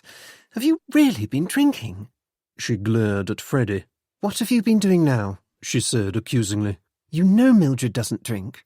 I haven't done anything, said Freddie. We went to a party last night, and Mildred found out, just as thousands have done before her, that gin cocktails are best taken in moderation. It was nothing to do with me. I don't believe that for a second, said Iris. She had a very pretty nose, of which she was rather proud, but she was now wrinkling it up as she looked at Freddie as though he was something distasteful. I know exactly what you're like. I bet you told her it was soda water or something, just for a joke. Oh, no, he didn't, said Mildred. I did drink too much, but it wasn't really his fault. It wasn't my fault at all, said Freddie, stung by the really. It's not as though I forced the stuff down your throat, is it? As a matter of fact, I seem to recall warning you off it several times. Said Iris sceptically. Where exactly did you take her? To a party at the house of some friends of your brother's, said Freddie. It was meant to be a sort of salon of communist intellectuals, but it turns out that communist intellectuals like to drink just as much as the rest of us, and they wanted Mildred to join in. Oh, they're the worst for that sort of thing, said Iris. We had to have words with St. John when he brought a couple of them home to Tewkesbury at Christmas. They drank the house dry and were quite ill-mannered. I mean to say, one can ignore an uneducated accent, but they were rude to the servants, which one doesn't exactly expect from people who are supposed to be trying to improve the lot of the working man, and they took liberties with the supplies. And on top of all that, one of them got rather over-familiar with me. Did he indeed? Said Freddie, more indignantly than he had intended. Yes, Rafe had to speak to him about it. He stopped soon after that. I should think so. How is old Rafe, by the way? Oh, all right, I expect, said Iris, dismissing her intended with magnificent indifference. Did you see St. John last night, then? I haven't seen him for weeks. Is he still chasing after that horrid girl who always looks as though she's chewing a lemon? Ah, yes, said Freddie. He is, but I don't think you need to worry about ending up with her for a sister-in-law. When I saw her last night, she was, demonstrating an enthusiastic admiration for another man's political convictions. What? Who? Said Mildred, open-mouthed. Ivor Trevor. Goodness, said Mildred. Poor St. John. He'll be awfully upset. I dare say he will, but I'm glad of it, said Iris. He's an ass, but the Chudderley would have made him miserable, and the rest of us too, she added. Imagine having to make polite conversation with someone who can't understand a joke. As it happened, this was exactly Freddie's opinion of Iris's fiancée, but he said nothing. Oh, that man at the next table's forgotten his umbrella, said Mildred suddenly. She picked up the article in question and went after him, and Iris Bagshaw immediately turned to Freddie, eyes narrowed. What are you up to? She hissed. Why did you take Mildred out? She's far too innocent for you, not your type at all. She talked me into it, he replied. If you must know, I was there looking for a story and she insisted on coming. You didn't do anything awful, did you? She said with a note of fear in her voice. Of course I didn't do anything awful, he said stiffly. I took her to the party, then I took her home and tucked her up in bed as though she were a newborn babe, while I spent the night freezing on the sofa. Well, if you say so, I suppose I ought to believe it, she said. But you'd better be telling the truth. I am, I swear it, said Freddie. She regarded him with something akin to sorrow. It really is time you grew up, you know, she said. Freddie was nettled at this, for he felt he had been behaving well lately and that he was being unfairly attacked. He had no opportunity to say this, however, before Mildred came back in. Iris rose and put on her gloves. Come on, Mildred, she said. We'll go home together and concoct something for your mother on the way. I'm sure we can think of something convincing. All right, agreed Mildred. They prepared to depart. Thank you, Freddie, she said. I had a splendid evening. Let me know if you find anything out, she added in a whisper as Iris straightened her hat. Freddie nodded, and the two girls left, Iris casting a doubtful glance back at him as she did so, and leaving him in no very cheerful frame of mind. There was nothing to do now but settle the bill and head back home, where he fell into bed and slept until the early afternoon. Chapter 14. Freddie's next concern was to tell Henry Jameson all he had learnt at the Schusters' party, but he quickly found that even intelligence men take Sundays off, for nobody answered when he called. It would have to wait until Monday, he decided, but in the meantime there was no harm in trying to track down a copy of The Secret of the Black Veil, the book he had found in the second box room at the Schusters' house. He eventually found a slightly dog-eared copy tucked behind all the other books on a shelf outside a dingy bookseller's shop at Waterloo, and bore his prize triumphantly back home, where he brought out all the coded advertisements Henry had given him and set to work with the most recent message, hoping against hope that he was on the right path. After a few minutes, he pulled at his ear in disappointment and looked at the string of gibberish in front of him. Unless he had been reading the code incorrectly, this was the wrong book. He tried again, just to be sure that he was doing it properly, but no. The message which came out made no sense at all. The advertisement from the previous week produced equally unsatisfactory results, as did the one from the week before that. This was a blow, and Freddie was ready to give up, annoyed that he had seemingly been so close to solving the coded messages only to be disappointed. He decided to have one last attempt, this time taking the oldest of the advertisements and trying with that, and immediately sat up in excitement as a message began to form before his eyes. Ah, he said, and regarded his handiwork. Now this was certainly a communication of sorts, although Freddie had little idea what it meant. As far as he could tell, the purpose of the message was to call a meeting of a particular group of people, but he was unable to understand anything beyond that, for the people and places referred to had been given code names. From what he could see, however, it did not refer directly to any of the members of the East London Communist Alliance. He took another advertisement, and for the next 2 or 3 hours absorbed himself in the task of deciphering the coded announcements. When he had finished, he gazed at the results thoughtfully. He had managed to decipher 24 messages, all of which were much the same as the first one, and made little sense to him, although Henry Jameson might understand them better. There was nothing to be done until he could speak to Henry, so Freddie put the papers away and spent the rest of Sunday in idle pursuits. The next day, he took the book and the advertisements to the Clarion's offices with him when he went into work. His colleague, Jolliffe, saw him poring over the 3 messages he had been unable to decipher, and looked on with interest as Freddie scratched his head.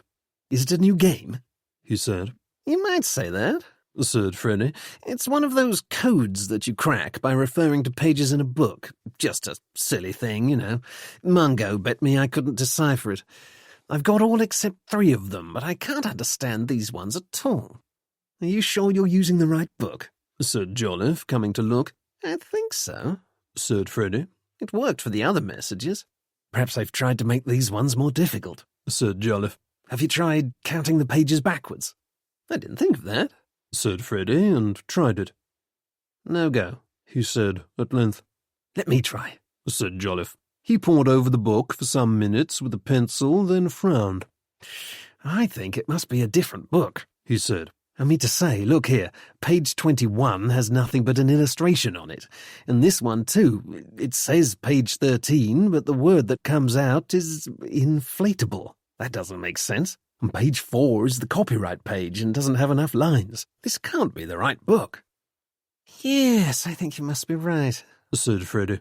"It looks as though the book you want is a short one, too," observed Jolliffe. "All the pages given are low numbers. Isn't there a clue in one of the other messages as to what it is?" "No, and it's a damned nuisance," said Freddie. He was disappointed, for he had hoped to turn up triumphantly at Henry's office with the codes all deciphered. Still, he had made a start, and he was anxious to report what he had found so far. Henry was looking distracted and worried when they met, but cheered up a little when Freddie placed the book and the messages on his desk. "Oh, well done," he said. "How did you find it?" "It was at the Schuster's house," replied Freddie. "You didn't take it from there?" said Henry in some alarm. "No, I left it and bought my own copy." "I'm glad to see you have some sense," said Henry, relieved. "Best not to draw attention to ourselves, if possible. What else did you find?" "Well, it appears that Anton Schuster is the one who's writing and posting the advertisements," said Freddie. He felt in his pocket and brought out the envelope he had taken from St. John's waste paper basket. "This is how they arrive," he said. "The typewriter which was used to type that address was at the Schuster's house." "Is that so?" said Henry. He read carefully through the messages Freddie had written down from the codes. He said at last. "Code names within a code, I see. And it's a pity you couldn't crack the last few, but look at these 7 messages here. I don't suppose you remember what happened on the dates mentioned?" "Not offhand," said Freddie politely. "No, he wouldn't," said Henry. "Last year we had a certain amount of trouble with unofficial strikes in several places at once by some of the more excitable members of the Labourers' Union. Rowbottom hadn't approved them, and there wasn't a vote, but somehow several small groups managed to organise themselves efficiently enough to walk out all at the same time. Each of the strikes was preceded, and supposedly caused, by the sacking of a shop steward, and we strongly suspect the dismissals were deliberately orchestrated in order to foment unrest. We believed John Pettit and his group of agitators were behind it, but he denied it absolutely. Condemned the strikers, in fact, and we couldn't find any evidence that he was lying. But now it looks as though Schuster had a hand in it too. He must have been communicating with the activists in the north by means of these advertisements. I dare say if we search Pettit's house, we'll find he, too, owns a copy of The Secret of the Black Veil." I doubt it, said Freddie. I understand his house burned down a few weeks ago. Oh! He stopped and laughed suddenly. What? Said Henry. Of course! That's why the last 3 messages make no sense, said Freddie. Pettit lost his copy of the book in the fire, and they had to change to a new one quickly. Ah, yes, said Henry. I wonder why he didn't just buy a new copy, though. They don't print many copies of these penny dreadfuls, said Freddie. I expect once they've all sold out, they don't bother printing any more. I had trouble finding it myself. Yes, that makes sense, said Henry. He looked at the papers before him. So then, thanks to you, we now have a firm connection between the East London Communist Alliance and what is going on elsewhere. I knew there was something. It's just a pity we don't have the messages for the last 3 weeks. I'd like very much to know what they say, as I have the feeling they are planning something very soon, and I suspect it has something to do with this march and rally on the 15th. Yes, they're all getting very excited about that, said Freddie. What do you think it is, then? Do you expect all the workers to descend on London for a day's fun and then refuse to go back to work afterwards, spurred on by their leaders? Surely you'd have heard something to that effect if that were the case. No, I don't think it's anything as obvious as that, said Henry. I know I said it might be possible to organize a general strike in secret, but I do rather think we'd have got wind of it somehow. And in any case, the majority of workers like to have a say in these matters. I can't imagine their being all too keen to walk out without being asked to vote on it first. No, whatever it is, it must be known only to a small number of people. But who is behind it, in your opinion? Are they all in on it, do you think? I can't say for certain, said Freddie. But I know Leonard Peacock at least is plotting something. Oh, said Henry, and listened as Freddie related the conversation he had overheard between Peacock and the other unidentified person. That's interesting, he said at last. It looks as though they suspect someone of being a traitor. Yes, said Freddie. I don't know who it is, but I shouldn't like to be in his shoes at present. They seemed to be considering a replacement for him, but they thought Trevor wouldn't be suitable. I wonder whether that means Trevor isn't part of all this, said Henry musingly. Perhaps it does. For my part, if I were brewing up a secret plot, I shouldn't ask him to take part in it. He's so fond of talking at the top of his voice to anyone who will listen that I'm not sure one could trust him to keep it quiet. Still, he and Schuster do seem prone to disappearing into corners to confer together, so I suppose we oughtn't to discount him completely. Then I shan't cross him off the list just yet, said Henry. Who was Peacock talking to, do you think? I don't know. I thought it might have been Schuster, but I couldn't say for sure. The voice was too quiet to make anything out. What about your friend Bagshaw? Might he have been the second person? Do you think he knows anything? It wasn't St. John, said Freddie, because they were talking about him. They said he would be easy enough to fool, although I have no idea what they meant by that. I assume it has something to do with the radical. No, I know he's done 1 or 2 queer things in the past, but I think we may have to accept that he isn't concerned in this particular business. Well, you know him best, so I suppose I ought to trust your judgment, said Henry. He sighed. It's all very frustrating. I was hoping we'd find some evidence against Anton Schuster, but it appears he's too discreet for us. But are you sure he's the one behind all this? Of course, one can't be sure of anything, said Henry, but he has a history of stirring things up while keeping in the background. Words can be just as dangerous as guns, and the Austrians certainly considered him a threat. If he hadn't left Vienna when he did, he most likely would have been arrested for sedition. Now we've got him, and I'd much rather we hadn't. Very well. Did you find out anything else? No, at least not exactly, but Mrs. Schuster seems to think someone wants to kill her, said Freddie slowly. Oh? Did she say who? No. To be perfectly truthful, I couldn't decide whether to believe her or not. I rather thought at the time she had other intentions and was using the story as a means to get my sympathy. I see. And did she, get your sympathy? I'm not sure. I can't quite make her out.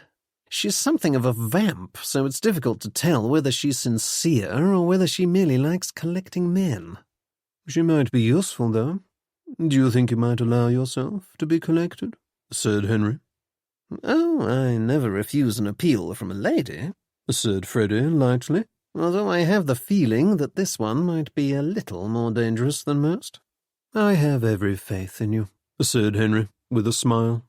"I should like to know what Peacock is planning," went on Freddie. "Whatever it is, he's doing it on Thursday night." "Can you find out?" said Henry. "You might follow him." "I could try, I suppose," said Freddie. "but wouldn't it be better if one of your people did it? What about your man on the spot? I haven't heard anything from him." "Nor have we," said Henry, half to himself. "I was expecting a report this morning.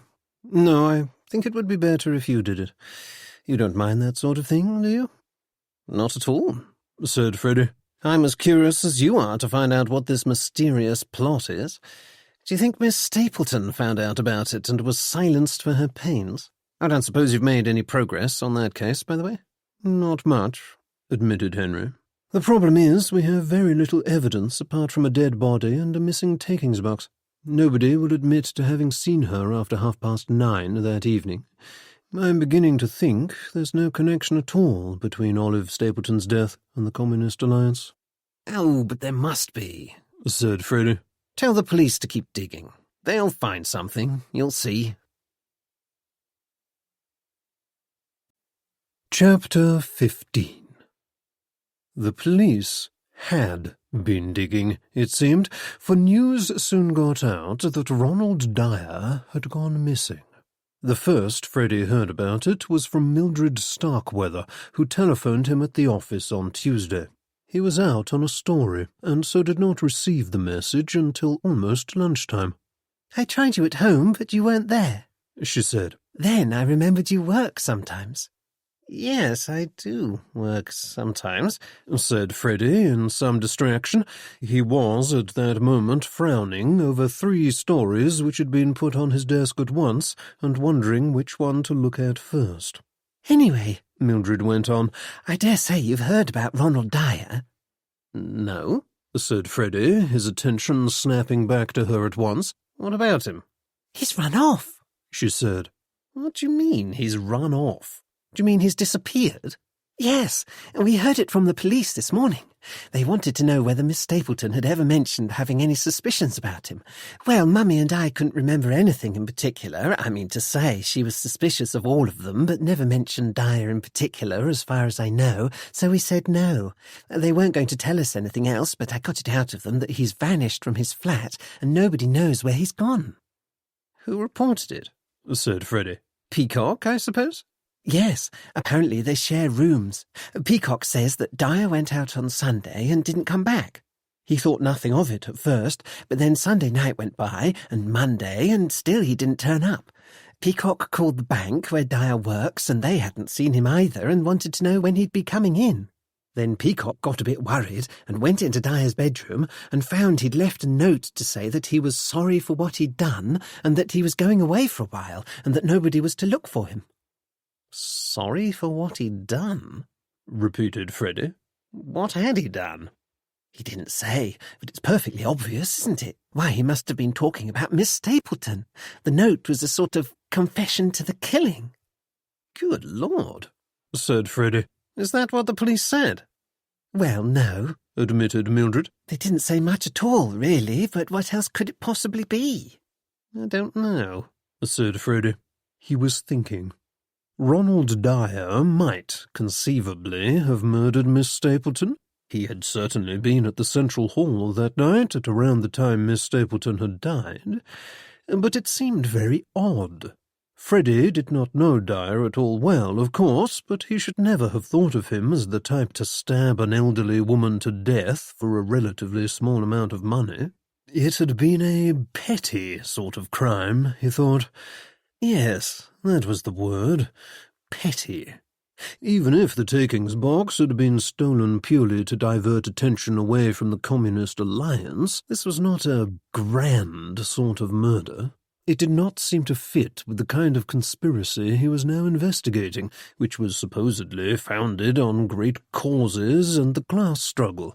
There was no doubt that Dyer's disappearance and the note he had left did look very suspicious, but Freddie was not convinced.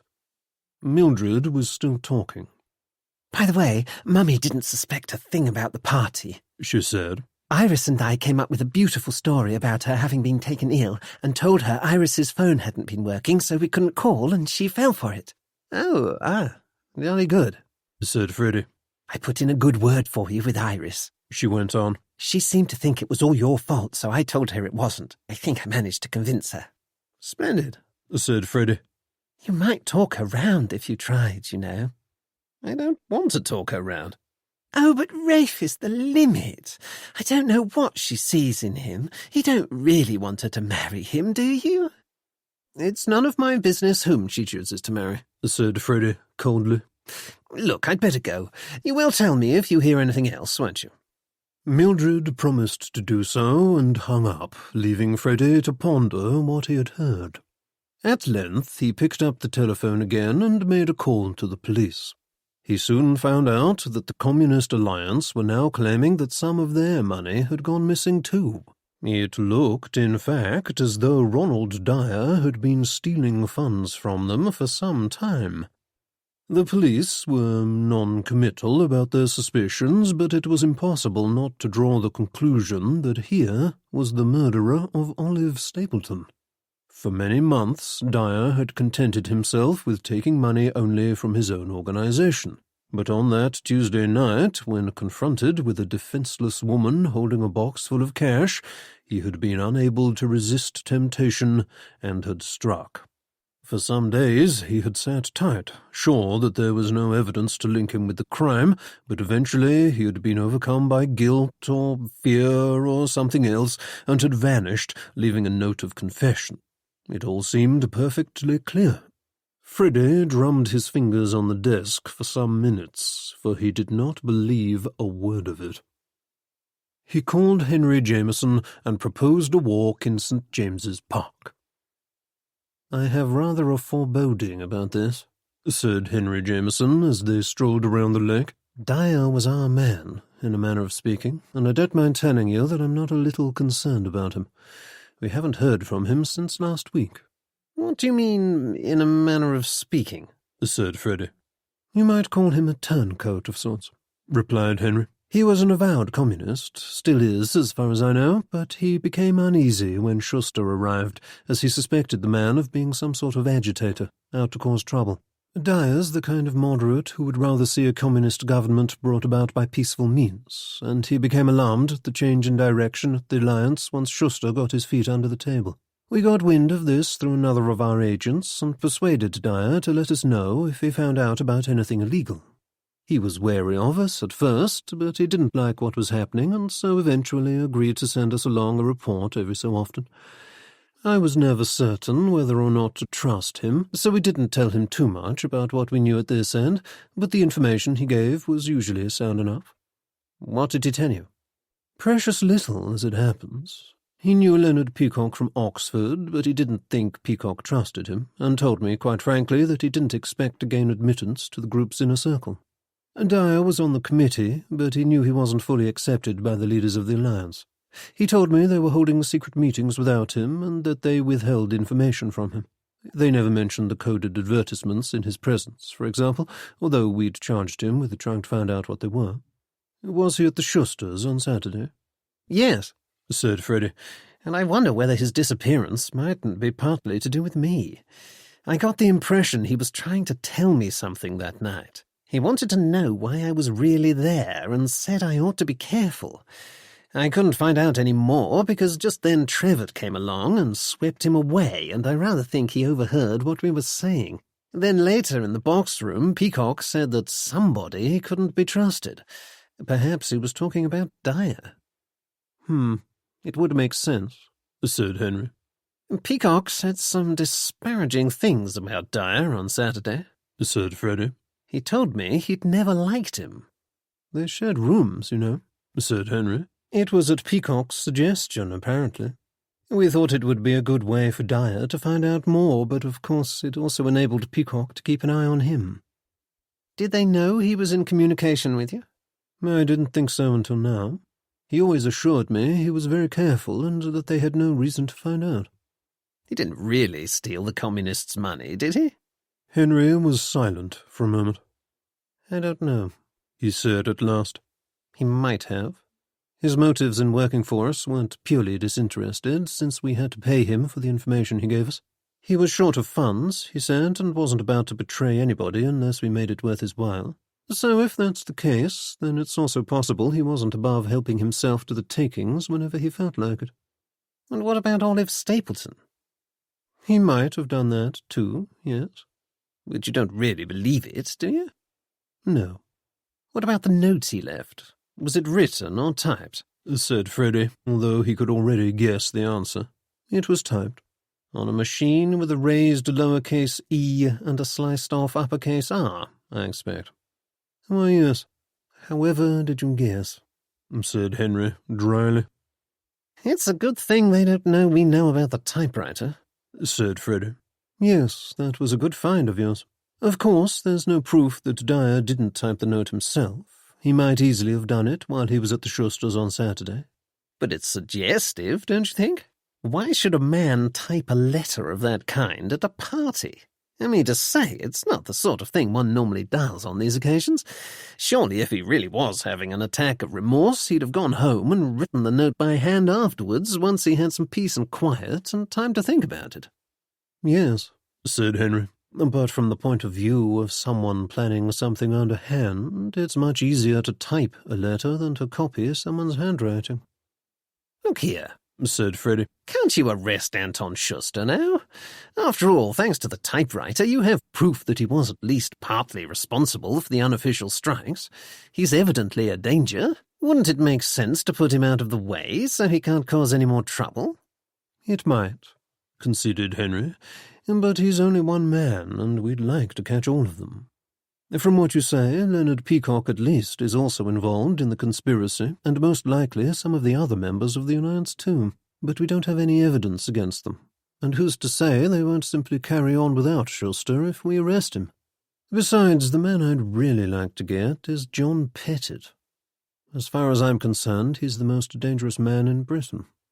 He's a radical, yes, but he's also a union man through and through, and he has many loyal supporters who won't hesitate to follow him wherever he leads. If he were to become leader of the Labourers' Union, then I don't mind telling you that I fear for the stability of the country. Do you still think Miss Stapleton's death is connected with all this? I don't know. It's a facer, all right. One doesn't wish to be unsympathetic to the dead, but this murder has rather thrown a monkey wrench into the machinery.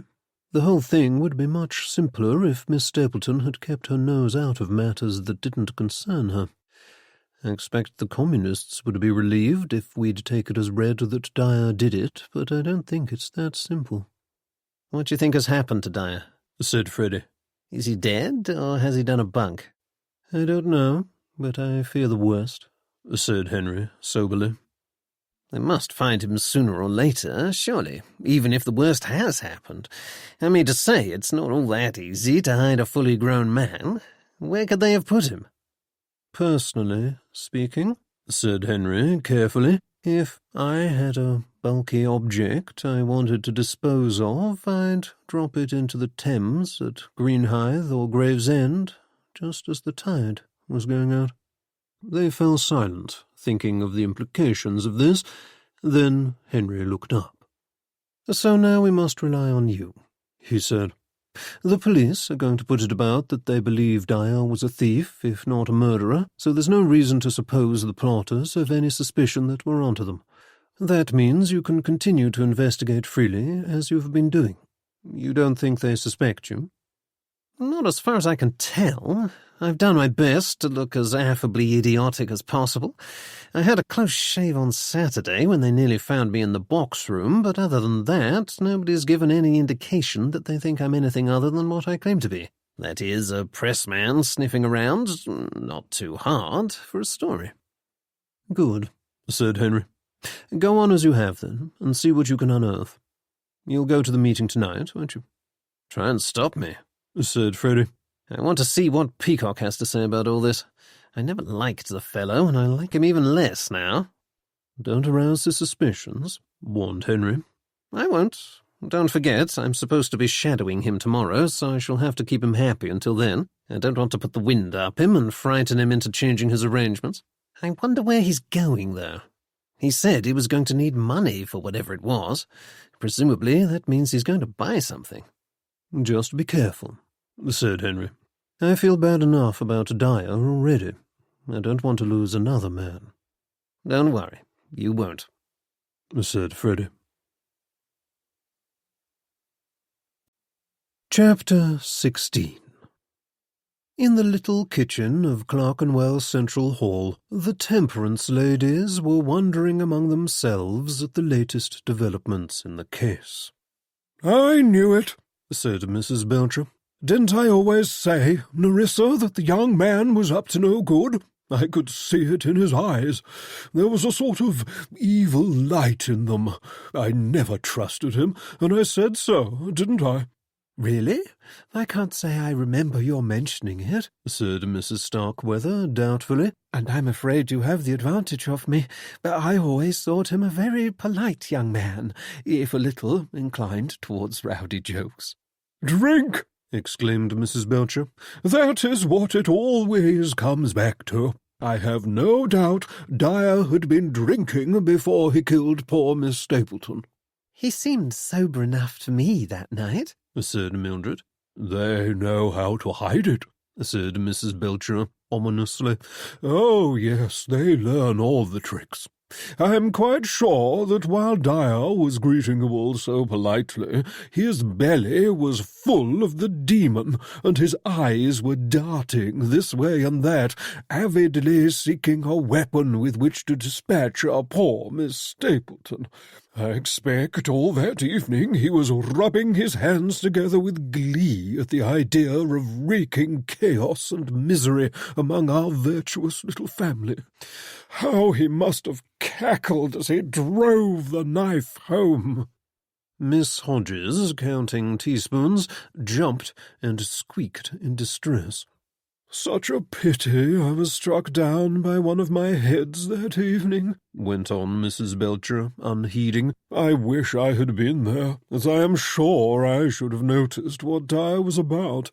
I know the signs to look out for, you see.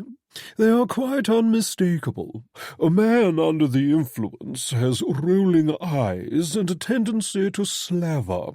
If he is practised enough, then he will be able to suppress the compulsion in company for the most part, but I have many years' experience in battling the scourge and can spot it with ease." "Oh, my goodness," said Miss Hodges. But are they sure Mr. Dyer did it? What is it that makes them suspect him?" "Why, the confession, of course," said Mrs. Belcher. "He left a note saying he was sorry for what he had done, then made his escape. I imagine he has gone to the Continent, France, perhaps. If that is the case, then I dare say he will never be caught. The French are hardened drinkers themselves and think nothing of killing people who happen to offend them, so they will not be interested in bringing Dyer to justice." "But are they really sure?" said Miss Hodges. "I should hate to think they'd got the wrong person." "Well, since he has disappeared, I think we must assume that he did it," said Mr. Bartle, who had been watching the ladies' work. "Who else could it have been?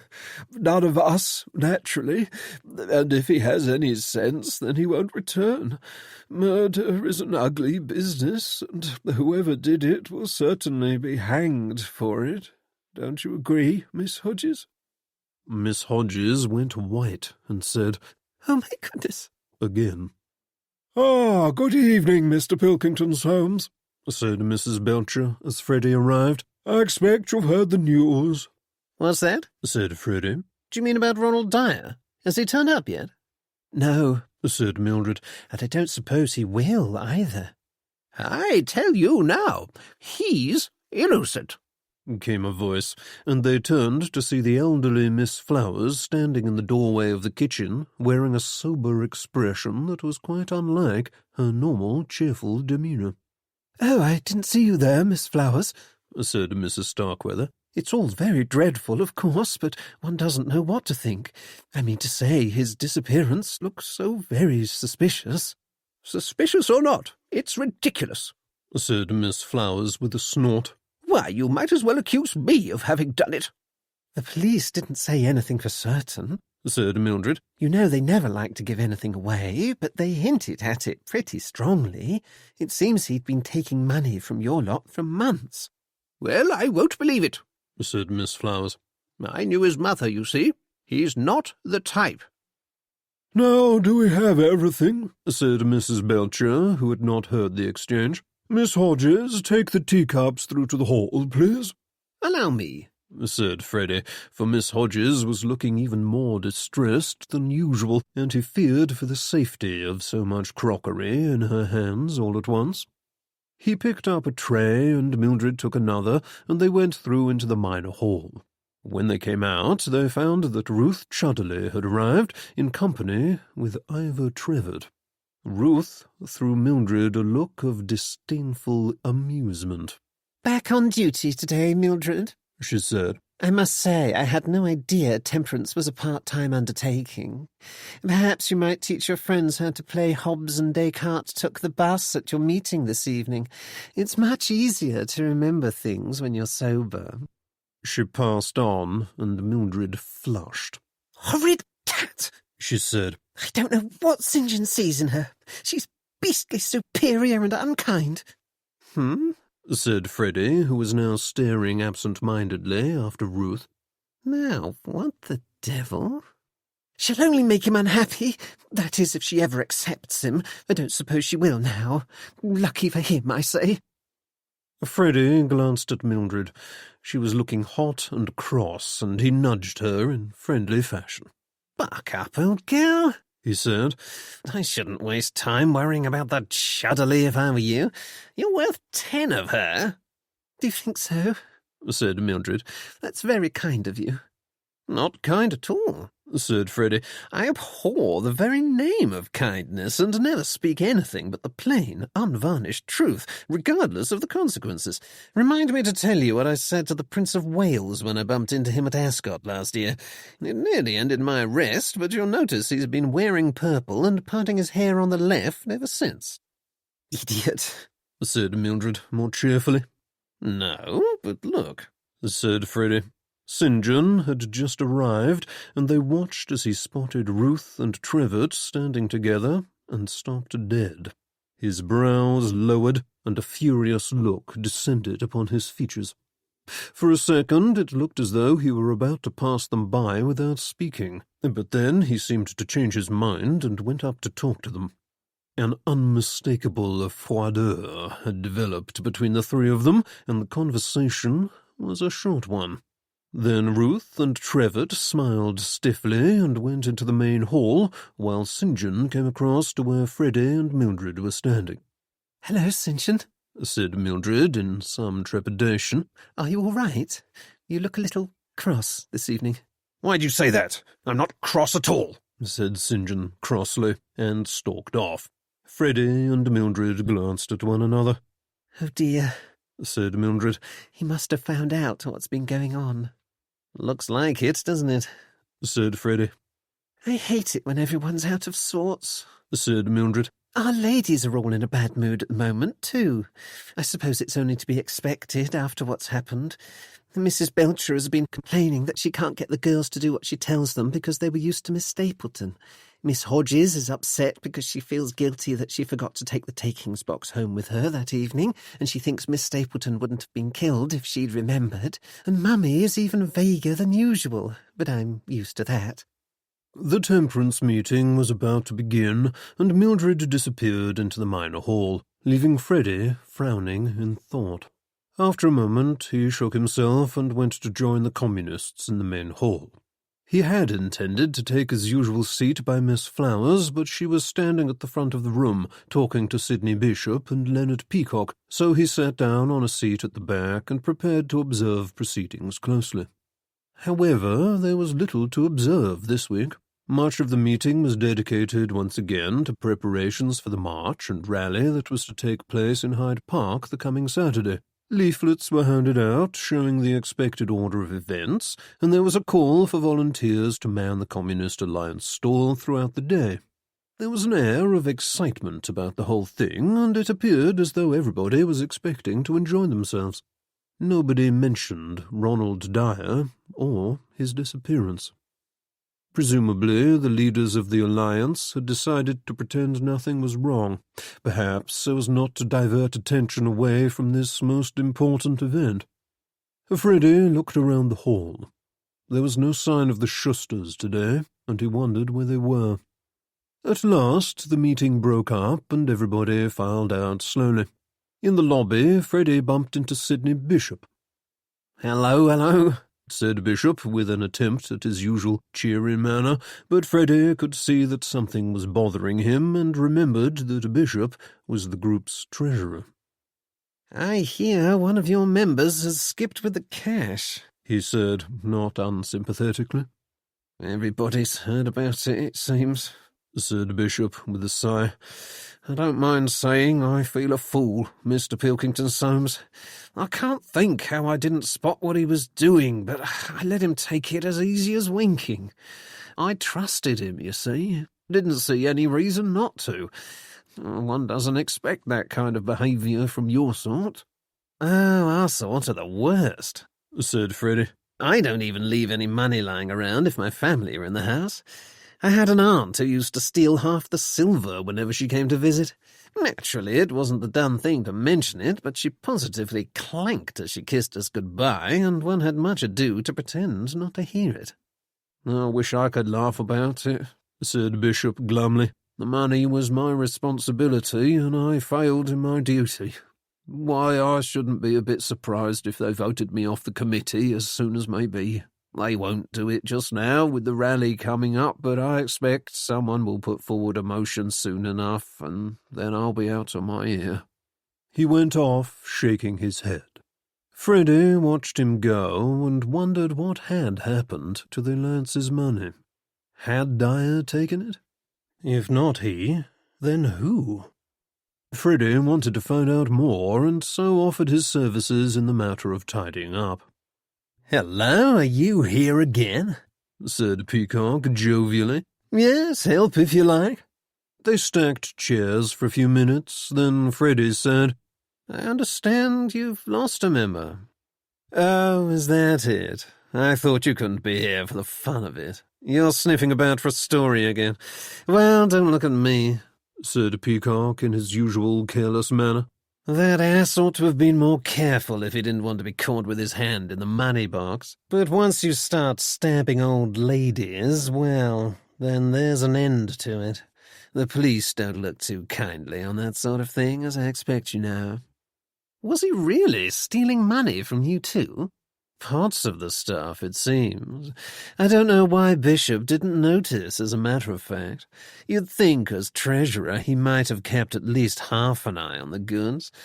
But you'll have to ask him about all that. I don't know anything." "Where do you think Dyer has gone?" said Freddie.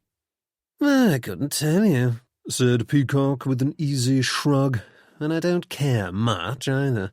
It's good riddance as far as I'm concerned. I don't suppose he'll dare show his face here again." "But aren't you worried he might have come to harm?" "Not particularly. As I think I told you, I never liked him much, and if he's been going around murdering people, then he deserves everything he gets." "But you shared rooms, didn't you?" "Only because it was cheaper that way, and I was a little short of the ready," said Peacock. "If I had a choice, I should never have agreed to it." He strolled off, looking quite at ease with himself and the world, and Freddie watched him go thoughtfully. To look at him and Dyer only 2 weeks ago, one would have thought they had been the best of friends, but now Peacock was insisting that there had been no friendship at all, even though they had lived together, and was doing his best to dissociate himself from his old Oxford pal. But where had Dyer disappeared to? Whether he had taken the money or not, he had certainly been playing a dangerous game, and it looked rather as though he had paid the price for it. Freddie was recalled from his musings by the sound of raised voices out in the lobby. He went out to see what was going on, and was confronted by the sight of St. John and Trevor standing nose to nose, or as near as possible, given the disparity in their heights, glaring at one another, while various ladies looked on with hands clasped and eyes wide. Ruth Chudderley was one of them. "I don't know what you're talking about," said Trevor, eyeing St. John loftily. "Ruth is perfectly entitled to do as she pleases." "I know your sort," said St. John. He was breathing heavily through his nostrils and looked not unlike an angry bull. "You talk and talk until a woman doesn't know which way is up and which way is down, and she's so blinded she falls for your rot. You oughtn't to take advantage like that." "Nobody has taken advantage of me, St. John," said Ruth with dignity. "That's just like you, to assume a woman has no brain of her own or ability to think. I assure you I'm quite as rational as you are, and I know my ups from my downs perfectly well." "But you let this bearded caperer," he spat out the phrase, "talk you into who knows what. You can't possibly be thinking straight." "I beg your pardon," replied Ruth. "I will not be accused of lacking reason. My actions are based upon wholly logical foundations. I find Ivor's company more congenial than yours, and his mental endowments more worthy of my admiration. Furthermore, Ivor has the good manners to listen to what I have to say and to engage me in vigorous debate, instead of regarding me as though I was some kind of performing animal, a sort of trick to show off to people just because I am a woman who happens to be interested in politics. Ivor and I have been talking about starting our own newspaper together, and he has assured me that I won't be confined to the women's page this time. I shall get to write pieces more befitting my intellectual capacity and be treated as an equal." "But I do treat you as an equal," said St. John. "And what's wrong with the women's page? I can hardly write that myself, can I? What do I know about croup and that sort of thing?" "About as much as I do, I imagine," said Ruth. "or possibly more, since I grew up an only child and have spent little time in the company of babies." "But," said St. John, but Ruth was not listening. She went on calmly. "Why should you assume that I have any more interest in the subject than you, just because I am a woman? It is precisely this sort of fallacy which has prevented the development of the truly egalitarian society towards which we are all supposed to be working. Perhaps my ideas are more revolutionary than yours, St. John, as I see you have trouble in accepting them. However, Ivor has no such difficulty. He is as committed to the concepts of equality between the sexes and free love as I am, and as such, I believe, is more deserving of my affection." At the mention of free love, Trevor directed a leer of the utmost complacency at St. John, which Ruth did not see. Its meaning was unmistakable, and it provoked St. John beyond measure. With a roar, he lunged at Trevor's throat, and there was a chorus of shrieks as the ladies all fell over themselves to get out of the way. The two men grappled for a few moments, then Trevor managed to shove St. John away from him. The two of them glared at one another, panting.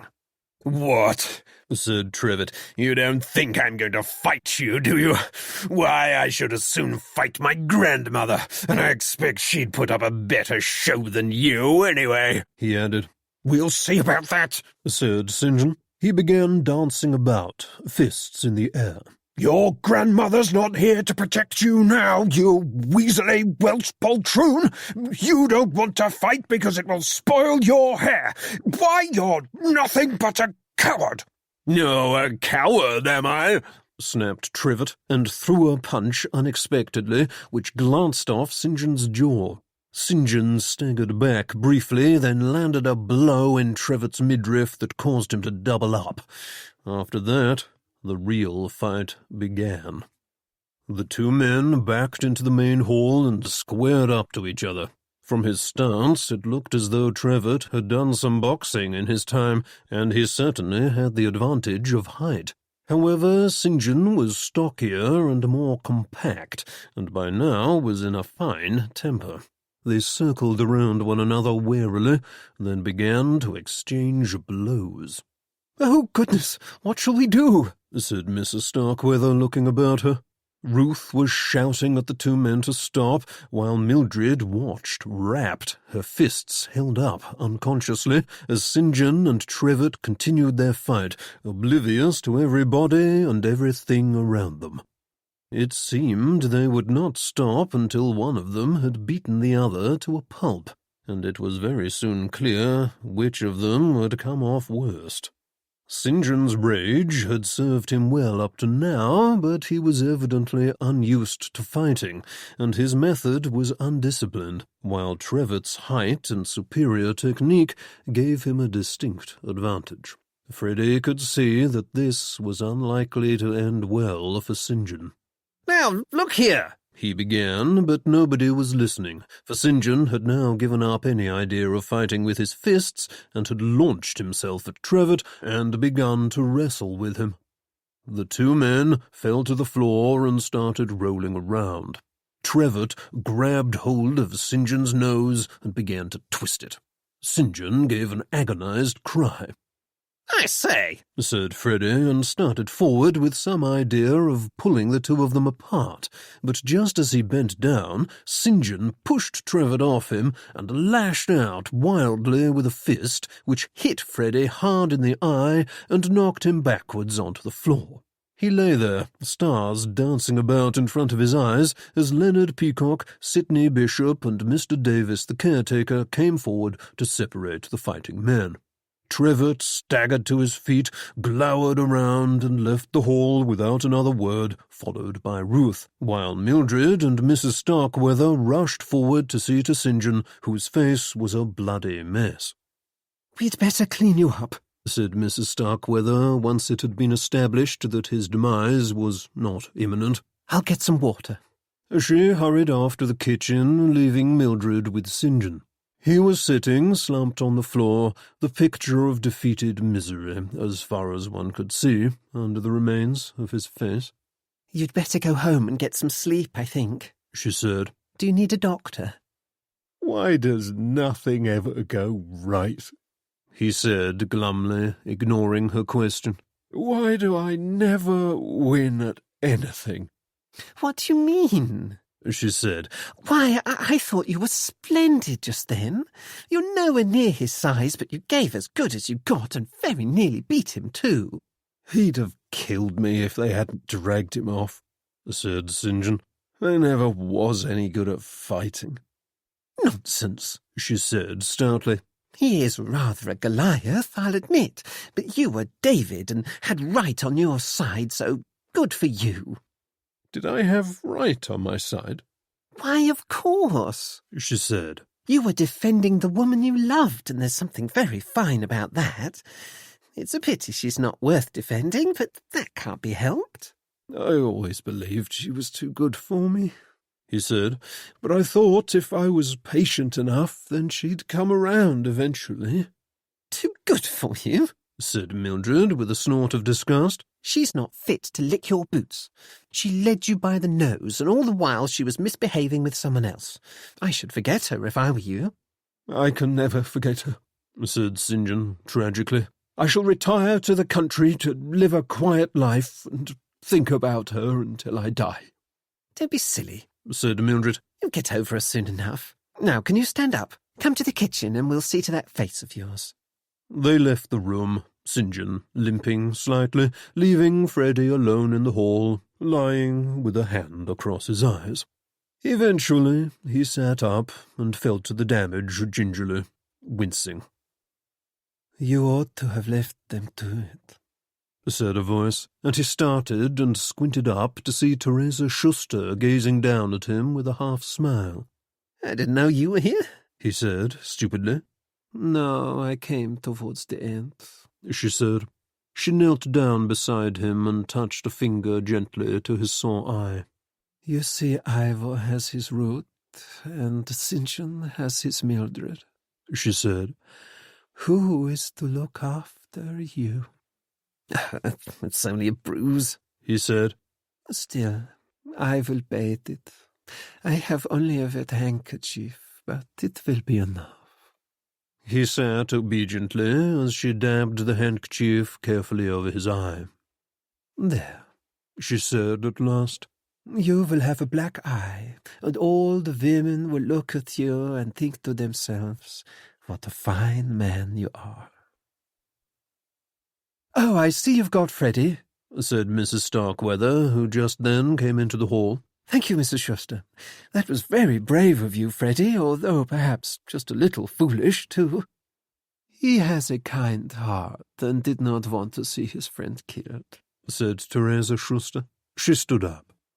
Keep the handkerchief, she said to Freddie, then turned on her heels and left as quickly as she had arrived.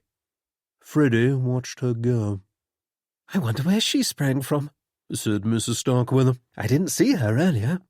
Freddie did not reply, for he was thinking about his eye. It had stopped hurting, and all he could feel now was a kind of tingling sensation.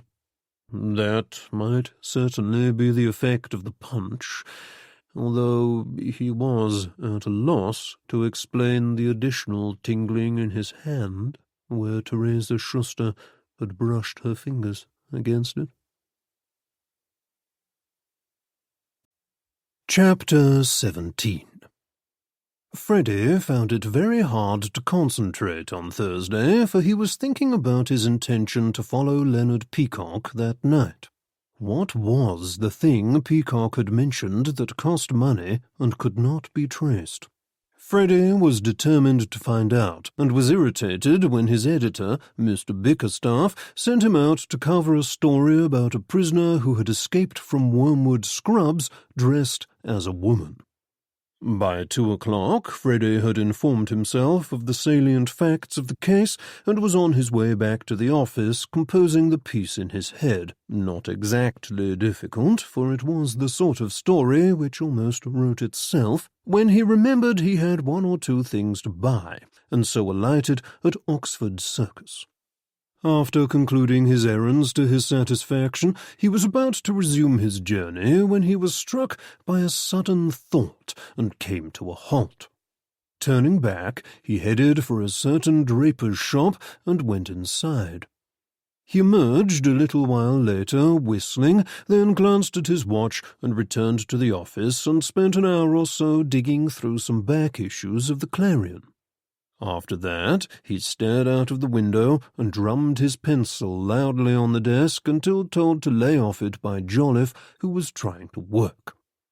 By 4 o'clock he was beginning to worry that he was too late, and that Peacock had already left on his journey to wherever he was going. What if Freddie had missed him? Peacock had arranged to meet the unidentified person from the Schuster's box room at Russell Square at 7 o'clock in order to receive some money. But what if they had changed their plans in the meantime and had decided to meet at an earlier hour? In the end, Freddie gave up all pretense at working and left the Clarion's offices at 5, intending to spend the next 2 hours waiting at Russell Square for Peacock to turn up. It was a cold, damp evening, and he did not wish to be spotted, so he went into the Hotel Russell itself and sat at the bar, nursing a whisky and watching the passing traffic through the window. Nothing happened for some time, and he began to grow impatient, even though the appointed hour had not yet arrived. At last, at about 5 to 7, he spotted Leonard Peacock crossing the road to Russell Square, having presumably just emerged from the Underground station. Peacock bought a newspaper and stood on the corner of the square, apparently absorbed in reading it. Freddie watched carefully. Who was going to meet him? He was almost sure it would be Anton Schuster, and he craned his neck to glance up and down the street, looking for the familiar, dapper figure. The traffic had become heavier now as everybody headed home, and the cars were moving sluggishly forward.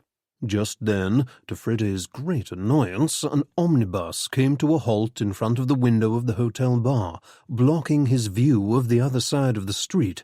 He was suddenly alarmed. What if Peacock were to meet his correspondent and disappear before the bus had moved on? Throwing some money down, he dashed out of the hotel and saw that his fears were partly correct, for Peacock had walked a little way down the street and was looking about, seemingly in search of a taxi. The other person must have already come and gone. Freddie clicked his tongue in exasperation as a cab stopped and Peacock jumped in. He cast about desperately and saw another cab approaching in the other direction. He waved frantically to stop it. "Follow that taxi," he said, pointing. "But it's going the other way," objected the driver. "Then you'll just have to turn around," said Freddie. "Do it and I'll double your fare." The man needed no further urging. With a shout and several honks of his horn, he described a full turn in the middle of the road and set off in the direction of Euston, leaving behind him an answering cacophony of horns as drivers expressed their indignation at this flagrant disregard for the rules of the road. "I was rather hoping we wouldn't be spotted," said Freddie, wincing at the racket. "Well, you should have mentioned that before, shouldn't you?" said the taxi driver. The traffic was moving slowly, so they had no difficulty in keeping their quarry in sight. The first taxi passed King's Cross, then turned up the Caledonian Road. On it continued, heading away from the centre of town and northeast up Seven Sisters Road as far as Finsbury Park, where it stopped. 100 yards behind, Freddie's cab did likewise. "Finsbury Park," said the driver. "Want me to wait?" "Yes, I suppose you'd better," said Freddie, and got out. It was dark, but he could see the figure of Peacock under the street lamps as he disappeared through the gates into the park. Freddie followed. There was less light here, but Freddie could just glimpse Peacock heading in the direction of the lake. Freddie crept quietly after him, keeping in the shadow of the trees to his left. A good thing, too, for after 50 yards or so he suddenly became aware of the sound of footsteps walking briskly behind him. Quick as lightning, he slipped further into the trees and stood, heart beating fast, as whoever it was hurried past him along the path. The sound of motor cars could be heard faintly in the distance, but other than that, all was quiet. Then Freddie heard voices close by. Taking a deep breath, he peered out cautiously from behind a tree. 2 men were standing a little way away on the path. If he could only get nearer, then he should be able to hear what they were saying. Silently, keeping to the grass, he tiptoed closer, using the trees as cover. A dim light shone from somewhere, perhaps the boating lake, and in the dull blue glow he could see Peacock standing with a rough-looking man he did not know. "You're sure it hasn't been used for anything that will get us into trouble?"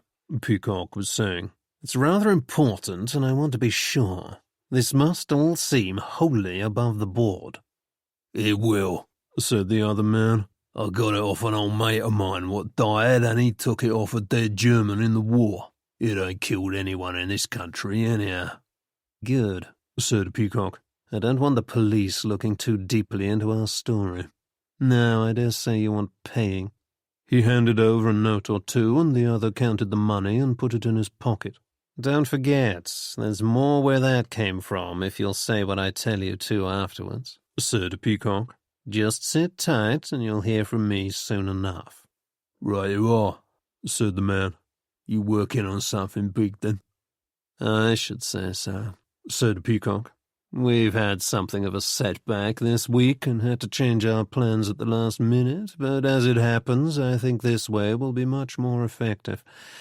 Now, not a word. We know where you are if we hear you've been talking out of turn." "I know how to keep quiet," said the other.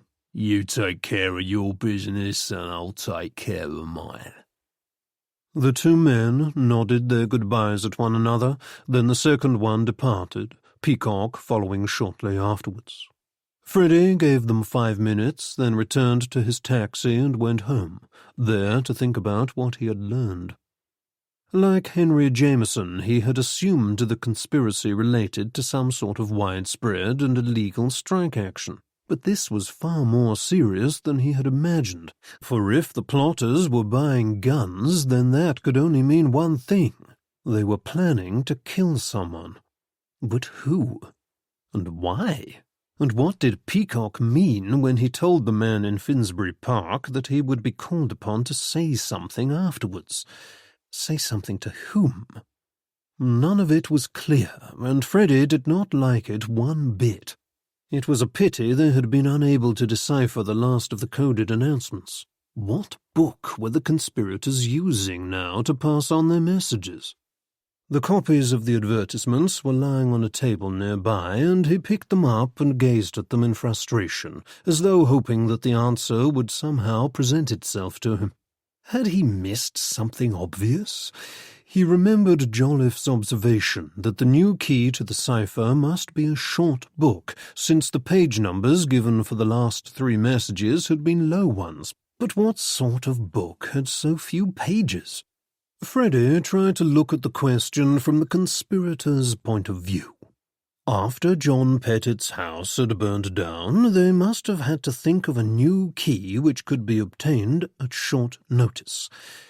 Freddie's eye fell on a dog-eared copy of the Radical, which had fallen down beside the sofa, and his eyebrows rose. It could not be that easy, could it?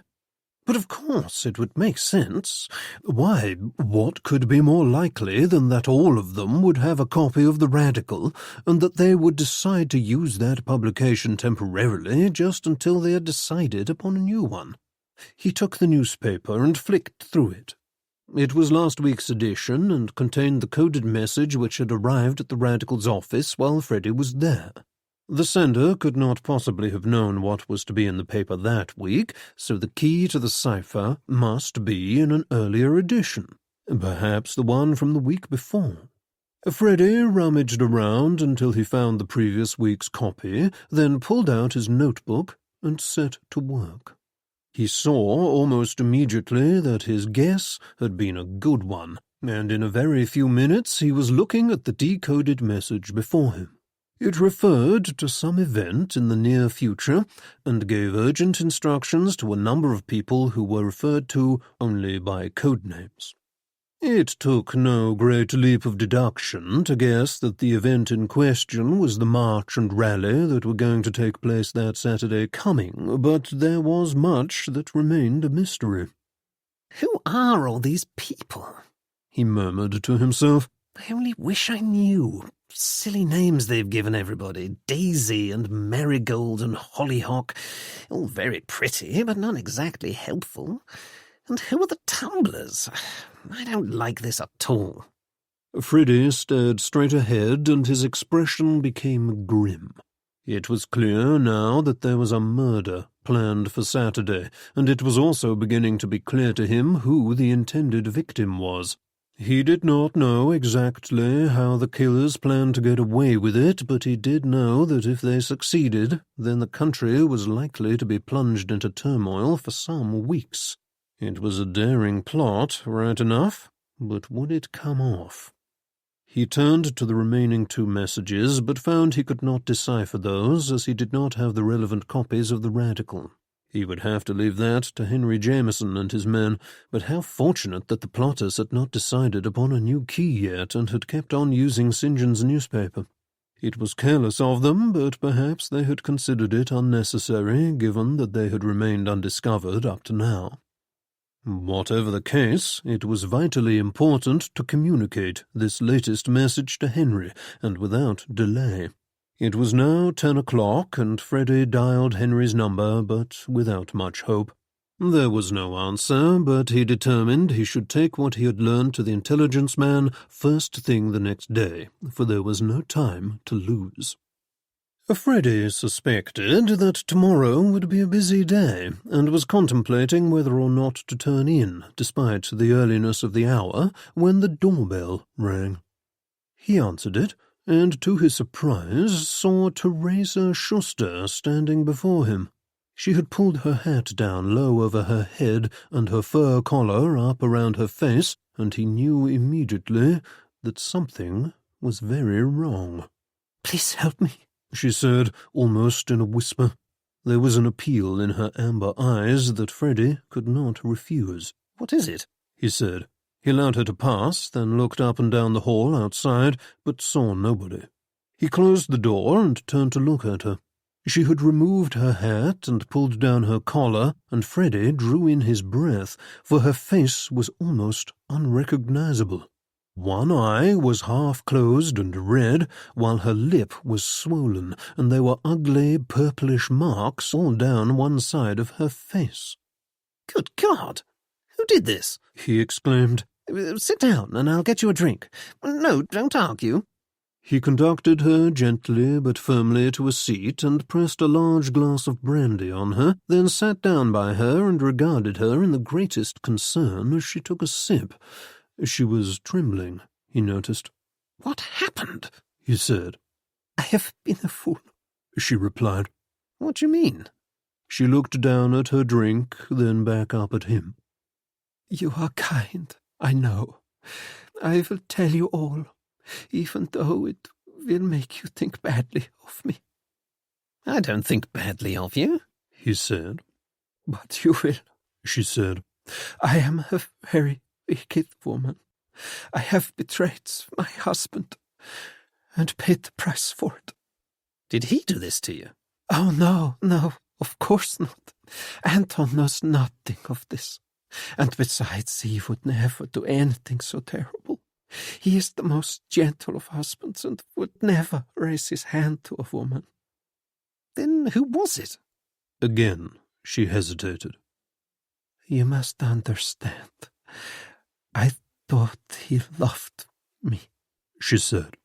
And I thought I loved him. But it was all a lie. I realize that now. He is young and handsome, and he makes me laugh. And I am only a woman, and we women are weak.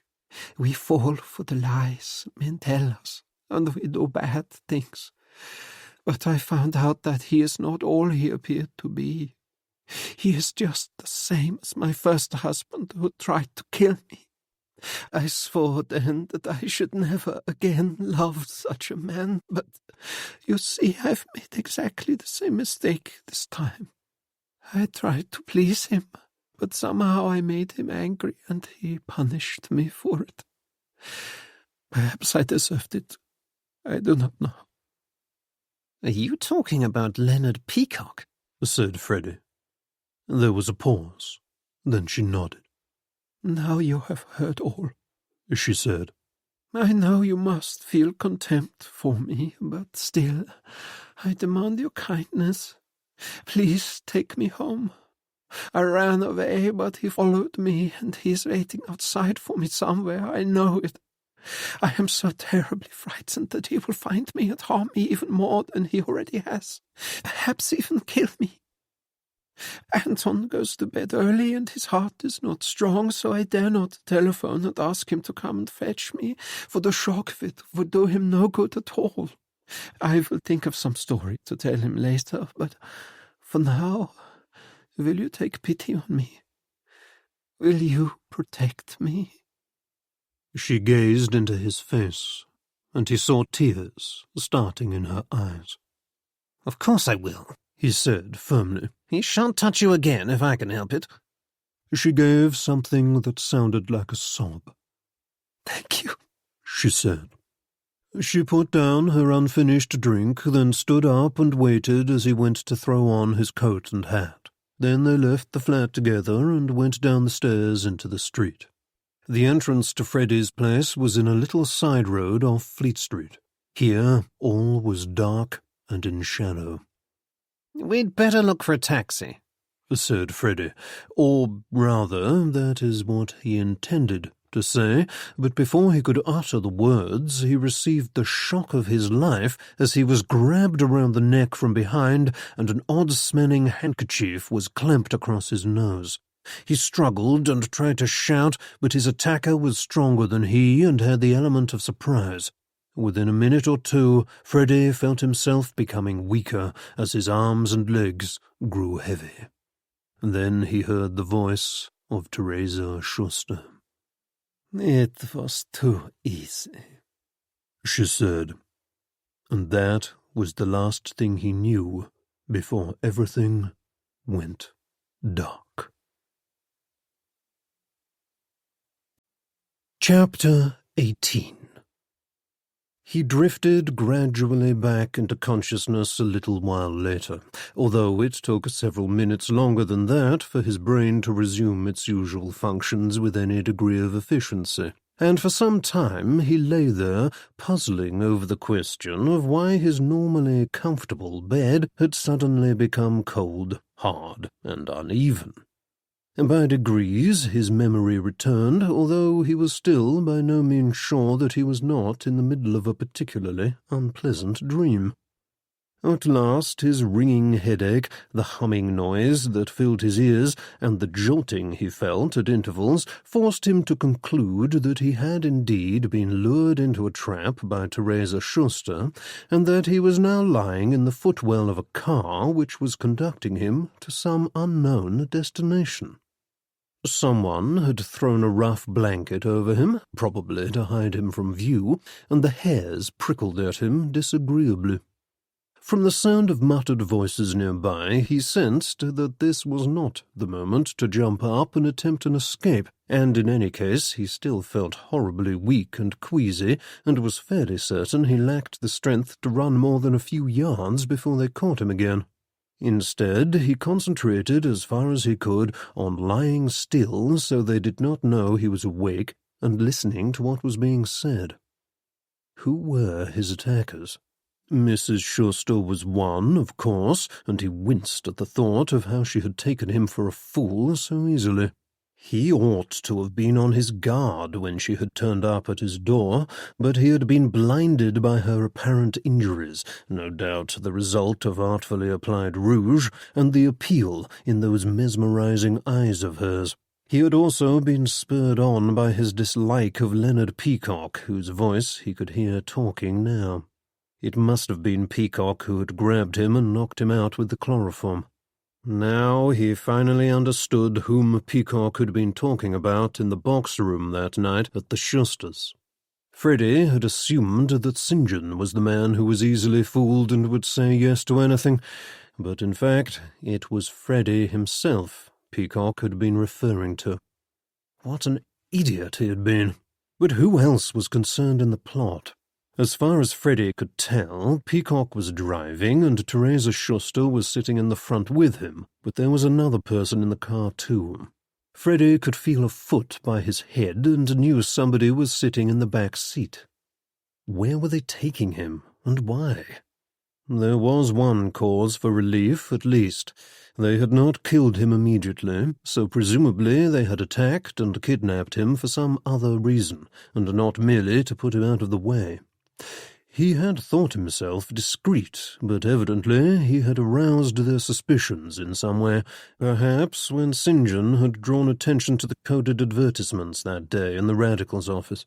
Teresa Schuster had been there at the time, and Freddie had been almost sure she had noticed nothing, but it looked as though he had been mistaken. He strained his ears to try and hear what his captors were saying, but they were mostly silent. The car drove on, and Freddie closed his eyes, willing the pain in his head to go away. He was just starting to drift off again when he felt the car slow and come to a stop. The door opened, and he felt himself being hauled roughly out onto the pavement. He made a half-hearted attempt to pretend to be still unconscious, but Peacock gave him a shove that made him stagger and almost fall, and said, "I know you're awake. Don't try any funny stuff, or it'll be the worse for you." They were in a dingy street that Freddie did not recognize, but he did not have time for more than a quick glance around before he was bundled through a door and down some stairs. He was too groggy to put up more than a feeble show of resistance as Peacock threw him onto a hard chair and bound him to it by his hands, then blindfolded him and left the room without a word. Now Freddie was well and truly caught, and it would be untruthful to say that he was not afraid, for he feared greatly that the plotters wanted him for some purpose that would not turn out well for him. He sat quietly for some minutes, listening. In the next room he could hear the sound of muffled voices. one of them that of Theresa Schuster. He strained his ears but could not hear what they were saying. He had no idea of the identity of the third person who had been in the car with them, for whoever it was had stayed inside while the others had brought Freddie into the house, and the voices were too quiet to identify them with any certainty. Freddie waited, since there was nothing else to do. After a while, Peacock came back in, untied him from the chair, then retied his hands behind his back. "There's a bed here," he said. "You can thank Theresa for that. I'd have left you on the chair." Then, before Freddie could say a word, he went out again. There was the sound of a key turning in a lock, then silence. Freddie was still wearing his blindfold. He stood up and took a few uncertain and stumbling steps forward until he felt to the edge of the bed. He lowered himself onto it carefully and lay down. His head was throbbing and his thoughts were in a whirl, and he thought he should never sleep, but eventually he fell into an uncomfortable doze filled with strange, unsettling dreams. Some hours later he awoke and lay thinking until a grey light began to filter through his blindfold, and he judged it to be about 8 o'clock. He had been listening for movement, and at last he heard the sound of footsteps descending the creaky wooden stairs, followed by a key turning in the lock. "Pleasant night, I hope," came Peacock's sardonic voice.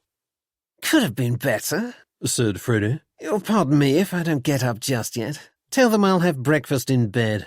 I've a fancy for sausages and bacon. Are the muffins fresh?" "Funny, aren't you?" "No, I'm stiff and tired, and I've one or two things that need seeing to, but it's a little difficult with my hands tied," said Freddie. He felt himself being hauled into a sitting position, then the bonds on his hands were removed.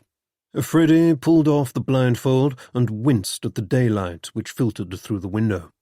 Peacock was standing before him. There was not a trace of his usual complacent expression. Instead, he looked deadly serious. "Under the bed," he said. "I'll be back in 15 minutes. Don't try anything smart."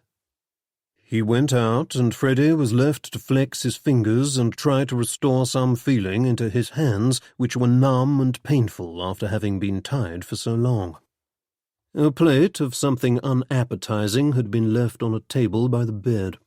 Freddie attended to his needs, and then, still slightly unsteady on his feet, went over to the window to look out into the tiny area in front of the house. The glass was clouded with the grime of years, and the window was barred, leaving no possibility of escape that way. Above him, all he could see was a small patch of sky, dull and grey.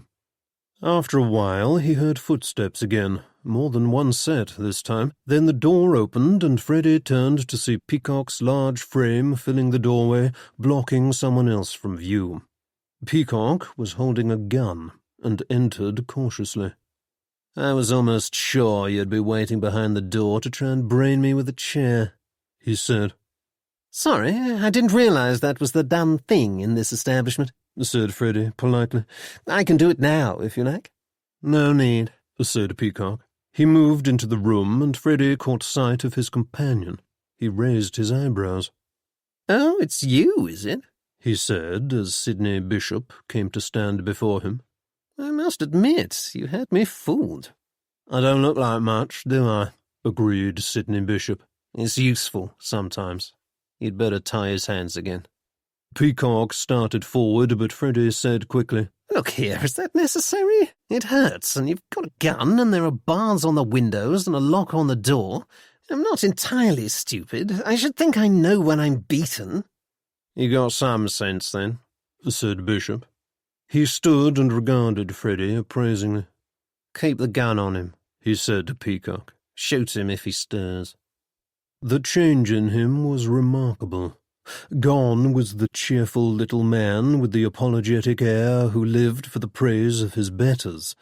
In its place was something altogether more ominous, frightening, even, for Freddie had no doubt that he had meant exactly what he had said about using the gun. "Are you in charge of all this, whatever it is?" he said. "Not to say in charge," said Bishop, considering. Who can claim to have authority over his fellow man? But someone has to do the thinking, and I'm good at that. You mean to say the others aren't? Said Freddie, and put his hands up hurriedly as he saw Peacock's gun hand twitch. I'm just asking, he said. I mean to say I can hardly boast of being a prize intellect myself, can I? Not after I fell into your trap so easily. Where is Mrs. Schuster, by the way? Upstairs, gloating over the rest of her collection of trussed-up pigeons? Is Dyer one of them? Peacock gave a mirthless laugh. Dyer's floating somewhere off Sheerness, I imagine, he said. He had an attack of remorse. They'll find his clothes eventually, where he left them on the beach. Couldn't live with himself any longer, they'll say at the inquest. Such a dreadful pity. You don't think anybody believes that, do you? Said Freddie. Peacock shrugged. They'll have to, in the absence of any other evidence, he said. You killed him because you were frightened he'd give you away. And I expect you're going to do the same to me, said Freddie, looking at the gun wearily. It seemed fairly obvious that he would not get out of his predicament alive, but there was no harm in trying to find out as much as he could in the meantime, just in case. Is that the gun you bought last night? He said. Oh, so you know about that, said Bishop. Perhaps you are cleverer than you look, after all. Suppose you tell us what else you know, and who else you've told about it. Why should I do that if you're going to kill me anyway? Said Freddie. No reason at all, said Peacock. He stepped forward and placed the gun against Freddie's temple. Freddie decided he was not ready to die quite yet. I don't know anything, he said quickly. But if you'd like me to guess, I should say you're planning to assassinate old Rowbottom tomorrow at the rally so that John Pettit can take over as leader of the Labourers' Union. I don't know exactly what you have planned after that, but I imagine it's a series of small, unofficial strikes that are intended to grow into larger ones until half the country has walked out. I dare say there'll be mass demonstrations, too, and much blaming of the whole situation on the mine owners and the factory owners. You did a dummy run last year in a few places, just to make sure it was possible to stir up a strike at short notice. I expect you're hoping for something like a general strike, but of a more spontaneous nature than the last one. Not a bad guess, said Bishop. We've a good many men all set to mobilize around the country. I reckon we ought to get a good showing. But look here, I don't see how it can work, said Freddie. I know Rowbottom's a dull old stick, but he's hardly offensive enough to require doing away with, and he has many supporters on the moderate side of things. If the idea is to allow Pettit to take over the Union and wreak his nonsense on the country, then there are all sorts of flaws in your plan. I mean to say, you can't just shoot someone in a public place without the police looking sideways at you. Do you really mean to kill Rowbottom in Hyde Park in front of several thousand witnesses? Why, everybody will know who did it. You'll be caught, and then Pettit will never become Union leader. He'll be arrested for being part of the plot, or at the very least, public opinion will turn against him. After all, they're hardly going to let him run the Union if they know he persuaded his friends to nobble the opposition, are they? How do you propose to get around that? Oh, we have our little ideas, said Bishop. The pleased smiles on his and Peacock's faces did not lessen in the slightest, and Freddie felt that he was missing something. "Good morning," said a voice from the doorway. It was Teresa Schuster. She entered, her face showing no trace of the injuries Freddie had seen the night before, and regarded Freddie with an expression he might almost have described as mischievous. "Found some soap, did you?" he said, and she let out a laugh that contained genuine humour. "I am sorry," she said, "but it was necessary. You do not mind so very much, do you?" There was no sensible answer to this, so Freddie said nothing. Teresa approached the three of them. "Put the gun down, Leonard," she said. "There's no need for it." "Don't believe it," said Peacock sharply. This one's a slippery character. He followed me to Finsbury Park last night. At least I assume he did. That's right, isn't it? He glanced at Freddie, who nodded reluctantly. The question is, why? Oh, it's easy enough to guess that you overheard us on Saturday. Teresa said she caught you snooping about upstairs. But why were you doing it? I was looking for a story, said Freddie. It was all because of Miss Stapleton, you see. Who? Said Teresa. The woman who was killed. What of her? She suspected you were all up to something and told Mrs. Belcher, said Freddie. Mrs. Belcher then told her brother, Sir Aldridge Featherstone, who owns my paper, The Clarion. They sent me along to see if there was anything in it, and it seems there was, because that very night Miss Stapleton was murdered. That was nothing to do with us, said Peacock. Unless Dyer did it, after all. No, I don't think he did, said Freddie. Anyway, I started to nose about a bit, just out of curiosity, you know, and discovered more than I expected to. We reporters like to get to a story before everybody else, and I'd say I've certainly done that. Something like this could keep the paper going for weeks. But look here, I'm not interested in giving you away for something you haven't done yet. Instead of all this assassination stuff, shouldn't you prefer to have a little positive publicity for your organization? I can arrange for the publication of a series of articles about John Pettit and the East London Communist Alliance and anything else you care to name. Surely that's a better way of getting converts to your cause than shooting dead a harmless old windbag. That sort of thing will only frighten everyone into thinking that society's about to collapse and cause them to turn to the government to protect them. Turn to this sorry excuse for a government, exclaimed Sidney Bishop with sudden vehemence. No, they won't. Not when they find out the whole thing was a conspiracy by the government itself to discredit the unions and thereby the working man. Once they know the government has been plotting against them, they'll soon understand where their loyalty lies. And then we've got 'em. What do you mean the government has been plotting against them? Said Freddie. Peacock gave an unpleasant smile. Can't you guess? He said. You don't think you fooled us with that lie of yours about looking for a scoop, do you?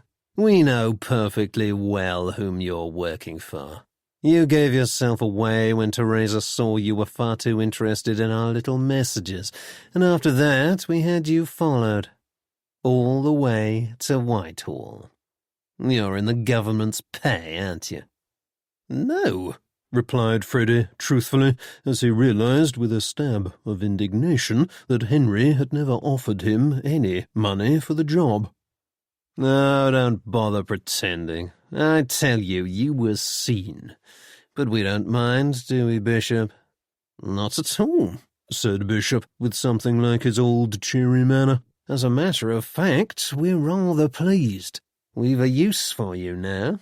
And to think they say the upper classes are worthless good-for-nothings.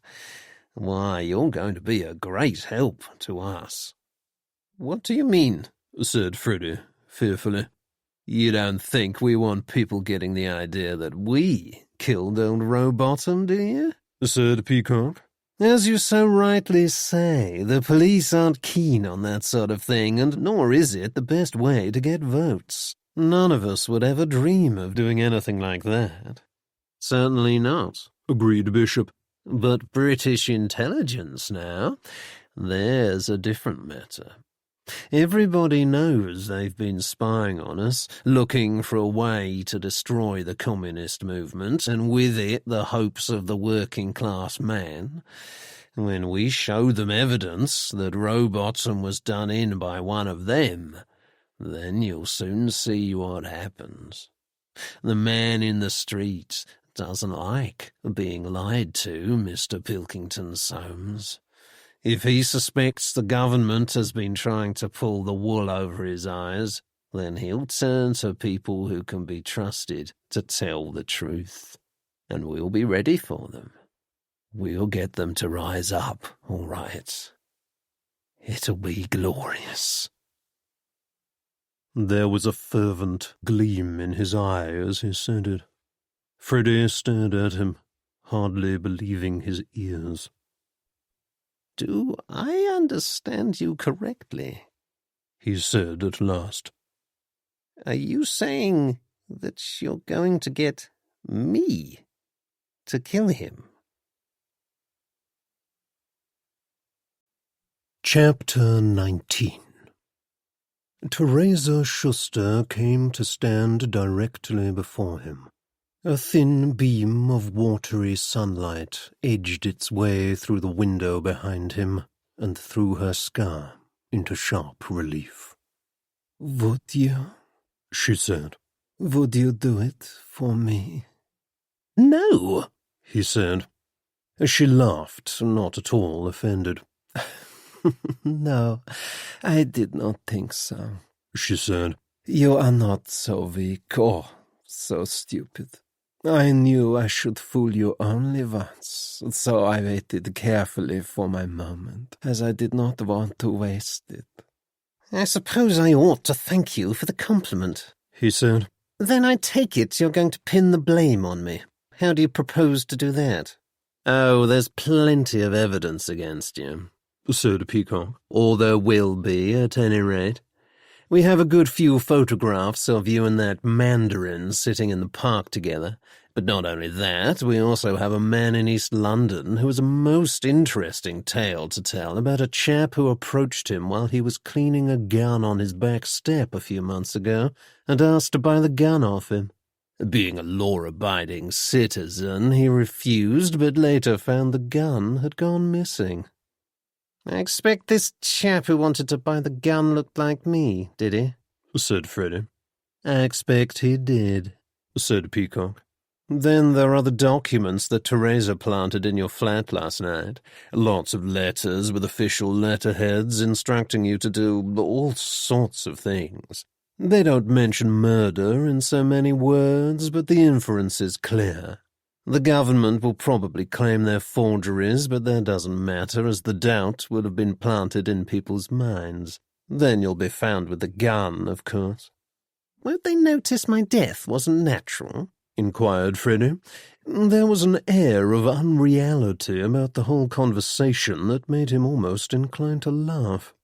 Terrible car smash it was, said Bishop. Nobody could possibly have survived it. I see you've thought of everything, said Freddie. Teresa Schuster gazed at him affectionately. "It is a glorious thing you are doing," she said. Perhaps, but I'd prefer to have the choice, said Freddie. Where's your husband, by the way? What does he think of this little hobby of yours? "Anton is a darling," she replied. "He was proud to marry a daughter of the Revolution, and he supports me in everything, but he is old and prefers to live more quietly than I. He is very rich and gives me money when I need it." What do you mean, a daughter of the Revolution? "My father was a Bolshevik and the commander in the Red Army," she said. "He was killed in the Civil War, but I preserve his memory with care. The battle has been all but won in Russia, but we must not stop there. And so I continue the struggle elsewhere." Freddie suddenly remembered something she had said once about having lived through a revolution, and wondered why her meaning had not struck him at the time. "You're Russian," he said in surprise.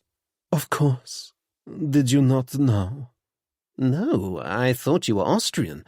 Don't tell me you're Russian too," he said to Peacock. "Don't be ridiculous," said Peacock. "I'm as English as you are. Then what do you get out of all this?" "Why, the chance to change things. Everything's too deadly dull these days. I missed the war, but that doesn't mean I can't stir the country up a bit, eh?" "Do you mean you're doing it purely for the fun of it?" Peacock shrugged. "Why not?" he said. Freddie had no reply to this. He, too, had done many things for the fun of it, but it had never occurred to him to murder someone or foment social unrest as a means to relieve his ennui. It struck him now that Peacock was a very dangerous man, perhaps the most dangerous of all of them, in fact, and he resolved to be very careful in his dealings with him. Does Trevitt know about all this? he said. No, said Bishop. As a matter of fact, we originally meant to give him the, credit for doing the job, but then you came along and we changed our plans. It's probably for the best. If he'd got wind of it, he'd have been bound to give us away. Can't hold his tongue, you see. He has to be the centre of attention. I thought you were an admirer of his. Perhaps I was, once, said Bishop, but that was a long time ago. Just because a man has a talent for speaking doesn't mean he's any good to the cause. Trevitt's a featherbrain, Mr. Pilkington Soames. We won't need his sort when the revolution comes. We need people with brains and strength, and the sense to shut up at the right time. I hope you don't mind staying with us a while longer, by the way. Today might be a bit dull, but there'll be plenty of excitement tomorrow. Tie him up now, he said to Peacock, then turned and left the room. Peacock handed the gun to Teresa Schuster, who levelled it at Freddie as his hands were bound once again. There's no point in that, is there? Said Freddie as Peacock made to put the blindfold back on. Peacock glanced at Teresa, who shrugged. Let him see, she said. After all, it is his last day. Freddie suppressed a shiver at her careless tone. Then the door was shut and the key turned in the lock, and he was left alone in the room once more to make himself as comfortable as he could. He sat down on the bed and set himself to thinking hard. Now that he knew what Bishop and Peacock had planned for him, his future looked gloomy, to say the least. To be murdered was bad enough, but to be used ignominiously as a pawn in a political game after his death was even worse.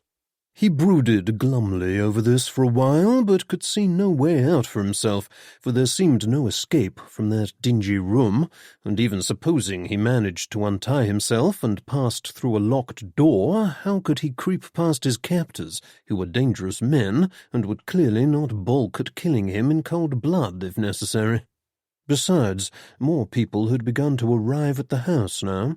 3 or 4 times Freddie heard a knock at the front door, and then footsteps and the creaking of stairs as a newcomer was admitted and brought downstairs into the next room. It was only to be expected, given that such a conspiracy would be difficult to execute by only 3 people, but from his point of view it made the prospect of escape look even more remote. Still, if Freddie was about to meet his end, he was certainly not about to go along with it like a lamb. In that, at least, his captors had made a mistake, for by telling him his fate in advance, they had left him with nothing to lose. It was not exactly a cheerful thought, but Freddie, who was by nature a generally accommodating sort, had a streak of obstinacy in him which rose to the surface once in a while, and which was now demanding satisfaction. If this is the end, then I'm damned if I'll go quietly, he said to himself. Never let it be said that a Pilkington Soames died a coward's death. If Rowbottom can be saved, then I'll do it by hook or by crook, even if I have to take a bullet in the back to do it. Fine words, but it was easier said than done, and Freddie was not at all sure of how he was to go about it, stuck in his prison as he was. The first thing to do, it seemed, was to find out the exact details of what was planned for the next day. Would the plotters take Freddie with them to Hyde Park? Surely they would have to, for how could they get away with pinning the assassination on him if he were not present that day? Of course, there was always the danger that he would try to escape or attract attention, but it was a risk they must take if their plan were to work. But what was the plan? Freddie grimaced in frustration. He could hear the sound of scraping chairs and muttered voices in the next room and wanted to know what they were saying. Was there any way in which he could listen to their conversation? The walls of the house were thin, and to judge by the sound of footsteps, there were no coverings on any of the floors. Freddie's eye fell on the cast-iron fireplace, which was cold and bare, for no fire had been lit there. He moved over to it, then knelt down in the thin carpet of ashes which had not been swept up. He poked his head inside the fireplace, being careful not to overbalance since his hands were still tied behind his back, and listened. Now he could hear some of the voices much more clearly. "Stand outside if it's raining," said someone, although the rough-sounding voice was not one he recognized. "Well, you'll just have to," came Bishop's voice. "We'll need you to move as quickly as possible, so it's no good you're sitting there all cosy-like in your van when we'll need you to take a hand. Now, you park where we told you, keep the engine running, and wait just outside." The first man grumbled, but he had evidently walked away from the chimney, for he could no longer be heard clearly. Freddie set himself to listen. The floor was cold and grubby, and with his hands behind his back he could not find a way to get comfortable, but this was his only chance of hearing what the conspirators were saying, and so he settled down to find out as much as he could. At midday he had to move away from the fireplace when Peacock came in, a plate of cold food in one hand and a gun in the other. Freddie was untied and allowed a few minutes to eat. He was not at all hungry, but judged it was better not to arouse suspicion, and besides, he wanted to keep his strength up. Afterwards, Peacock tied him up and left the room without having said a word, and Freddie returned to his station in front of the fire. By the end of the day, he thought he had heard enough to understand what was intended. After Mr. Rowbottom had finished his speech, he was to leave the stage and enter a tent which had been set up next to it for the benefit of the speakers, for the weather was expected to be wet. At that moment, somebody, Freddie did not know who, was to create some sort of diversion outside. While it was going on, Rowbottom would be set upon and knocked out with chloroform, then thrown into a motor van parked at the back of the tent and driven away before anybody had time to realize what was going on. Once he was in the van, his fate would be sealed, for presumably he was to be shot dead there, perhaps while still unconscious. Nobody would witness his death, making it all the easier for the plotters to set the scene and place the blame for the crime on Freddie's shoulders. "There'll be thousands of people there tomorrow, and in all the confusion nobody will be able to say for certain what's the truth," he said to himself. "But rumours spread like wildfire, and if they can produce a witness or two, as I'm sure they will, then I've no doubt they can convince plenty of people that I was the one who did it, on the orders of intelligence. That will set the cat among the pigeons, all right. I shouldn't wonder if it were to cause a fearful scandal. I suppose the intention is to drive the workers into the arms of the communists and whip up unrest.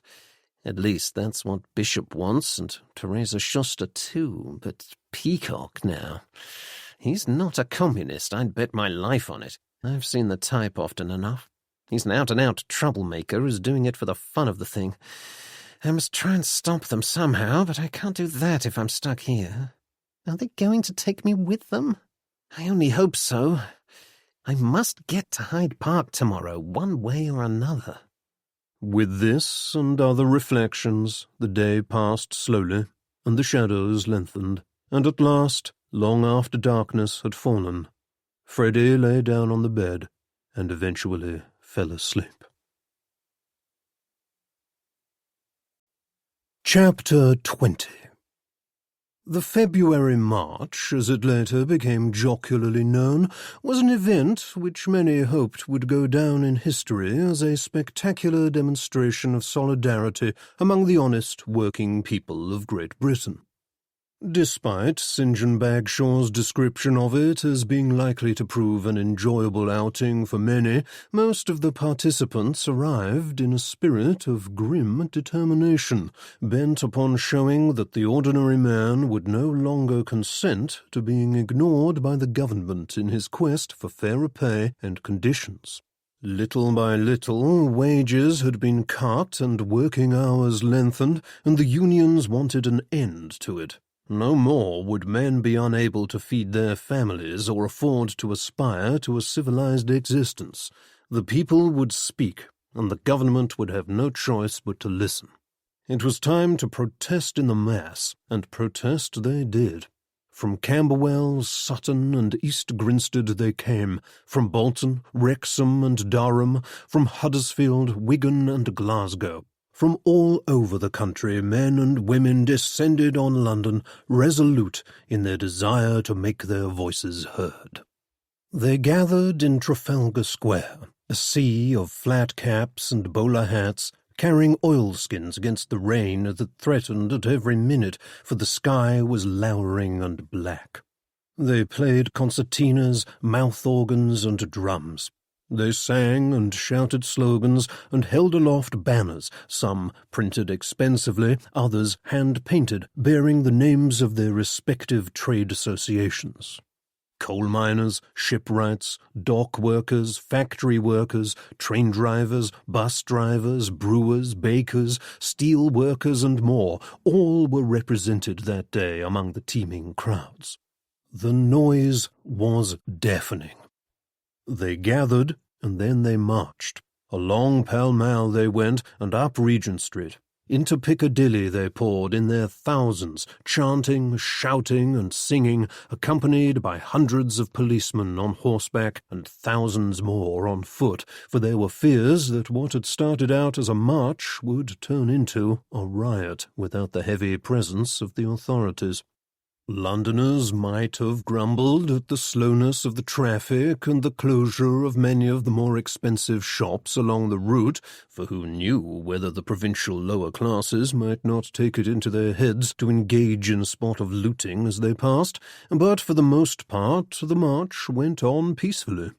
Indeed, it was noted that many visitors from further afield were taking the opportunity to admire the landmarks of the capital city as they proceeded, and were turning their heads this way and that, pointing out one famous building or another to their companions. By 3 o'clock, most of the marchers had reached Hyde Park Corner, and were spilling into the park itself and up towards Speaker's Corner. Here the atmosphere was noticeably more festive, for a brass band had set up and was playing the marches through the park with a succession of rousing tunes.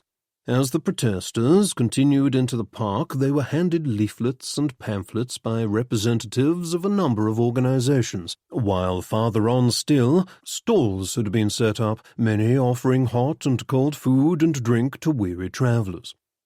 Near Speaker's Corner itself, a stage had been set up upon which various important personages were to take turns in addressing the crowd. It was currently occupied by a man whose diminutive stature belied his impressive vocal projection, and who was striding back and forth, expounding upon the subject of the day and punctuating his words rhythmically with a forefinger. Here, too, many policemen stood by on foot or horseback, keeping a sharp eye out for any signs of trouble, although, of course, they could have no idea of the real danger which threatened the event at that moment, but were merely looking out for pickpockets and any indication of violence among the protesters. Near the park, on a little side street just off the Bayswater Road, a car stood. Inside it, Teresa Schuster and Freddie sat in silence. They had arrived nearly 2 hours ago with Peacock and Bishop and another silent man whom Freddie did not know. Then the 3 men had gone away, leaving Mrs. Schuster to watch the prisoner. Freddie was fighting a feeling of grogginess, for he suspected that his captors had put something into his food or drink in order to render him docile for the day's events. He ought to have expected it, he supposed, since he had been wondering how they intended to show their prisoner to witnesses in Hyde Park without his showing signs of unwillingness. But even had he not been feeling woolly-headed, he could not have tried to escape, for Mrs. Schuster was sitting close by him in the back seat, pressing a tiny derringer to his ribs under the cover of a brightly coloured silk scarf. The gun prodded uncomfortably, but Freddie dared not wriggle. "I say, you're going to give me a bruise with that thing," he said at last. "I know it's there. Is it really necessary to poke me so hard with it?" She moved the gun away very slightly, but said nothing. Freddie sighed inwardly and stared out of the window. The street was quiet, but people passed by on foot occasionally on their way to the rally. "Whose car is this?" he said suddenly. "Is this how you're planning to get away? Aren't you worried someone will see it and the police will trace it?" "No," she said. "This is your car." My car? Yes. Sidney hired it in your name, and we had them bring it to Fleet Street. You've thought of everything, I see. Yes, she said simply. Might we have the window open? I'm feeling rather sick, said Freddie, not untruthfully. You don't want me making a mess all over the place now, do you? Don't worry, I won't shout, he went on as he saw her regarding him closely. You will not have the chance, she said. Very well. You do it. He moved away carefully and opened the window slightly. A cold draught came in and revived him a little. He was beginning to think more clearly now. Who was that other man who came with us? He said. It is not important, she replied. You will never see him again. How many people are in on this? She was silent. Freddie tried again. Who's actually going to do the deed? He said. This isn't the gun you bought for the purpose, is it? No, she said. Leonard has taken that. I do hope he has the sense not to leave any fingerprints on it. She merely smiled. He looked at her. I believe you're enjoying this, he said. You are, aren't you? I don't believe it's the politics at all. You're in it for the fun of it, like Peacock. That's why you and he get along so well. Oh, perhaps you were a revolutionary once, but that's not what drives you now, is it? You like trouble. You like to have men under your thumb doing dangerous things at your command. She laughed, not at all disconcerted. Do you think so? She said. Perhaps you are right. I do like to have men in my power. Leonard will do anything I tell him, and so will Sidney, and Anton, and so will you. Is that not so? I might have, before I knew what you were, said Freddie. But I hope I'm not quite so easily cowed as to walk blindly to my own doom just because you ask me to.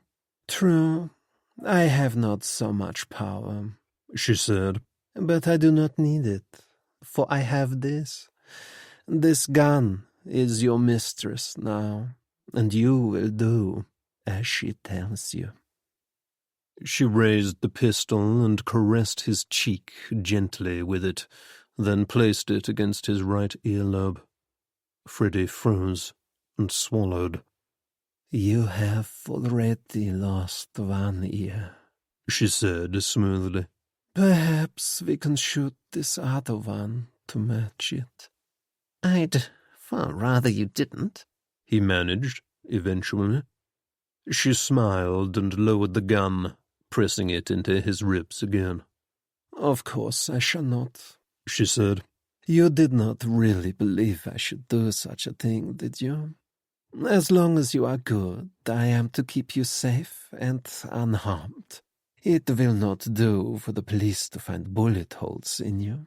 Then how shall we convince everybody? I don't know how you expect anyone to believe you at all, he said. His heart was still racing, but he hoped his tone was casual. I mean to say, it's a pretty thin story, don't you think? To start with, you may have noticed that we're not at the rally. If we sit here all day in the car, then there will be no witnesses to place me on the spot for Rowbottom's killing. Of course, you can still claim I did it if you plant enough evidence, but it's a fantastic story you're asking people to believe. And there'll always be a doubt in people's minds unless you can prove I was actually there.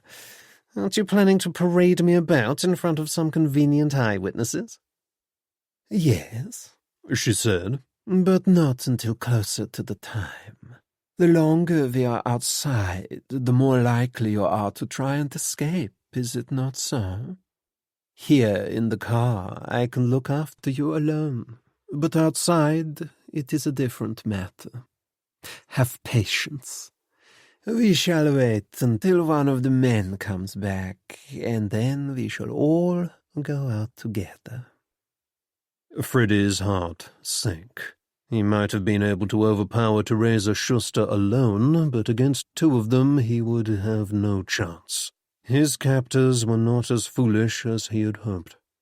Mrs. Schuster still had the gun pressed firmly against him, and evidently had no intention of lowering her guard. In this confined space, with the pistol sticking into his ribs, he dared not attempt to try and wrest the gun from her. They sat in silence for a while. Then Mrs. Schuster suddenly stiffened and gave an exclamation of impatience. Freddie looked up and saw what she had seen. The elderly Miss Flowers walking down the street towards them in the direction of the park, holding an umbrella. She was presumably on her way to the rally. "Be silent," hissed Mrs. Schuster. But Miss Flowers had already glanced into the car and seen them. An expression of surprise and pleasure spread across her face, and she stopped. "We had better get out," said Mrs. Schuster quietly. "I warn you, if you try to say a word, I shall shoot you without hesitation. Open the door." Freddie did so and stepped out onto the pavement, followed quickly by Mrs. Schuster, who took his arm as though to steady herself, then held onto it firmly and stood close to him. He could feel the derringer against his right side, still hidden under the scarf. "Hello, Miss F.," he said as jovially as he could manage.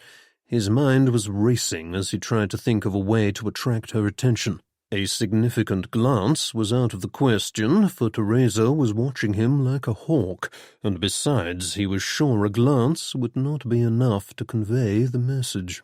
"Oh, Mr. Pilkington Soames," said Miss Flowers, lowering her umbrella and folding it up. "And Mrs. Schuster. How delightful! I was worried I should not see anybody I knew today. There are so many people that it is only too easy to get lost in the crowd, but here you are." Freddie quickly saw that he was not to be allowed to speak, for Mrs. Schuster immediately launched into conversation with Miss Flowers. They talked of the rally and the march, and of the speeches that were to be made that day, and of people they had seen. Then Mrs. Schuster was telling Miss Flowers that Anton was somewhere about as he was to address the crowd, and that Mr. Pilkington Soames had kindly agreed to look after her that day, for she did not like being alone. "Did you go to the march, Miss Flowers?" she said.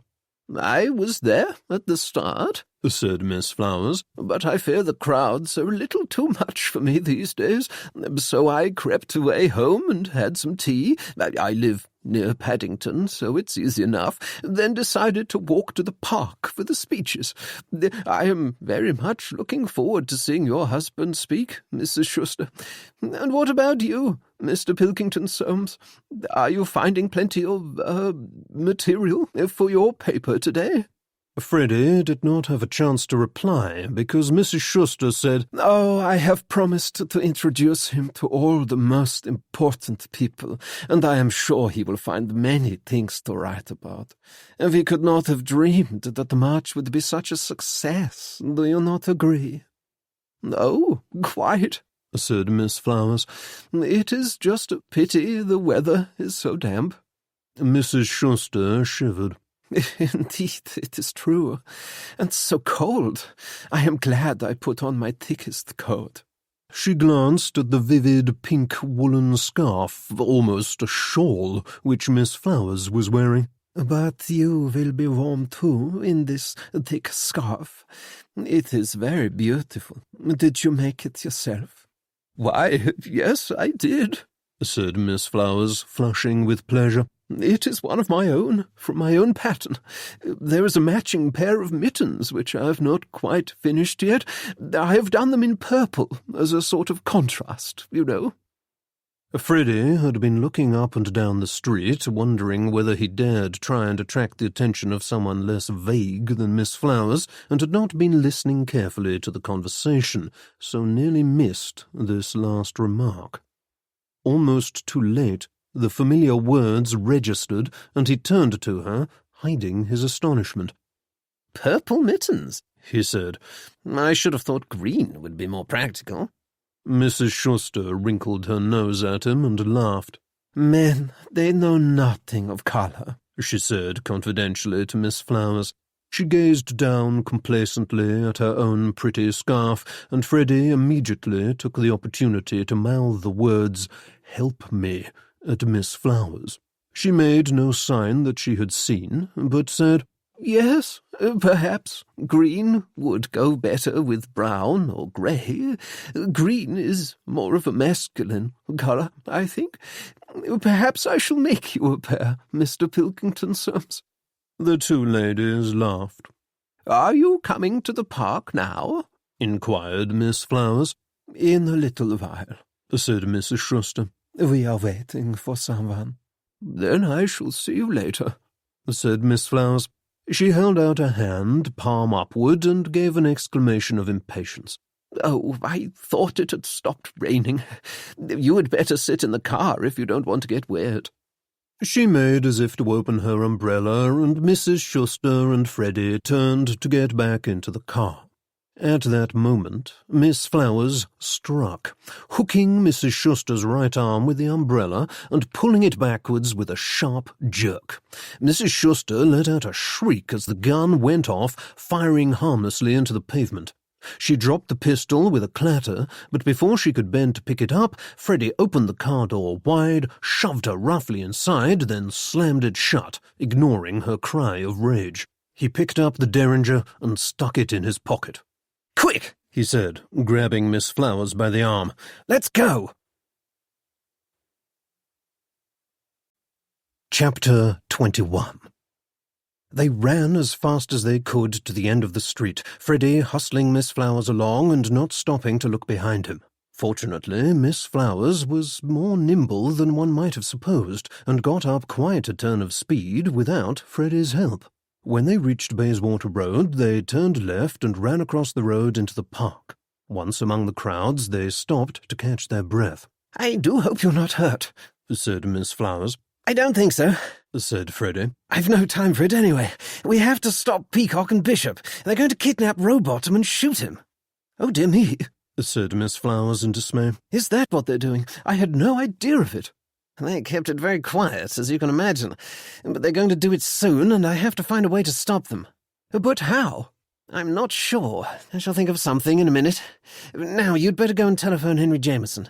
After that, talk to the police. There are enough of them here to stop an army of assassins. In the meantime, I'll try and warn old Rowbottom. I'll do what I can," said the old woman.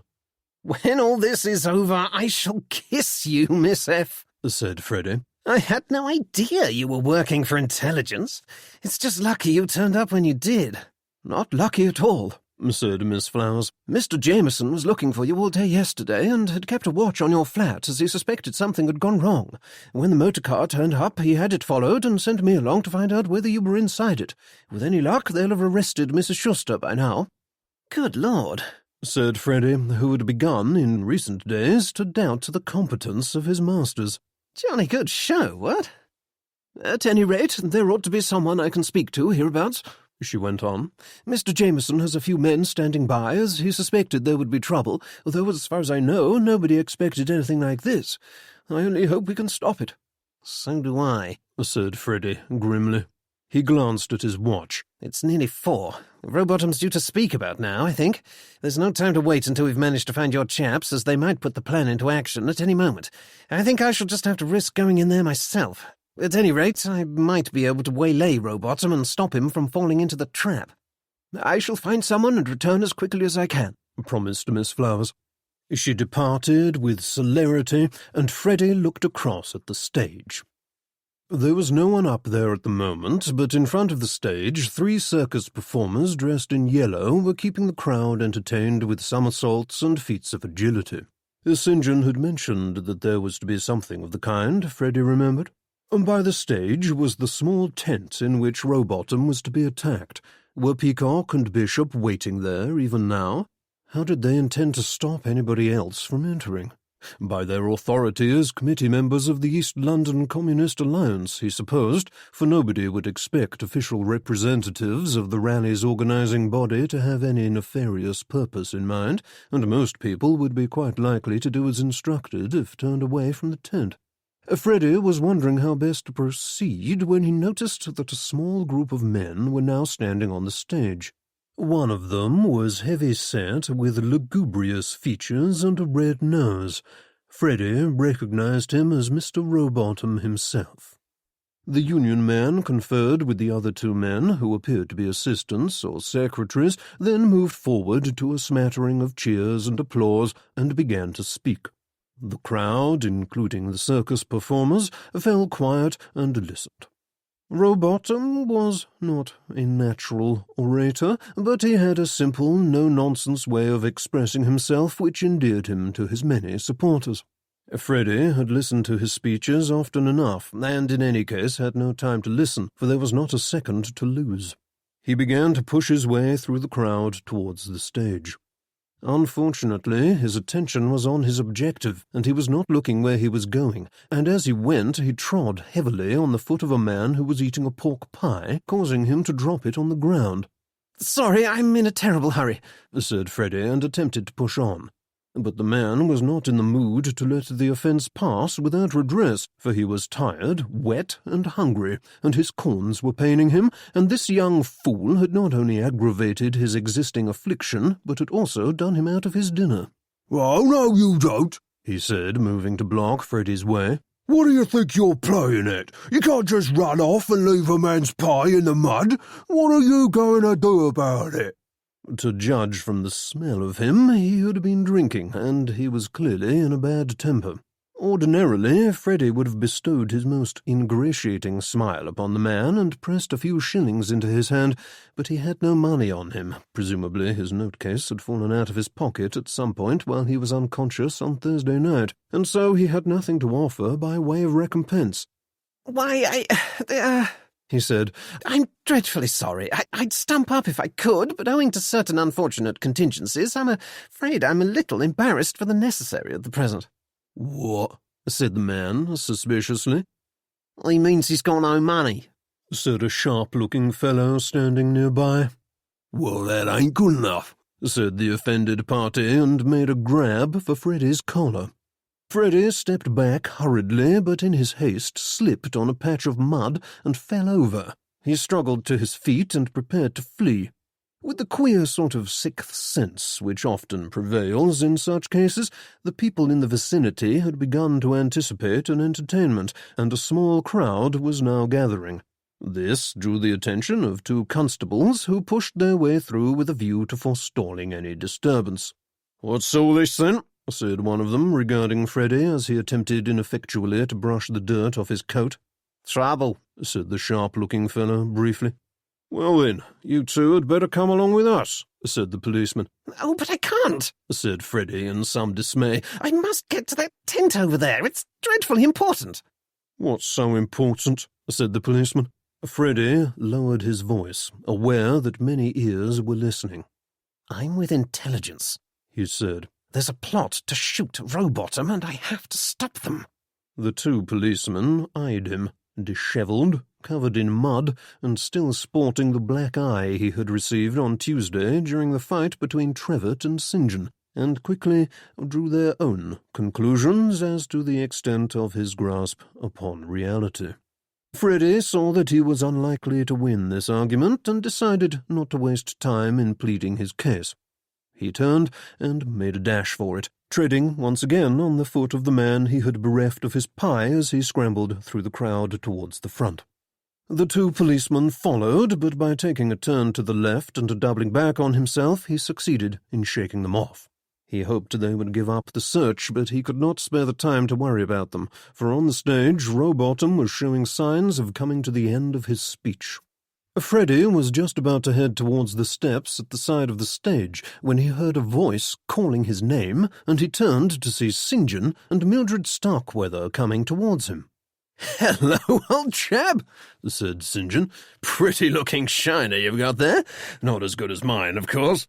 Indeed, St. John's face was a riot of colour, although he seemed cheerful enough. "Mildred put some stuff on my bruises, and they're clearing up nicely." Freddie reached a decision. "Never mind that," he said. "I need your help. It's urgent." "What's up?" said St. John in surprise. Freddie explained as briefly as possible to exclamations of astonishment. "Look here, you're joking, aren't you?" said St. John at last. "I'm deadly serious. Peacock's in there with a gun, and if we don't hurry, it'll be too late." Freddie's face was so grim that they had no choice but to believe him. "But what are you going to do?" said St. John. "I'm going to try and stop them, but I need you to get Rowbottom out of the way. Go onto the stage and get him as far away as you can. I was going to do it myself, but he doesn't know me, and he'll be more likely to do as you say. I'm expecting reinforcements at any minute, but if we don't do something soon, it might be too late." "You'll do it, won't you?" said Mildred to St. John. St. John looked at Mildred, then set his jaw. "Of course I will. Rowbottom's a good chap. You can rely on me, Freddie." "Splendid," said Freddie. "Just remember, whatever you do, don't let him go into the tent." "You wait here," said St. John to Mildred. "I won't have you getting hurt." She nodded, wide-eyed, and watched as St. John and Freddie departed. 4 policemen were standing near the tent, watching Rowbottom and scanning the crowd, looking out for trouble. At the door of the tent stood a stony-faced man whom Freddie recognized immediately as the one who had come in the car with them. His heart beat fast. The plan was going ahead, then. It looked as though Miss Flowers had been right when she said that Teresa Schuster was likely to have been arrested, for evidently she had not been able to get to her co-conspirators to warn them of the danger. But where were the intelligence men? Where was Special Branch? They must surely arrive at any moment. Until then, Freddie would have to shift for himself, or disaster might occur. On the stage, Rowbottom coughed and moved on to his concluding remarks as his 2 assistants took notes. St. John stood by the steps and awaited his moment, while Freddie went around to the back of the tent. Here there was another flap, outside which a motor van bearing the name of a bakery firm was parked, its engine running. A man was sitting in the van, smoking, sheltering from the drizzling rain. This must be the van into which the conspirators planned to bundle the unconscious Rowbottom, after which he would be shot dead. Then the van, with Rowbottom's body in it, was to be abandoned, and the killers would drive away in the hired car. After that, they had planned to stage Freddie's death and put it about that he was the assassin, acting on the orders of intelligence. It looked as though the man in the motor van was supposed to be keeping watch on the back of the tent, to ensure that nobody got in, although he was not exactly doing his job properly. Freddie decided to take the direct approach. He sauntered up to the van and knocked on the window.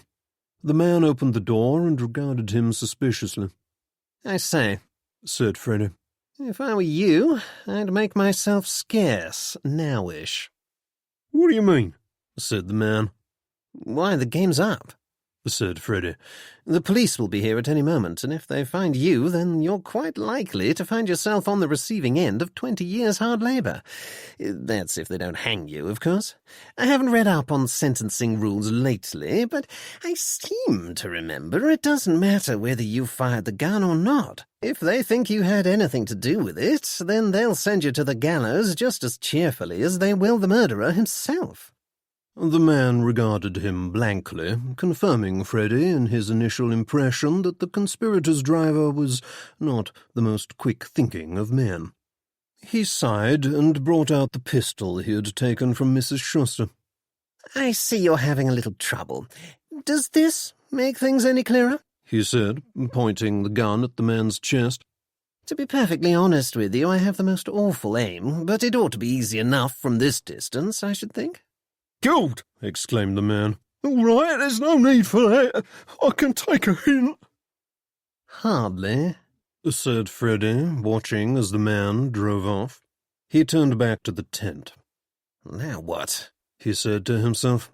His original vague idea had been to intercept the men as they came out with Rowbottom, using Mrs. Schuster's unloaded gun as a threat.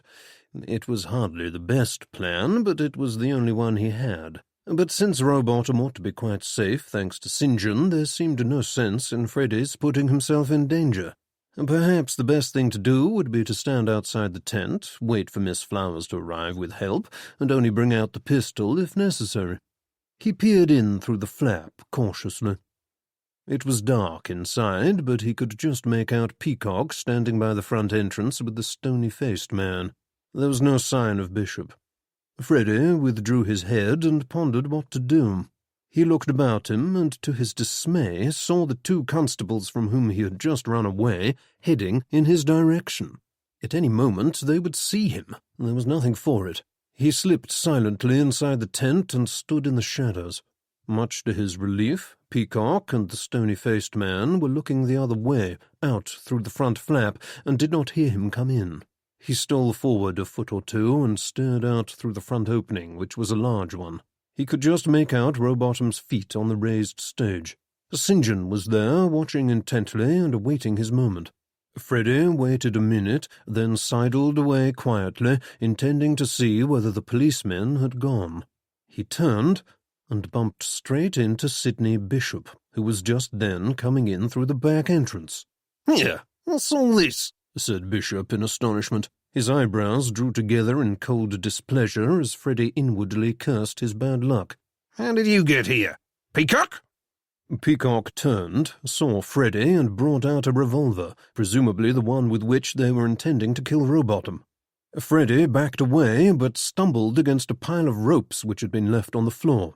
There was no chance of making his escape now.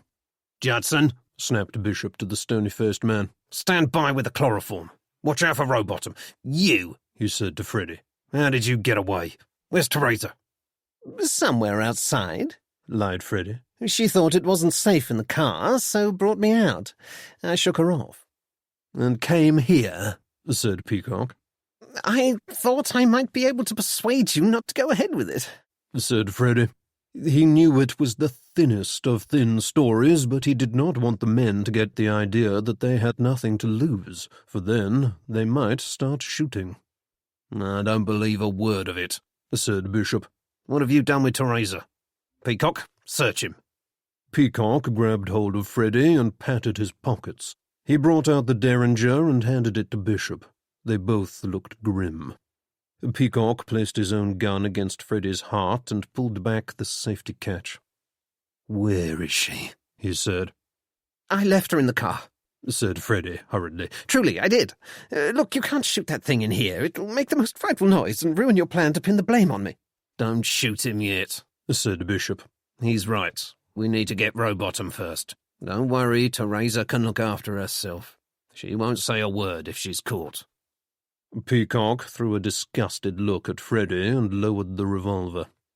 "I'll keep an eye on him," said Bishop, raising the Derringer. "You go and help Judson." Peacock reluctantly put the revolver back into his pocket and returned to the tent entrance to watch. Now was Freddy's moment to escape from Bishop, who was evidently unaware that the Derringer was unloaded, but he did not do so. For just then was a burst of applause outside as Rowbottom's speech came to an end. Freddy watched, holding his breath, as Rowbottom turned and began to walk towards the steps which led down to the tent, in company with his two secretaries. At that moment, through the tent flap, Freddy saw 3 pairs of legs, clad in yellow, jump onto the stage, brightly coloured streamers waving and fluttering behind them. The 3 acrobats began to skip around the 2 secretaries, winding the streamers around them playfully. There was a ripple of laughter from the crowd. Rowbottom had not noticed, and continued towards the steps. Just then, Freddy remembered something. The coded advertisements had referred to tumblers. Could this be what they meant? Yes, of course. The acrobats had been employed to create the distraction and keep Rowbottom's assistants on the stage, giving the conspirators a valuable few extra seconds in which to execute their plan. But where was St. John? Freddy watched anxiously and breathed a silent sigh of relief as he saw his friend rush up to Rowbottom and accost him before he could begin to descend the steps. Peacock, standing by the front flap, shifted and clicked his tongue. "Damn," he said. Freddy was just contemplating whether to seize the moment and make his escape when to his consternation he heard a booming voice ring out and saw the familiar figure of Ivor Trevett ascend the steps to the stage 2 at a time. "Rowbottom, old chap," said Trevett familiarly, and clapped the Union man on the shoulder. "Marvellous speech. Now I want to speak to you. I'm on in a minute, but let's get out of this filthy rain." Before St. John could say a word, Trevett turned and conducted Mr. Rowbottom down the steps, talking all the while. Rowbottom had completely forgotten St. John, who could do nothing but hurry after them. The 3 of them entered the tent at the same time. Freddy lifted his eyes to heaven in exasperation. "No time for that now," said Peacock smoothly, stepping forward. "Trevor, you'd better get back on the stage. They're running late, and you don't want to keep them waiting. Bagshaw, what are you doing here? Get off with you. You know you're not allowed in here." But St. John was unable to contain his indignation at Trevor's unwitting destruction of the rescue plan. "You fathead," he said crossly to Trevor. "Don't you know what's going on?" He turned to Rowbottom. "You'd better come outside, sir. It's not safe here." "What?" said Rowbottom. Trevor cast the briefest of contemptuous glances at St. John and turned his back on his rival. "I don't know who this fellow is," he said to Rowbottom. "Now." This was the moment in which the conspirators had intended to strike, but this unexpected intervention by Trevor and St. John had thrown the whole thing up into the air. Judson was taken aback and was looking to Peacock for direction. Surely they would abandon the plan now. But Freddy had reckoned without Peacock's audacity. He saw Peacock put his hand into his pocket and instantly understood what he meant to do. He ran forward and threw himself at Peacock. "Oh, no, you don't," he said. "St. John, help me." St. John ran to assist.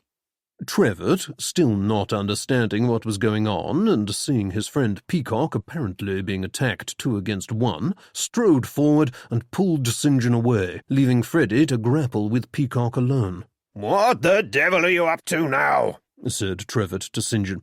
"You ass!" exclaimed St. John, attempting to free himself from Trevor's grasp, but Trevor held him firmly, and so St. John could do nothing but watch as Freddy and Peacock struggled together, and Freddy did his best to prevent his opponent from shooting anybody.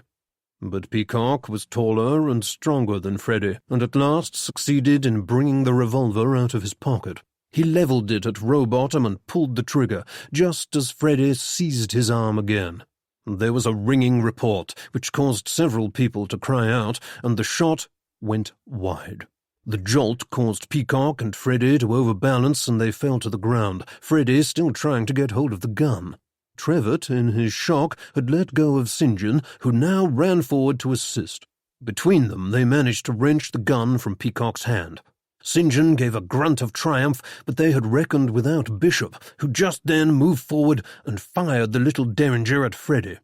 The trigger clicked harmlessly, and Bishop gave an exclamation of anger and instead cuffed Freddy across the head with it, knocking him sideways and causing him to drop Peacock's revolver. Peacock had just made a dive for it when suddenly the tent was full of police and men with guns who laid hands on Peacock, Bishop, and Judson with great efficiency, disarmed them, and placed them in handcuffs. Freddy lay dazed on the ground as the men swarmed around him, barking orders and asking questions. "You all right, sir?" said a voice above him. "Bit of a headache," he managed. "You won't mind if I don't help clear up, will you? I'm rather comfortable down here." "Concussion by the looks of it," said someone else. "Better get him to a doctor." Freddy let them talk. He had no intention of moving. If they wanted a doctor to see him, then that was entirely their affair. Just then, someone came and stood over him, and he squinted up and saw a pair of round spectacles. It was Henry Jameson. "Good work," said Henry. "But if you're going to do this sort of thing in future, perhaps you'd better let me know first."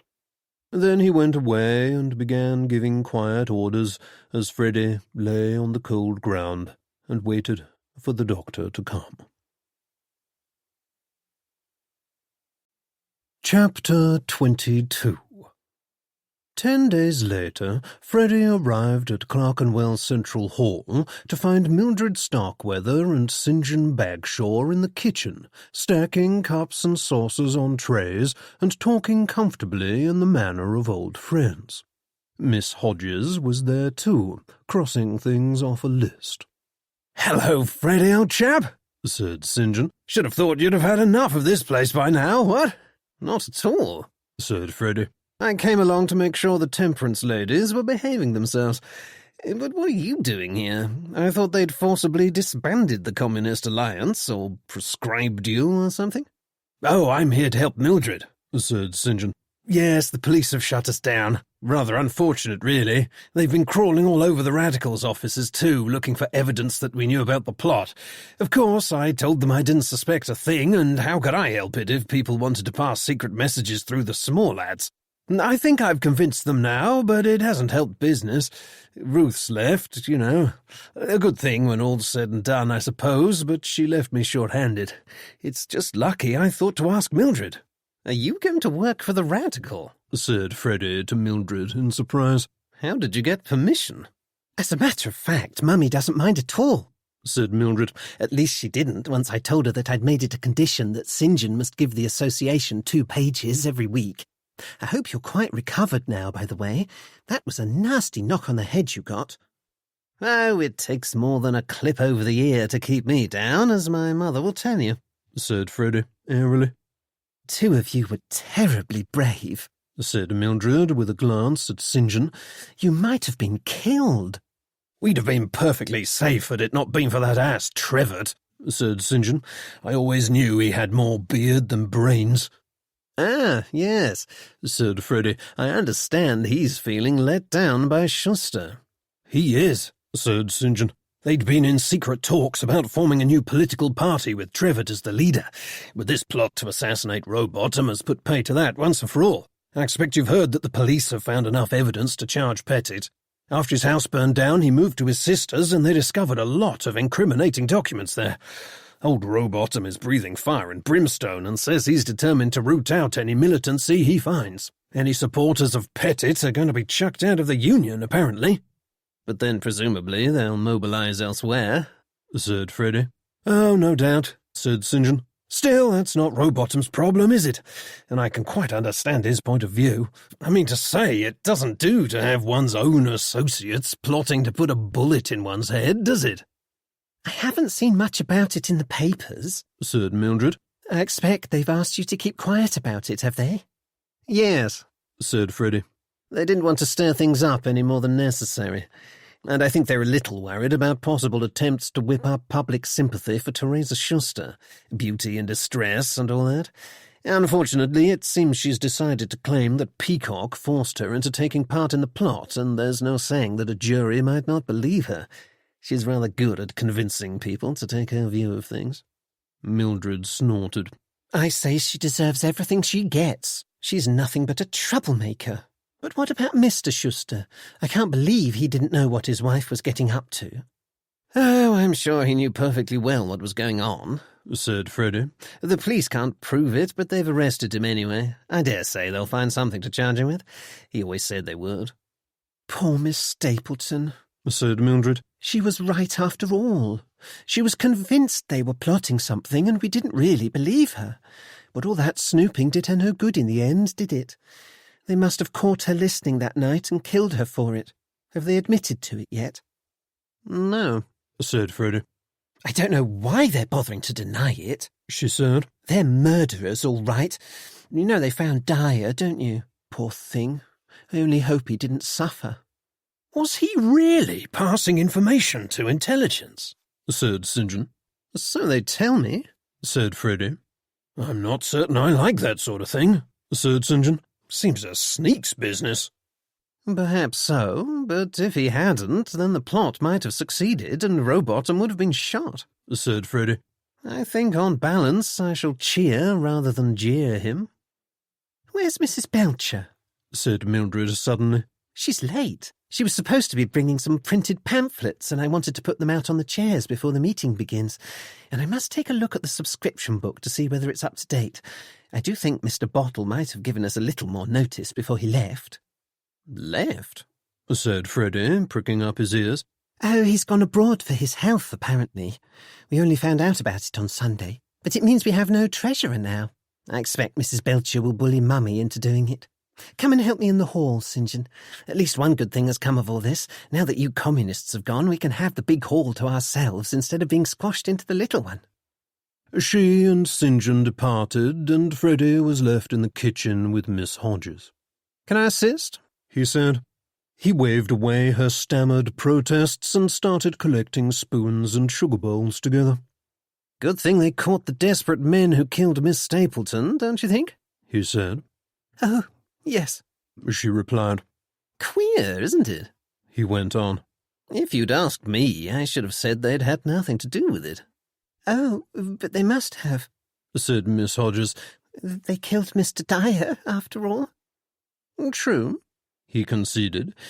but I still think someone else did it. He paused, watching her as she wiped the same small area of tabletop over and over again. At last, she looked up. Who do you think did it? She said, almost unwillingly. Well, for a while, I did think it might have been Mr. Bottle, He said. She did not reply, and he went on. When I first met him, I was certain I'd seen him somewhere before, but it wasn't until a day or two before the rally that I remembered where, and remembered, too, something that Miss Flowers once said about your associations never seeming to have any money despite the sums you charge. I went to dig through our archives at the Clarion just to make sure, but it was the same fellow right enough. Your Mr. Bottle is an habitual embezzler of money. I last saw him in court about 3 years ago when he was charged with stealing funds from an anglers' club in Brentford. He pleaded guilty and repaid everything in full, and the court treated him leniently. It appears he has a fatal weakness for the horses, and is unable to resist helping himself to any sums of cash that happen to pass through his hands in order to finance his hobby. One might have thought that he would have learned his lesson after last time, but it seems not. I ought to have warned Mrs. Belcher when I first realized who Bottle was, but other events interceded, and it slipped out of my mind. At any rate, I telephoned her earlier today and suggested she look carefully through the association's bank books, but she told me the bank manager had already called her that very morning, as he was uneasy about certain irregularities he'd noticed. If I were to make a prediction, I should say that now Bottle has gone abroad, might I say, skipped, even, Mrs. Belcher will discover that she has not been keeping a close enough eye on the funds, and that her trust in her treasurer has been misplaced. Goodness me, said Miss Hodges, who had listened to all this open-mouthed. Quite, said Freddie. As you can see, this puts Miss Stapleton's death in a very different light. And we've all been assuming she was killed because of what she knew about the communists, but from what we know now, it seems equally likely that she was murdered because she had found out what Bottle had been doing and was threatening to expose him. He didn't come to the meeting that night, you remember, because he was ill in bed, or at least that's what he said. But it just so happens that I was wandering around outside after the meeting finished, and I saw someone who looked awfully like him creeping out of the hall at just around the time Miss Stapleton died. Oh, said Miss Hodges. Yes, of course, one might draw all sorts of conclusions from that. The most obvious one, naturally, is that Bottle remembered he had accidentally left evidence that would tell against him at the hall, perhaps a bank statement or such like, and came to retrieve it, but that Miss Stapleton found it first, and he was forced to resort to violence to hide his crime. You may remember that a torn-off scrap of paper was found in her hand. One might guess that he took the paper and the takings box from her after he had killed her, then made his escape. He glanced at her, but she said nothing, and he went on. However, the difficulty with that theory is that the man I saw was certainly not carrying a takings box. Still, it was such a beautiful solution to the mystery that I didn't like to let it go, so I started to wonder whether perhaps Bottle had had an accomplice. She shook her head quickly, but he ignored it. You'll think it absurd, no doubt, he said, but it was a game that put me on to the other half of the solution. Hobbes and Descartes Took the Bus is the name. Frightfully silly game, but someone happened to mention it, and for some reason it made me think of that night when I left you at the bus stop. I passed that way again a few minutes later, and because you weren't there, I assumed you'd got on the bus. But later it occurred to me that I might have been mistaken in my assumption. And I was. Wasn't I? I don't know about Hobbes and Descartes, But Miss Hodges didn't take the bus, did she? I know she didn't, because I tracked down the 2 women who were at the stop with you and spoke to them. And they were certain that you hadn't got on with them. In fact, they said that not long after I left you, you gave an exclamation and hurried off back the way you had come. At first, I couldn't think why, but then I remembered that Mildred told me you were supposed to take the box home and count the subs. You didn't have it with you when we left, but I expect you remembered it after we got to the bus stop. That's what you went back for, isn't it? The takings box. She stared at him, but still she was speechless. So now I have 2 halves of a solution, but I don't know how to put them together to make a whole, said Freddie. If Bottle was working with someone, then why did he drag himself out of bed that night when he was unwell and might just as easily have asked his accomplice to do it? He must have come back for whatever it was he took out of Miss Stapleton's hand. So where do you come in, Miss Hodges? There was a silence. Then, at last, Miss Hodges spoke. Was Mr. Bottle really stealing money all the time? She asked in a sort of wonder. All this time? I can hardly believe it. Why, that explains... Explains what? Nothing. Although Freddie was still not entirely clear about what had happened that night, he decided to hazard a guess. It wasn't Mr. Bottle who killed Miss Stapleton, was it? He said gently. She looked at the floor, and he went on. I think you're an honest woman, Miss Hodges, and you don't want someone else to get the blame for what you did. Why don't you tell me what happened? It was an accident, she exclaimed, and sat down suddenly on a chair. At least I think it was. I'm almost sure it was. I certainly never meant... Meant what? To kill her? She shook her head, terrified. It sounds so awful said out loud like that, she whispered. But it was just a little push. And she'd been so provoking that evening that I'm afraid I couldn't stop myself, and I did it before I'd even thought about what might happen. I don't know how you guessed, but you're right. I'd gone back to fetch the takings box. She told me to count the subs, and in all the confusion I forgot to take the box with me and had to come back for it. I came back in through the side door to the minor hall and got it from the office. I knew she was still about somewhere because she'd left her keys in the lock of the drawer, so I took them and the box and hurried off, hoping she wouldn't realise I'd forgotten and start telling me off again. I'd had rather a trying day. My sister has been very ill, you see, and I'd been nursing her, and I only came to the meeting because she'd insisted I'd go out and enjoy myself a little. But I didn't enjoy myself at all, because Miss Stapleton kept telling me off for getting everything wrong, although it was only because I was tired and my mind was elsewhere. I thought I'd managed to get the box without being seen, but then she came out of the committee room just as I was passing. She had a letter and the paper knife, but when she saw me she clicked her tongue and said that it was just like me to forget, and couldn't I do anything right, and perhaps I wasn't to be trusted with the takings after all. And then she tried to grab the box off me, and then I don't know. I think something snapped in my head, and I was suddenly determined that I shouldn't let her treat me like this any longer, and that she shouldn't take the box from me. So I resisted, and she kept on trying to pull it away from me. She was still holding the paper knife in her hand, and I think it must have been facing away from me and towards her. I've thought about it, and I can't see how it could have happened otherwise. Anyway, at last I'm afraid I lost my temper, and I shoved the box at her and said something like, "Oh, there's your silly box."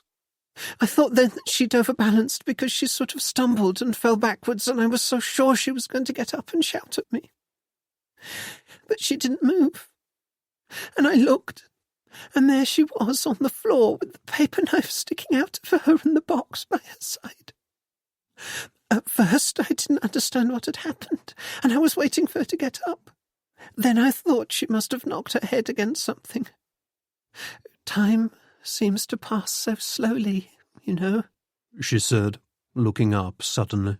"It felt as though I'd been bending over her for hours, but it can't have been more than a few seconds. At any rate, my mind went blank, and all I could think was that it was terribly important that I take the box home. I don't really remember what happened then, but I suppose I must have picked up the box and run back out the way I came. I walked home after that, I think. I was sure nobody had seen me, and I thought that since Miss Stapleton had asked me to count the subs, then it wouldn't arouse any suspicion if people knew I had the box. It seemed very important to behave as normally as possible. You do understand, don't you?" "I think so," said Freddie. "I didn't sleep a wink that night, but it wasn't until the next day when I heard that the police had been called that I realized exactly what I must have done. I should have gone and confessed there and then, and told them that it had all been an accident, but then I happened to open the takings box and saw that the money we'd collected at the jumble sale wasn't there, and I began to think, and to wonder, and to hesitate. I wanted to know where it was, because it seemed to me that if I did confess, then they'd say I'd killed Miss Stapleton for the money." "The jumble sale?" "Yes. We raised £35, and Mr. Bottle brought the money here to the hall and put it in the box as the bank was closed. At least he said he did when I asked him about it a day or two later. That's when I became really frightened, because if Mr. Bottle had put the cash in the takings box, then why wasn't it there now?" "You weren't in league with Mr. Bottle, then?" "No, I had no idea he'd been stealing," she said. "Not until you told me just now." "Then what did you know?" "Nothing. But he knew. "He knew what you'd done?" She nodded. "Did he see you do it?" "I don't think so. It was when we were at Mrs. Starkweather's house on the Thursday. I dropped my bag and the keys to the box fell out and he picked them up for me. He must have realized then that if I had Miss Stapleton's keys, then I must have the box too. He insisted we take a taxi together, and that's when it all started." "Was he blackmailing you?" "Blackmail?" she said, uncomprehending. "No, at least I don't think so. He took the box from me and said he would keep it safe for me. He was very kind. He said he was sure it must have been an accident, but that I was in the gravest danger and that I mustn't think of telling the police. I'd happened to tell him that the £35 was missing, you see, and he looked very sober at that and promised never to tell a soul, only I mustn't say anything either unless I wanted to be hanged. He followed me around after that. I thought he was concerned about me and didn't want to see me get into trouble. Oh, Mr. Pilkington-Soames, I can't tell you how many times I was on the point of confessing everything.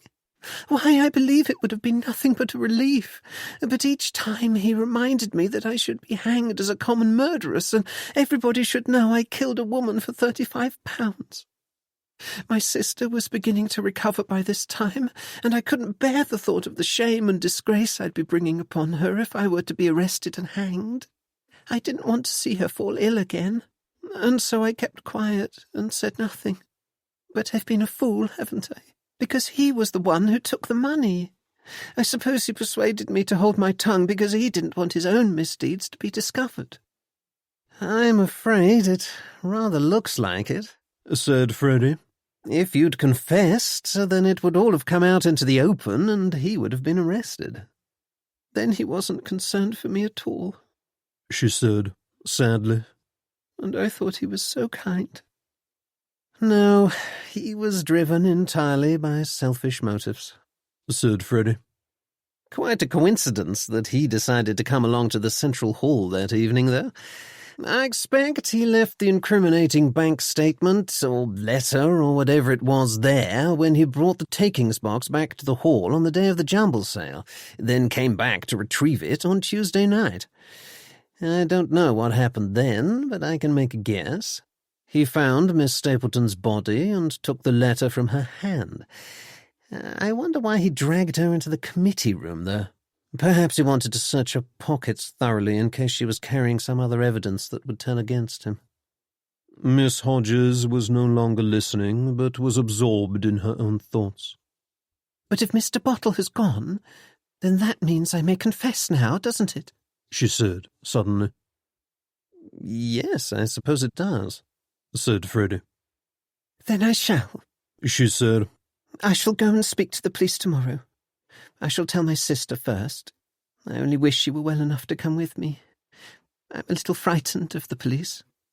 I'll come with you if you like, said Freddie. I'll see to it that they treat you well.